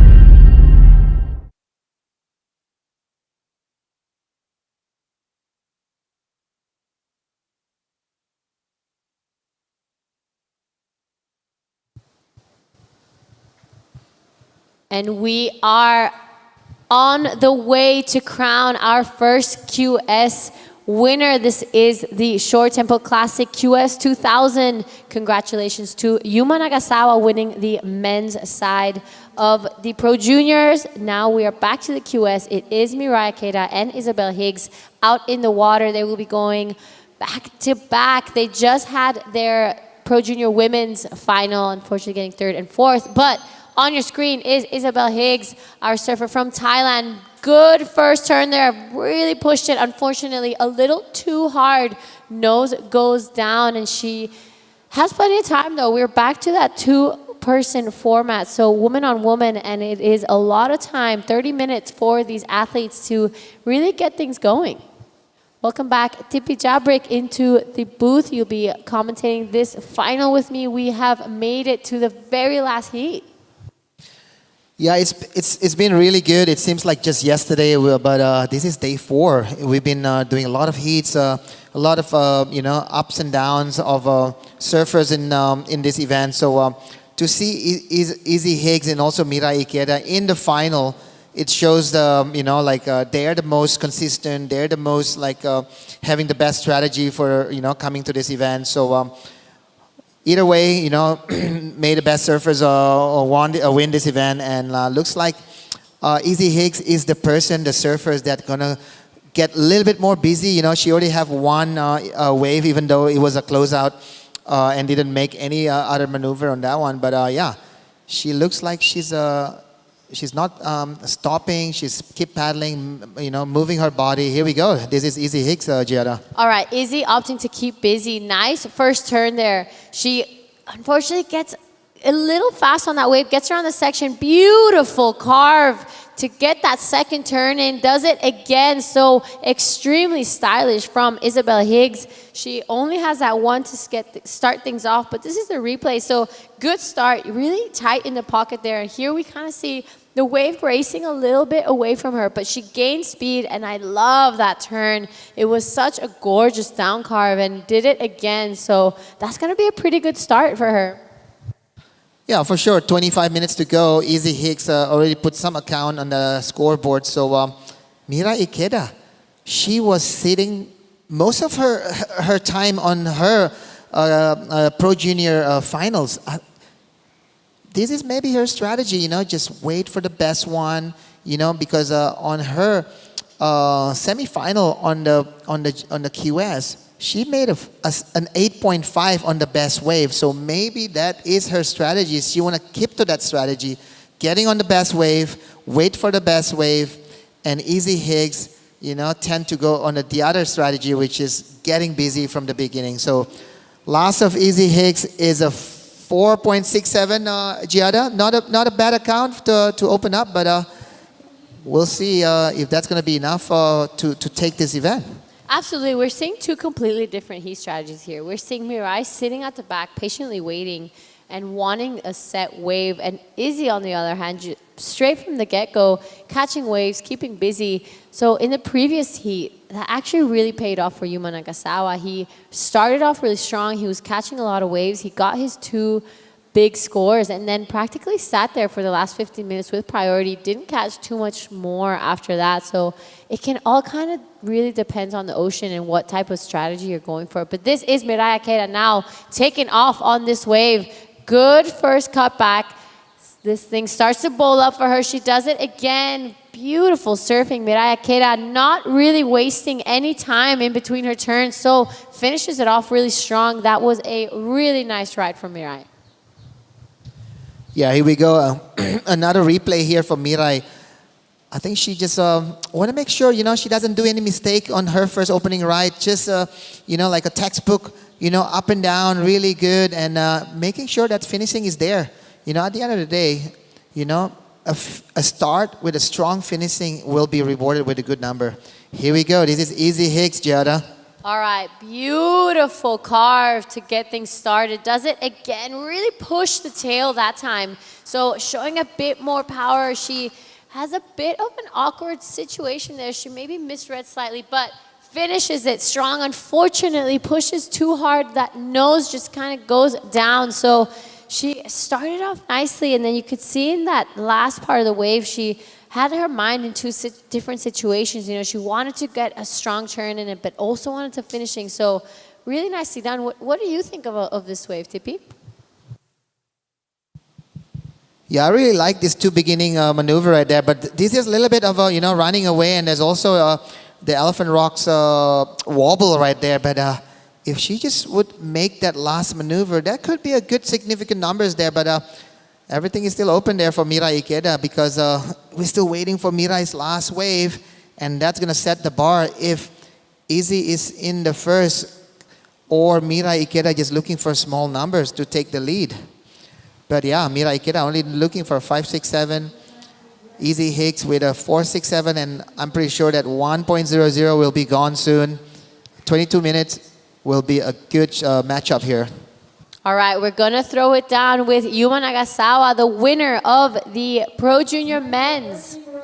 Yuma Nagasawa taking that one out, you know, right off the bat, an 8.17, and you were running back on the beach and your friends were already, you know, having fun and cheering it out. It looked like a bit of a party. How did that feel for you? Yeah, so amazing. Yeah, my first wave and third wave is so good wave. I just having fun the riding wave. I'm so excited. Yeah, when I saw you surfing here last weekend, you know, you came to practice with one of your friends. When I saw you catch your first wave, I was like, okay, this guy's going to win. And I'm so happy that you took the juniors out here. Amazing job. You know, I heard that you're also into hip-hop, you're also into rap. And would you have any rhymes for us here in Mahabs and also for your friends back home? どうも長澤です。本当もうはい優勝できてめっちゃ嬉しいです。もう本当去年とかずっと2番続きでそうですね本当もうなんかあと一歩届かずみたいなのがめっちゃあって、でもまあめげずに自分信じて周りの人のサポートちゃんと受けながらはい優勝できたんで、もう。本当もう俺が嬉しいというかもう感謝しかないですね皆さんに本当にマジで超嬉しいです。ありがとうございます。ちょっとウィニングラップします。Yeah 俺が取ったぜナンバーワン Yeah 隣にはイケてるインディアンそんな感じで乗せていくこのフロー Yo 調子どうなの正宗あいつマジブロー俺も調子よくこのサーフィンができたのあいつのおかげマジでありがとう大きに感謝伝える世界のみんなにあはFuck yeah, let's get it. Awesome. Congratulations on the win. And what are you going to be doing going, you know, after this event? Do you have another event lined up? Yeah, I go take a nap. Yeah. All right, well, enjoy the nap, bro. See you tonight, probably. Back to you guys in the booth. That was my favorite interview that we've had this entire event, maybe even in the world. I absolutely love that. Thank you so much, Yuma Nagasawa. Thank you, Percy. That was so cool. Congratulations. What a moment. There we have the crowd on the beach taking a look at all the action. This is now Mirai Ikeda, the replays. Beautiful. Carve there, so strong, so stylish. This wave bowls up for her again, and she gets a blast really tight in the pocket. Please tell me she finished this one strong because it is going to be a massive score for Mirai Ikeda. This is the surfer that we were talking about in the semis who looks completely unstoppable when she's in the zone. So Izzy Higgs dropped a 5.17 and a 4.67. Mirai a 6.67, but we're still waiting for that last one of Mirai to drop. Yeah, I would love to see. There we go. That's the fans club of Mirai Ikeda for sure. That's Shino Matsuda, and then also that's Shohei Kato and his mom. Yeah, what a great view there from all the supporters there for these two finalists. There's also a couple of Thai crew here to supporting Izzy Higgs. Big shout to all the surfers in Thailand, in Phuket, and also Khao Lak. We have all the boys there been pushing a lot of development also. So great to see the result here with Izzy Higgs. Surfing Thailand is going stronger, and hopefully we can see more of the Asian regions pushing not far behind. So here we go. This is Mira Ikeda surfing smart here, just really controlling that rails.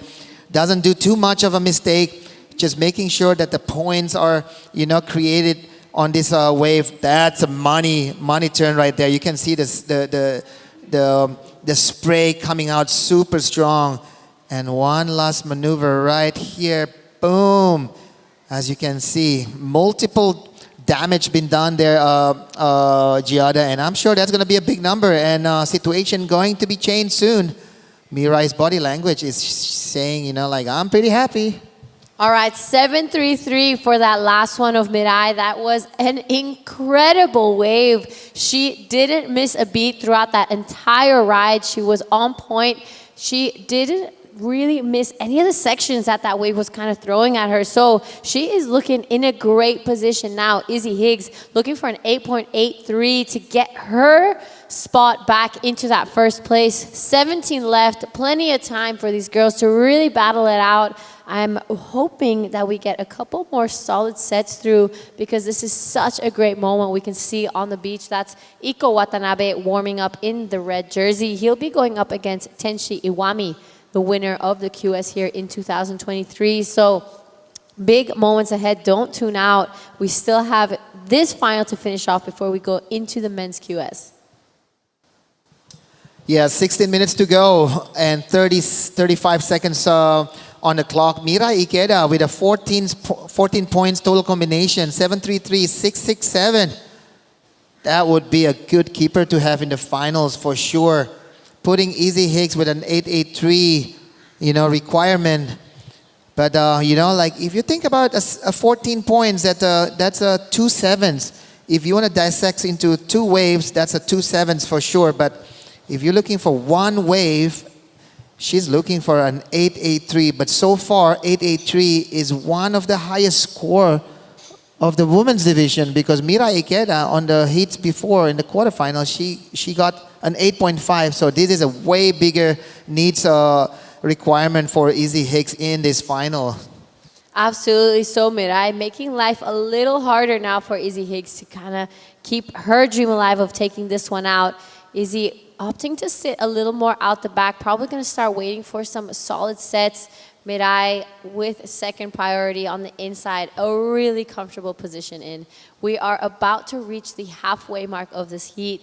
Just 15 minutes left before we crown our first woman of the Short Tempo Classic QS 2000.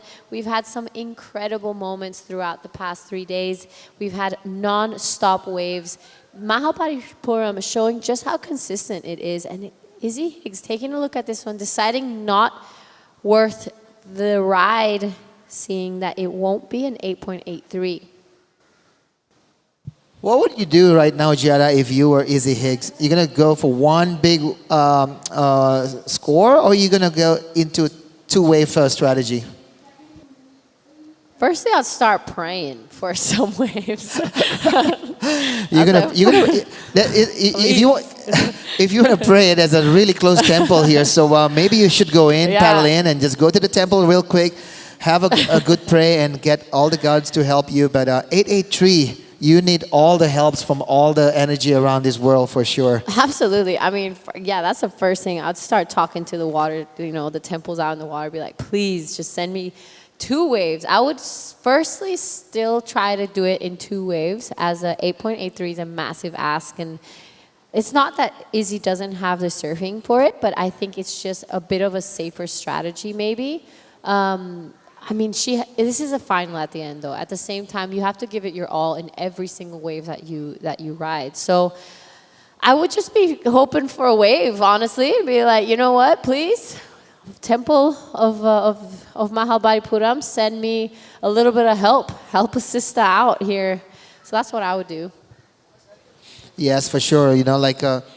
In the final right now, it's there's no mercy. You want to win. You already go this far. You will not be happy to become second. So Izzy Higgs, I'm pretty sure she will give all in. It's almost like a poker game right now. This is the time where you do all in. There's no There's no hesitation. You got to go big. And like any other games, if you're in the final, you want to make sure that you are trying as hard as you can to be the top.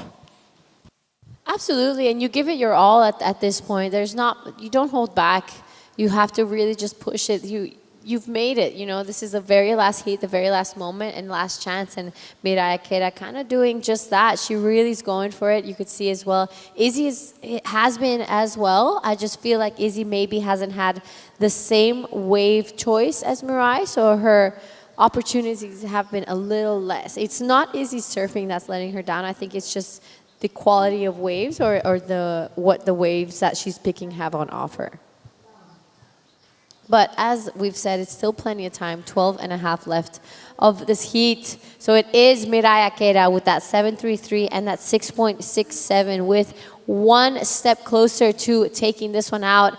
Izzy Higgs, 8.83 is her requirement. Here we have the local fishermen coming in.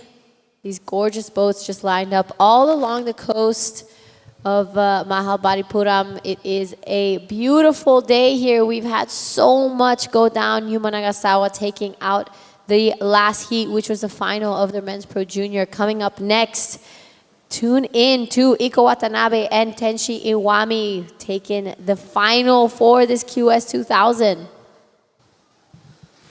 Yes, please don't go anywhere. We have one more heat to go before we all wrapping up this Shore Temple Classic 2026 before we all come back here next year. And we would love to be, to be able to come here and making sure this the Indian the QS leg is here, and with the live broadcast that we have on this year's event, the quality of the event that we are showcasing. I'm pretty sure this is going to be a bigger event to come in the future.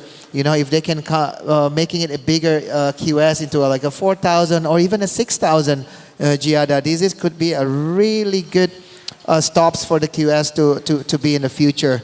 And 10 minutes and 50 seconds to go. Mirai Ikeda, Izzy Higgs still out there. Izzy is doing what Giada would do, expecting 2 more sets to come to her. And Mirai Ikeda just gonna say to herself, this is my chance to win this QS 2000 here in India. Absolutely. As you said, the quality of waves we've had the past 3 days have been world class. We have had so many high scored. We've gone from 9s, 8s, 7s being thrown around. And not only the waves, but the community here in India has been so welcoming. I have felt like I'm at home.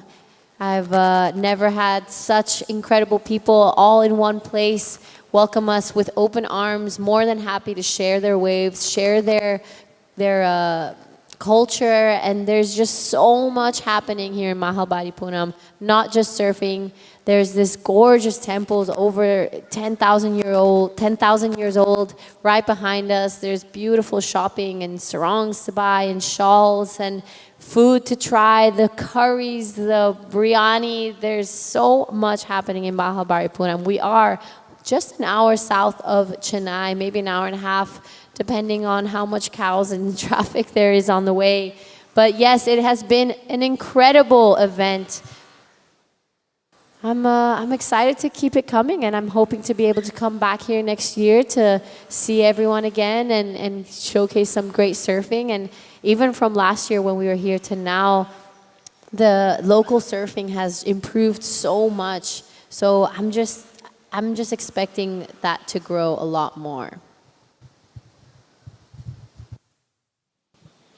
Yeah, one thing for sure about surfing, Giada, surfing opened up a lot of tourism destination, and surfing is one of the key elements to grow your tourism as a destination in the world. Talking about a destination, here we go. Izzy Higgs is going somewhere big on that one. The wave is not as big as the sets that that been rolling down, but unlucky there for Izzy. I think the pressure is creeping in already, but she should just paddle out there, shake that head, and maybe there's 2 more potential coming to her. So still wide open. Absolutely. Early days still, 8 on the clock. Really beautiful surfing here from Izzy. I love that turn. She has it on lock, looking like she's been really working on it. They're unfortunately getting a little stuck in the whitewash. That board under her feet is looking really, really sharp for her, and it just really responsive. So she has a great team behind her back. I know she spends quite a lot of time in Australia and represents Thailand, though. She has that Thai flag next to her name. Izzy Higgs, one of the only non-Japanese surfers to kind of get so deep into the draw, and another great person to have around. Miraya Keita out the back. She is, as time winds down, it seems like she is one step closer each time for taking this Short Tempo Classic QS 2000 title. So yeah, this event is proudly supported and sponsored by multiple partners that they are supporting this event. We have the Surfing India is also putting a lot of big effort to make sure this event is up here. Working with the Tamil Nadu local government here, and also all the hotels that providing all the venue here. We have unlimited water supply here. Also, thank you very much for all the sponsors. And here we go. This is Izzy Higgs on her wave right now. This is live in action, Jada. Yeah, so 2 really nice turns. That was much more like it. Izzy sticking that one through. So that is exactly the type of surfing that she wants to be doing. Keeping busy, starting to catch a bit more waves. Beautiful turn here to get things going. But I love that strong finishing. Sorry, I did a lot of talking this week. So yeah, I think Izzy Higgs, swinging back there a little bit. Her requirement now is 883 still, and we'll see if that's gonna replace her 517 or 467. It was a good 2 combo there, really good strong 2 combos, and I think everybody in Thailand is watching. Mama Izzy is also watching. Kapung Kap, Sawadee Kap. So yeah, I'm pulling all my Thai words here. My favorite food in Thailand, I have to say, Pad Thai is also one of my favorite. But in India, the food has been amazing. That curry is, been flawless, and the spice and everything is just so amazing. Every morning that I'm always looking forward for a really strong chai tea. It's been so good. Where are you getting chai tea? Everywhere. They just give you that milk tea. I haven't had one yet. Yeah. It wasn't chai tea. I mean, it's more like a milk tea, but it's still good enough, So yeah, 577 for loss of Izzy. Not putting down too much her needs. They're still in the numbers of 8. So 823 now is what she needs. 5 minutes to go. What does she need to do now, Giada? All right, so Izzy now out the back. This is Miraya Keita wanting to get rid of that 6.67. Good-looking wave. Big blast to get things started. Straight off the bat to that second one. A big smile on her face. She's already liking it. So that was an incredible ride. I don't know if it's going to be better than that 6.67, but she is looking unstoppable. This is the Miraya Keita I saw at that Krui Pro QS 6000, getting the back-to-back wins. Once she's in the role, it is hard to get her out of it. So Mirai, on the best waves of this heat for now, she's looked pretty good this entire event. She's been on point. She has a pretty special connection to this wave. Hasn't missed a beat, has been on some of the best waves ridden this entire event. Izzy out the back now. As time ticks down, it's slowly starting to look like she has to get that score on one wave. So Izzy gonna have to give it her all, probably on the next one. 4 minutes left. Next up, Iko Watanabe up against Tenshi Iwami. Both surfers wanting to take this one out. Tenshi, a past winner here. Iko, always a standout in the QS around Asia. He's pretty unstoppable, and so is Tenshi. So that's going to be an incredible matchup. Yeah, 3 minutes and 40 seconds to go. Looks like time is getting more slimmer here for Izzy Higgs. Still requiring an 823. Looks like now she needs to do it on a single wave there now, Giada. So, the situation is a bit more tighter on her shoulder. because 8.23, that's the highest score of the day right now. So highest score of the heat. So here we go. Looks like Yuma Nagasawa, the Japanese warriors, the Japanese hip hopper, just rapping some kind of great tunes there. He mentioned about saying thank you to everybody in India. So great to have that kind of characters win this event here in India. Absolutely. And here is Mirai Ikeda fighting to stay in first. She is in a comfortable lead. Beautiful blast there. Does she do it again? She does. This is gonna be a massive score. And unfortunately goes down. So I'm not sure if that's gonna factor in, but that was a beautiful wave from Mirai Ikeda. There we have everyone watching from the beach. That's actually inside the temple, Giada. So next to that big wall, there's the big shore temple. If you go up on the drone, you can see it. This is where the competition site is. As we can see there, a lot of locals here. I think they're pretty curious on what's going on here because surfing is pretty young here in India. To see surfing competition in India is something not you're gonna watch every single day. Absolutely, and what a better day than Independence Day here. So a great moment here for India and its surfing. This is the Shore Temple Classic QS 2000. We are just under 2 minutes to crown our first champions. It is Mirai Ikeda with that solid lead. She just dropped a 6.60, so doesn't go into her top two. As we reach the 90-second mark, Izzy Higgs needs one last chance, 8.23 to get into the lead. Does the ocean provide it, or does Mirai Ikeda walk away with the crown? Yeah, looks like there's a couple lines coming into Izzy Higgs sides. As you can see, we're going to have one more heats after this.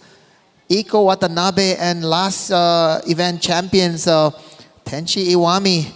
They both have a different way of surfing. Iko is a bit more, fluid, a bit more stylish, combined with some kind of aerial games. But Tenshi, the power horse of the young Japanese surfers. So it'll be interesting. There's a lot of Japanese domination on this event, that's for sure. Absolutely, they have been dominating. 40 seconds left. Izzy lets this one go, doesn't see the potential on it. We will be counting this one down. Does she get one more chance? Looking like she's gonna have to go on this one. 8.23 is her requirement. She needs to go big. Massive first turn. Love that one from Izzy. Does it again. This wave closes down. She really pushed the tail on that last one. Does it go to the 8.23? Body language says she's maybe not so convinced. What do you think, Tippy?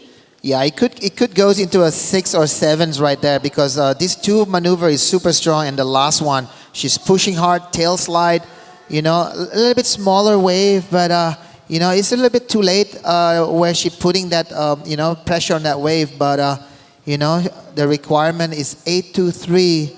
Even though she got a 7, it's still not enough. So I have to say, a good chance for Mirai Ikeda to take the QS 2000 here in India, but still waiting for score. Yeah, we're still waiting for the score of the last of Isabel Higgs.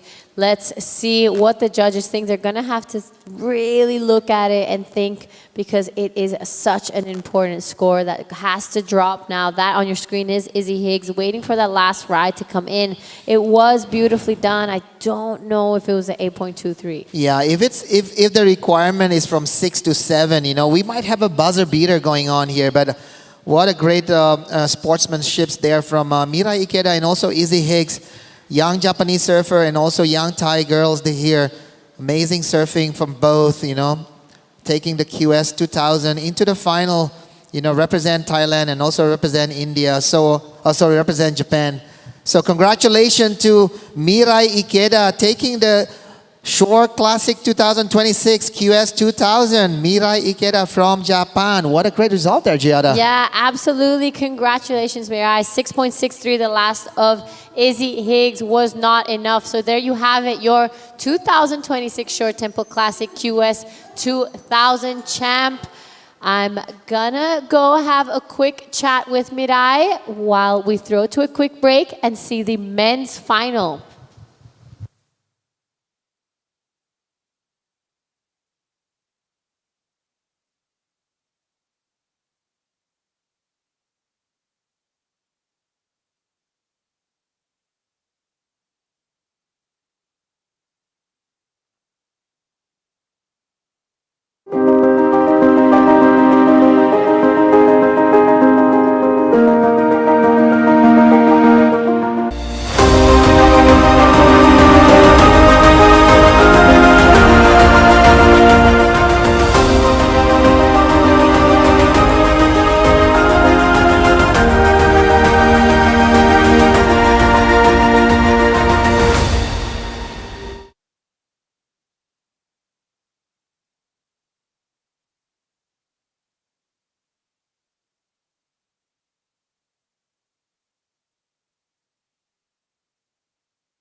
Back in the booth here with Tipi Jabrek as we watch our champion for the QS 2000 in the women's division getting chaired up the beach.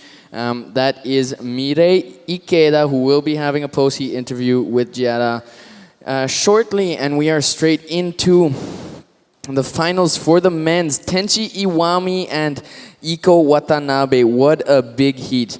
Tenchi Iwami is the defending champion here from that QS 3000 we had in 2023 in Mahabs. And Iko Watanabe, you know, a big name to take down for Tenchi, but we've seen some massive carves from Tenchi, and you know, we're gonna be looking at some more in this heat. But it's Iko Watanabe opening right here, deep bottom turn. Slashes it all the way into the pocket. Now trying to get ahead of the section, but that one runs away. Maybe pushing the tail a little bit too strong on that first cut back. And Tenchi takes this shot here. Yeah, there's a two mistake happens here from Tenchi and also Iko. So they both get a small numbers for sure. But this one looking really good. You know, Tenchi Iwami with that, wow, with extending like a big roundhouse snap right there. Can he go another one? Oh my God, that's gonna be a massive score. That first two maneuver, you know, that's gonna be where the money is all gonna go on his pocket.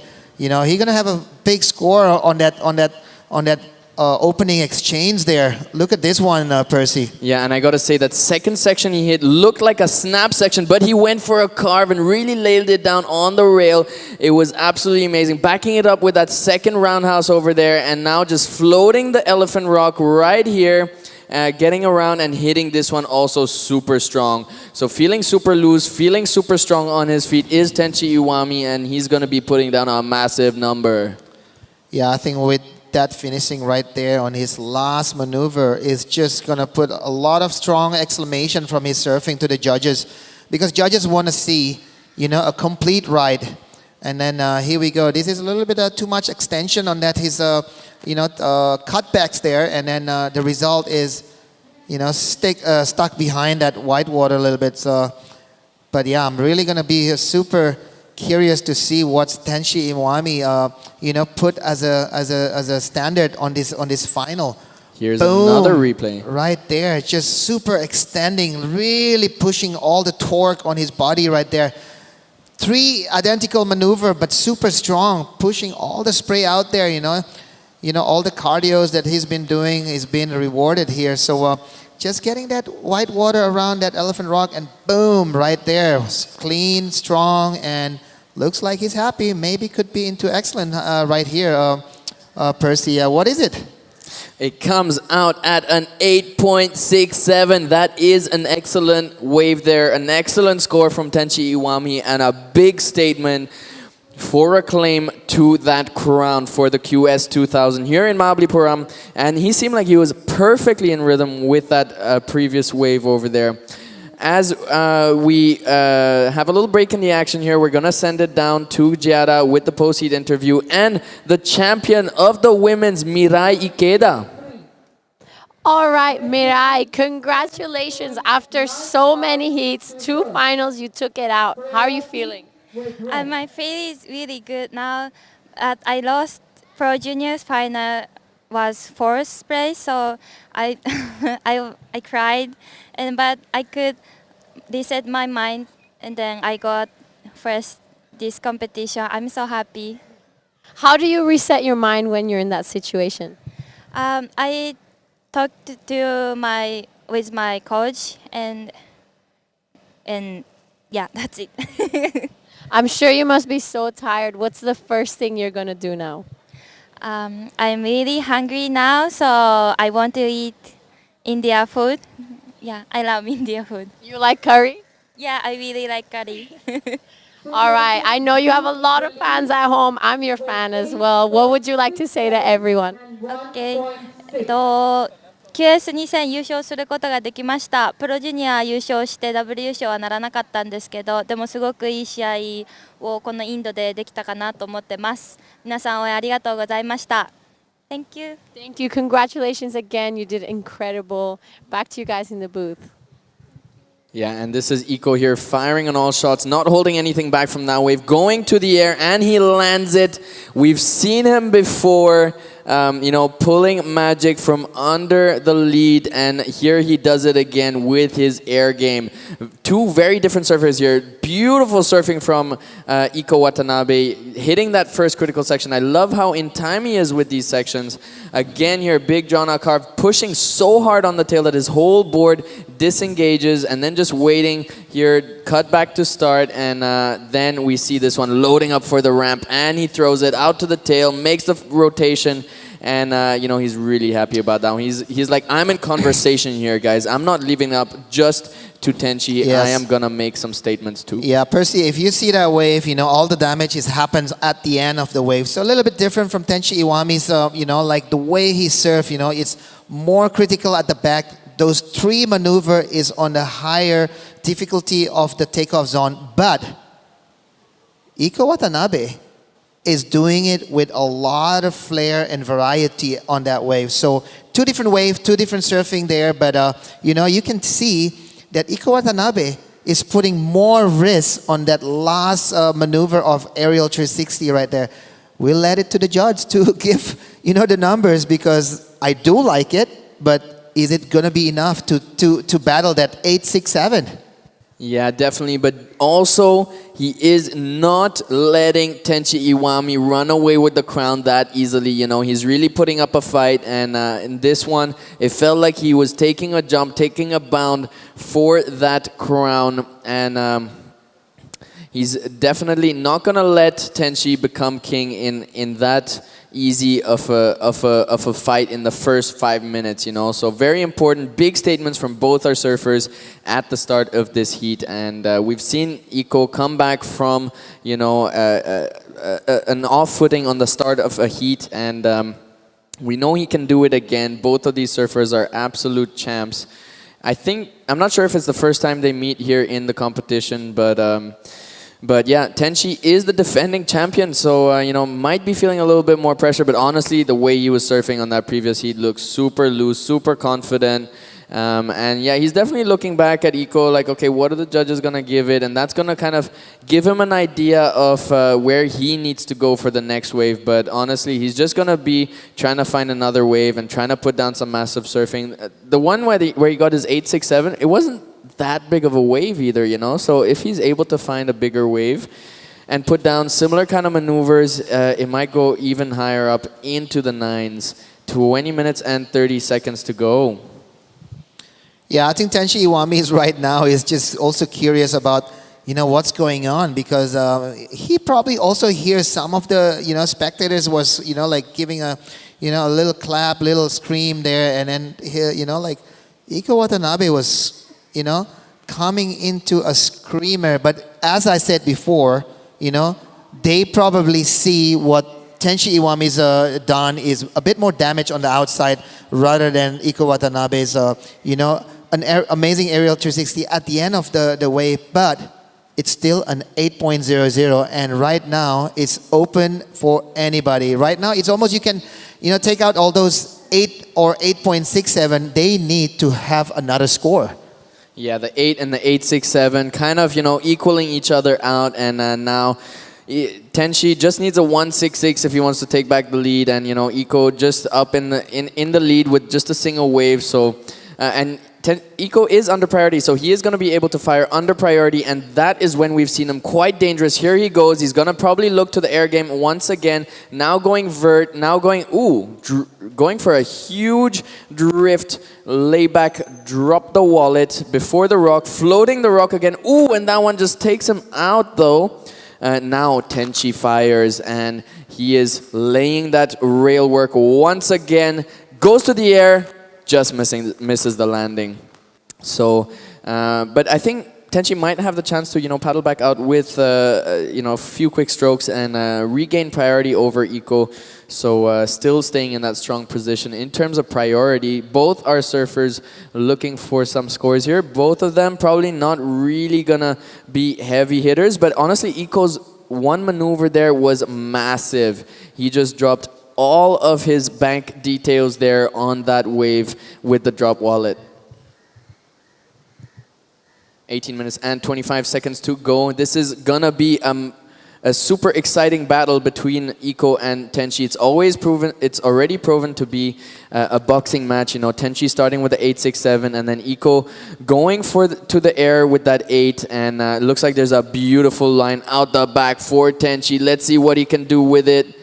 Perfect positioning on the takeoff, even though he just caught a wave now, and now setting up the bottom turn. Big drawn out carve to start, straight into another bottom turn. Really perfect one line surfing on the start over there. Let's see what damage he can do on the back end of this. He goes into the lip, and now setting it up again. This one just keeps providing, and he falls. That was a mistake from Tenshi Iwami, and that might cost him the crown, because Iko is a strong competitor and will take advantage of any little gap in the game. So yeah, this is the replay from Iko Watanabe. Just a little bit behind on that one. Really strong layback slash right there. Also a couple more strong maneuver right there, but just a little bit behind that elephant rock. They both actually, I have to say, did a couple mistakes, but the biggest mistake was Tenshi Iwami didn't make that last maneuver. That would be an amazing score if it's a successful maneuver right there. Wow. Another look at that layback over there. So cool how he, drifted and skidded out on that one and kept control. And, I think one of my favorite turns definitely of the event so far. Tenshi Iwami, knowing that he didn't do so much damage out the back, really needed the finish on that wave, and unfortunate for him not making the finish. Maybe feeling just a little too loose, just a little too confident. This is the replay, carve to start, and goes to the air. So that's the little insider before that he got the bigger set wave out the back. So Tenshi having two opportunities, but not quite able to convert on there. Iko Watanabe, however, a 4.67 for that one layback drift before the elephant rock, and that's a massive score just for one turn. Here is the big set wave from Tenshi. A lot of downtime at the start of that one, and that was like a big drawn out down carve, not so tight radius as we've seen from Tenshi in the past. So he needed more damage here. He went to the lip but kept the nose down the line a little bit. This was where he was going to get most of his money from, especially because the wave had more to offer on it. But with his eyes down the line, he wasn't aware of the extension he had in his legs, and that, the wave taking the upper hand with that, and just grabbing his inside rail and not letting him continue, even though there was some opportunities left on that wave. So really giving it his all on that one, but not able to bring it into a tight radius turn, and then that one just a little bit of a setup turn.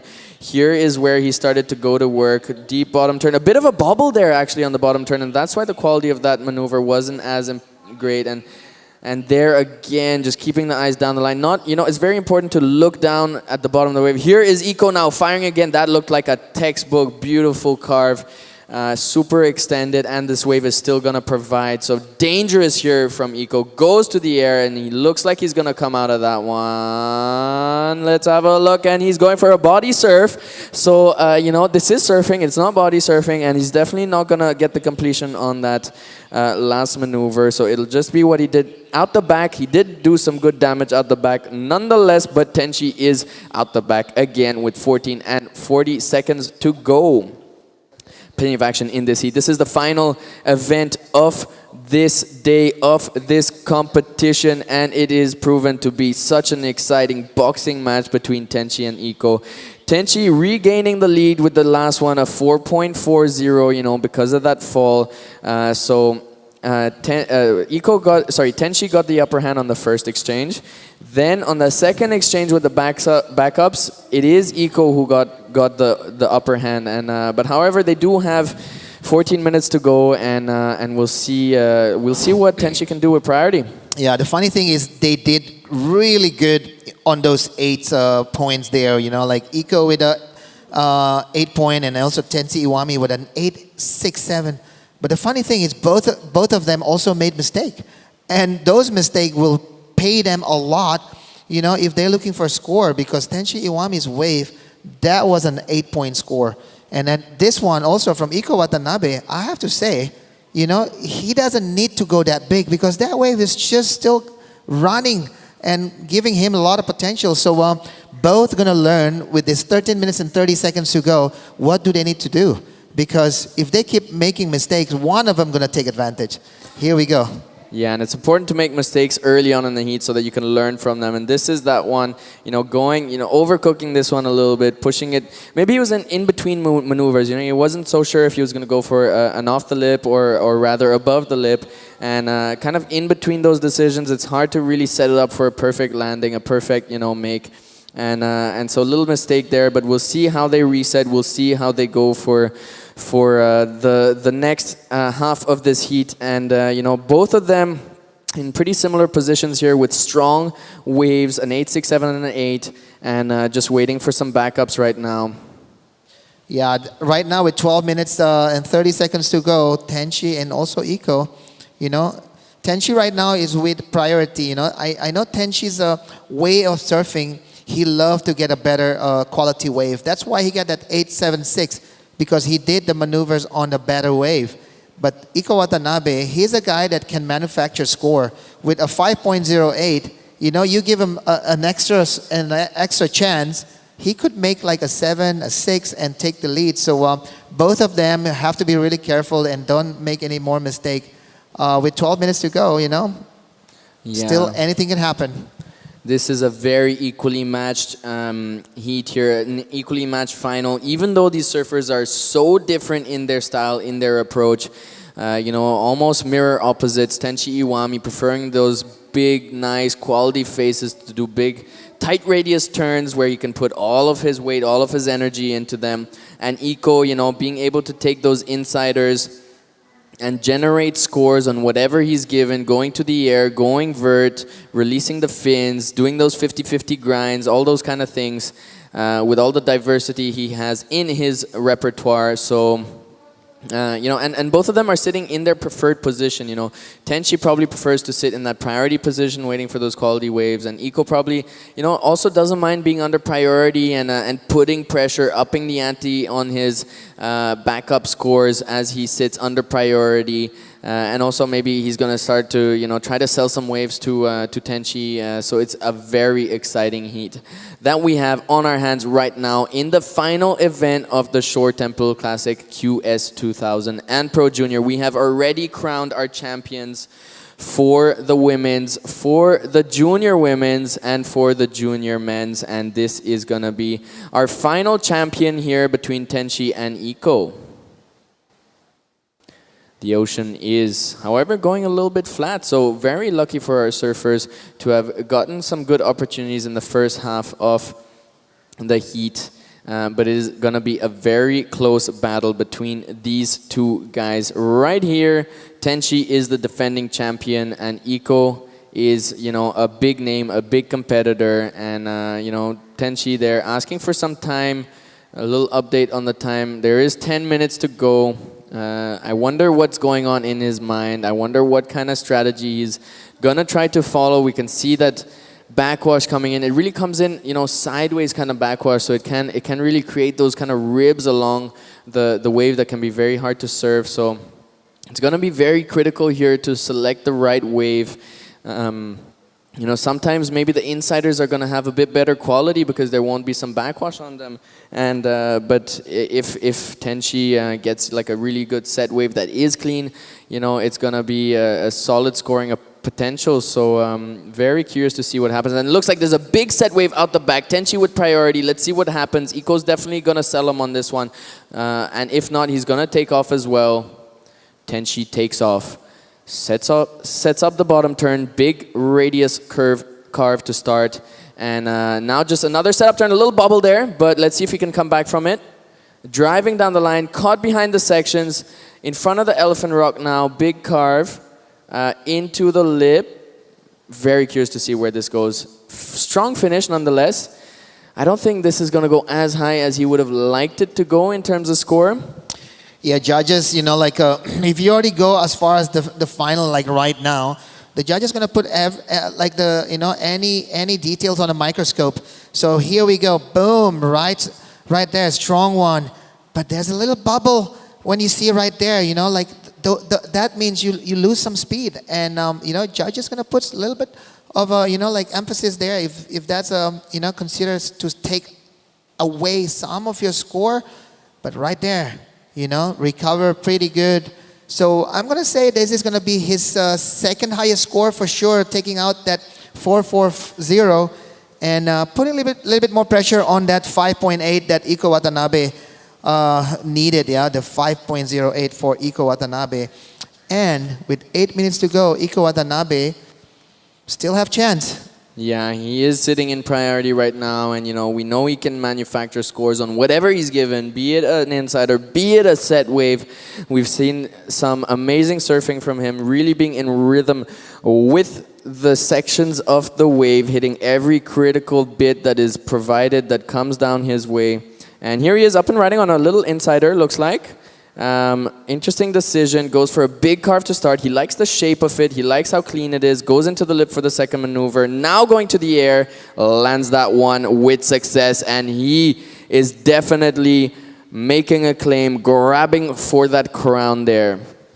Wow, that was a good exchange between Tenchi and also Iko. Right now, judges are, being really in a extra concentration because that was a great maneuver, strong top turns there, and he is facing on that last section to do that aerial 360. It's not a full rotation there, but still, a really great, amazing aerial 360 there. And looks like he's going again. Wow, back to back there for Iko Watanabe, but looks like the crab is like having a bigger say there, stuck on that last wave right there. So last of Tenchi Iwami was a 5.33, so that wobble really does affecting on the score. It will be interesting, a 6.01. I'm pretty sure the number will be close enough. It's either over that 0.61 or just a little under, because the wave is a little bit smaller, but that aerial 360 was amazing, and there's 2 turns before that one. It'll be interesting. It will be a 6 point something or something just behind that number. So 6 minutes to go. 6 minutes to go, and the requirement is also a 6.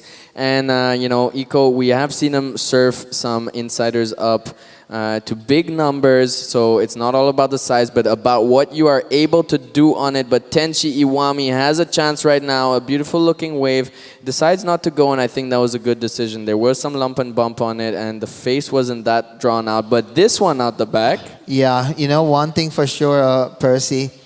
If Iko Watanabe get the score, let's go back on that one later. Here we go. This is Tenchi Iwami. Boom! Strong top turn right there.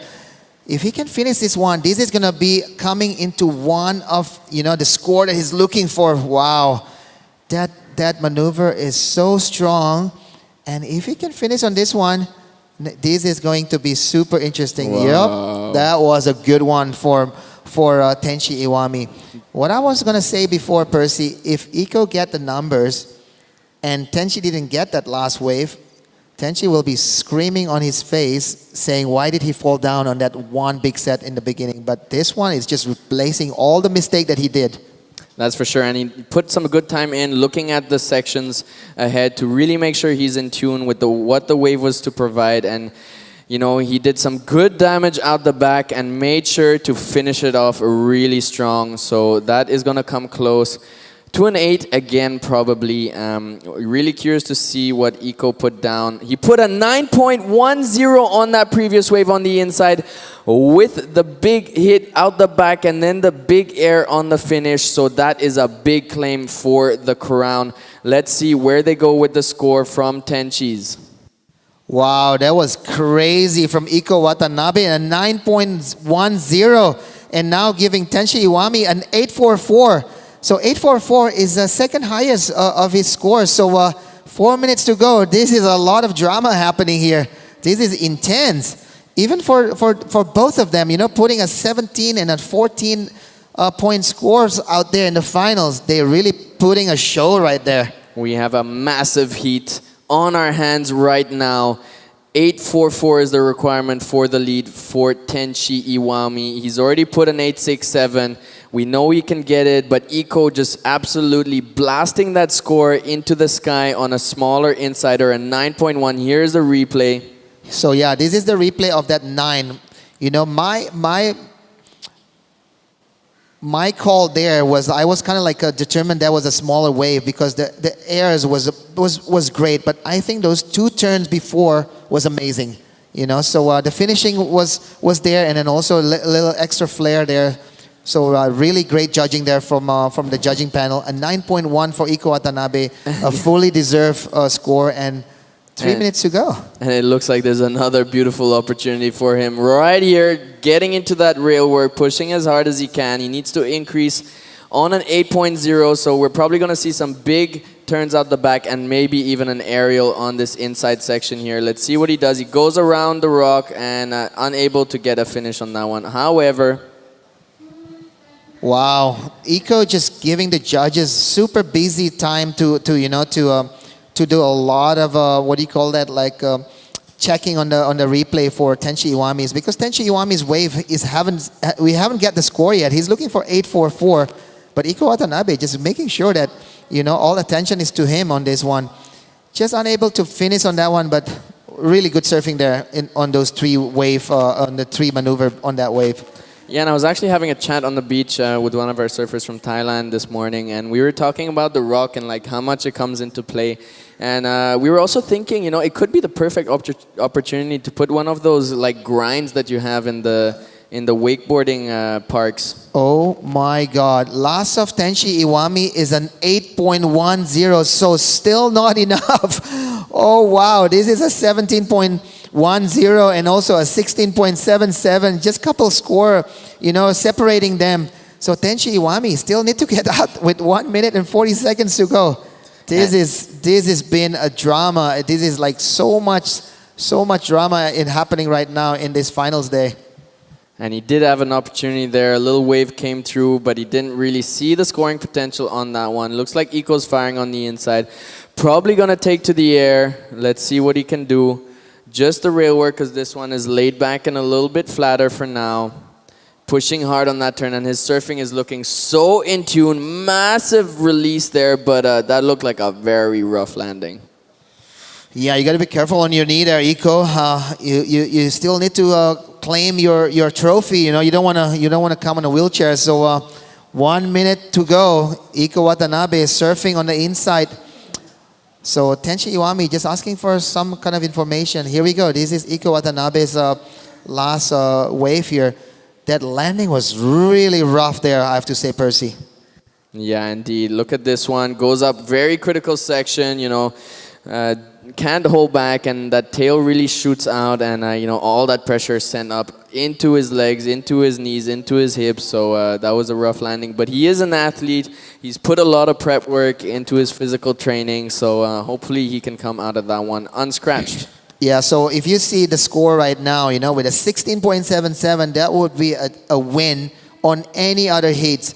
But, you're surfing against Iko Watanabe with, his air games, a 9.1, he got a really strong airs, an 8.00 also a really great air. So 8 seconds to go. Yeah, and what I really liked is that both these surfers really showed us all their surfing, all the repertoire they have, and Eco just getting the edge on that one with the aerial maneuvers and with the criticality on his waves, and with the ability to generate scores on smaller waves on the inside. So huge accomplishment for Iko Watanabe. He was one of the favorites here all competition long, and he took a win over the defending champion Tenchi Iwami. Big result also for Tenchi Iwami, a 16.77 total, one of the biggest heat totals of the competition so far, but not enough to beat the massive 17.10 of Iko Watanabe. Congratulations to all our surfers, all our finalists. And that was it for the Short Tempo Classic, QS 2000 and Pro Junior, TP. Yes, and I would like to have an opportunity for you to say big thank you to all the sponsors, Percy, to have this event, for the Short Tempo Classic 2026. Yeah, for sure.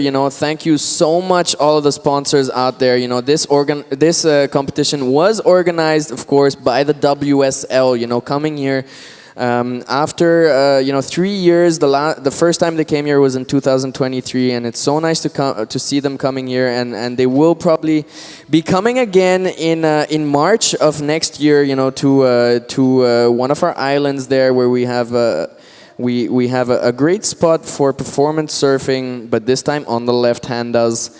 And so yeah, thank you a lot, WSL, and of course, Surfing Federation of India putting in so much work in their national series, putting so much work in the team, and really developing all the skills that it takes to put together a QS event here in Mahabalipuram. This is the second one that they've done, so we felt much more in rhythm. And like Arun Vasu was saying, big up to the whole team in the backgrounds, the volunteers, the media team, the judges, of course, the logisticians, and just everyone that's making this possible. The event directors, of course, and the Tamil Nadu Surfing Association as well. We couldn't do this without them, and they've been doing so much for the sport in India so far.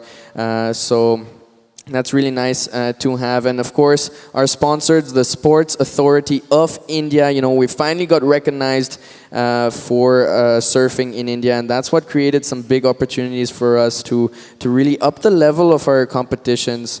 And the Sports Development Authority of Tamil Nadu, really putting a lot of development work in terms of the surfing sport, which has come from under the scenes. Of course, cricket and all sorts of other sports are really the forefront of the sports industry in India, but sports development, from Tamil Nadu, being able to see the opportunities here that were showcased actually by the TT group, by Arun Vasu himself, with those massive surf, yoga, and music festivals that he threw down in Kovalong a bunch of years ago, and that is what got the recognition, and that is what created this stage for us. So thank you to all our sponsors as well as all our partners out there.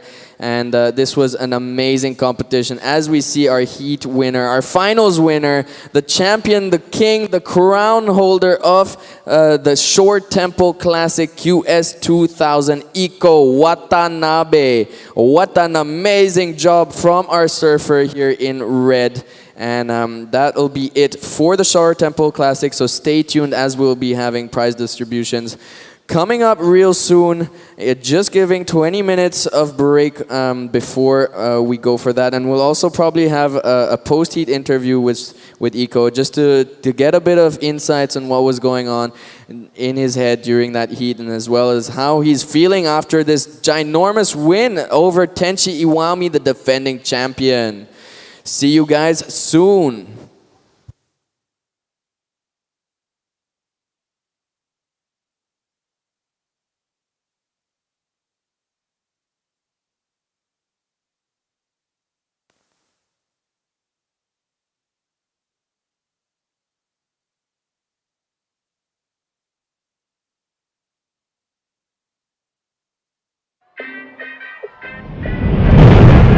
Oye chicas, que nunca se les olvide.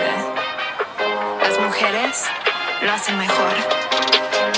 They say there's something in the water that got them all acting so crazy.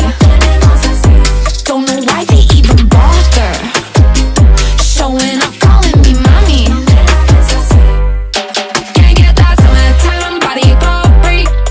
Why you be calling, calling, we don't wanna speak. Yeah, if you want it better, listen carefully. We don't go running, running if you wanna know what we need.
Check, check.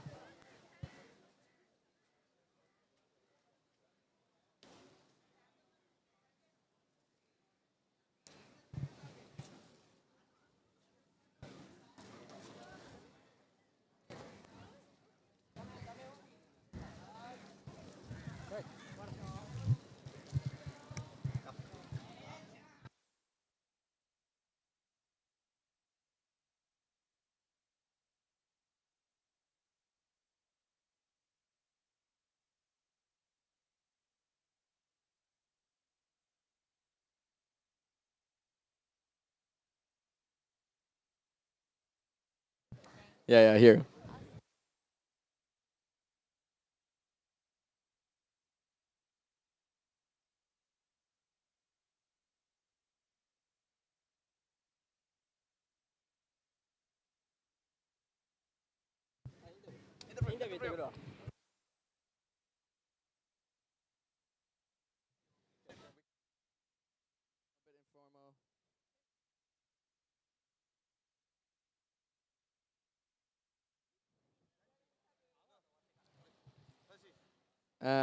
Wait, what did you? Can you repeat that?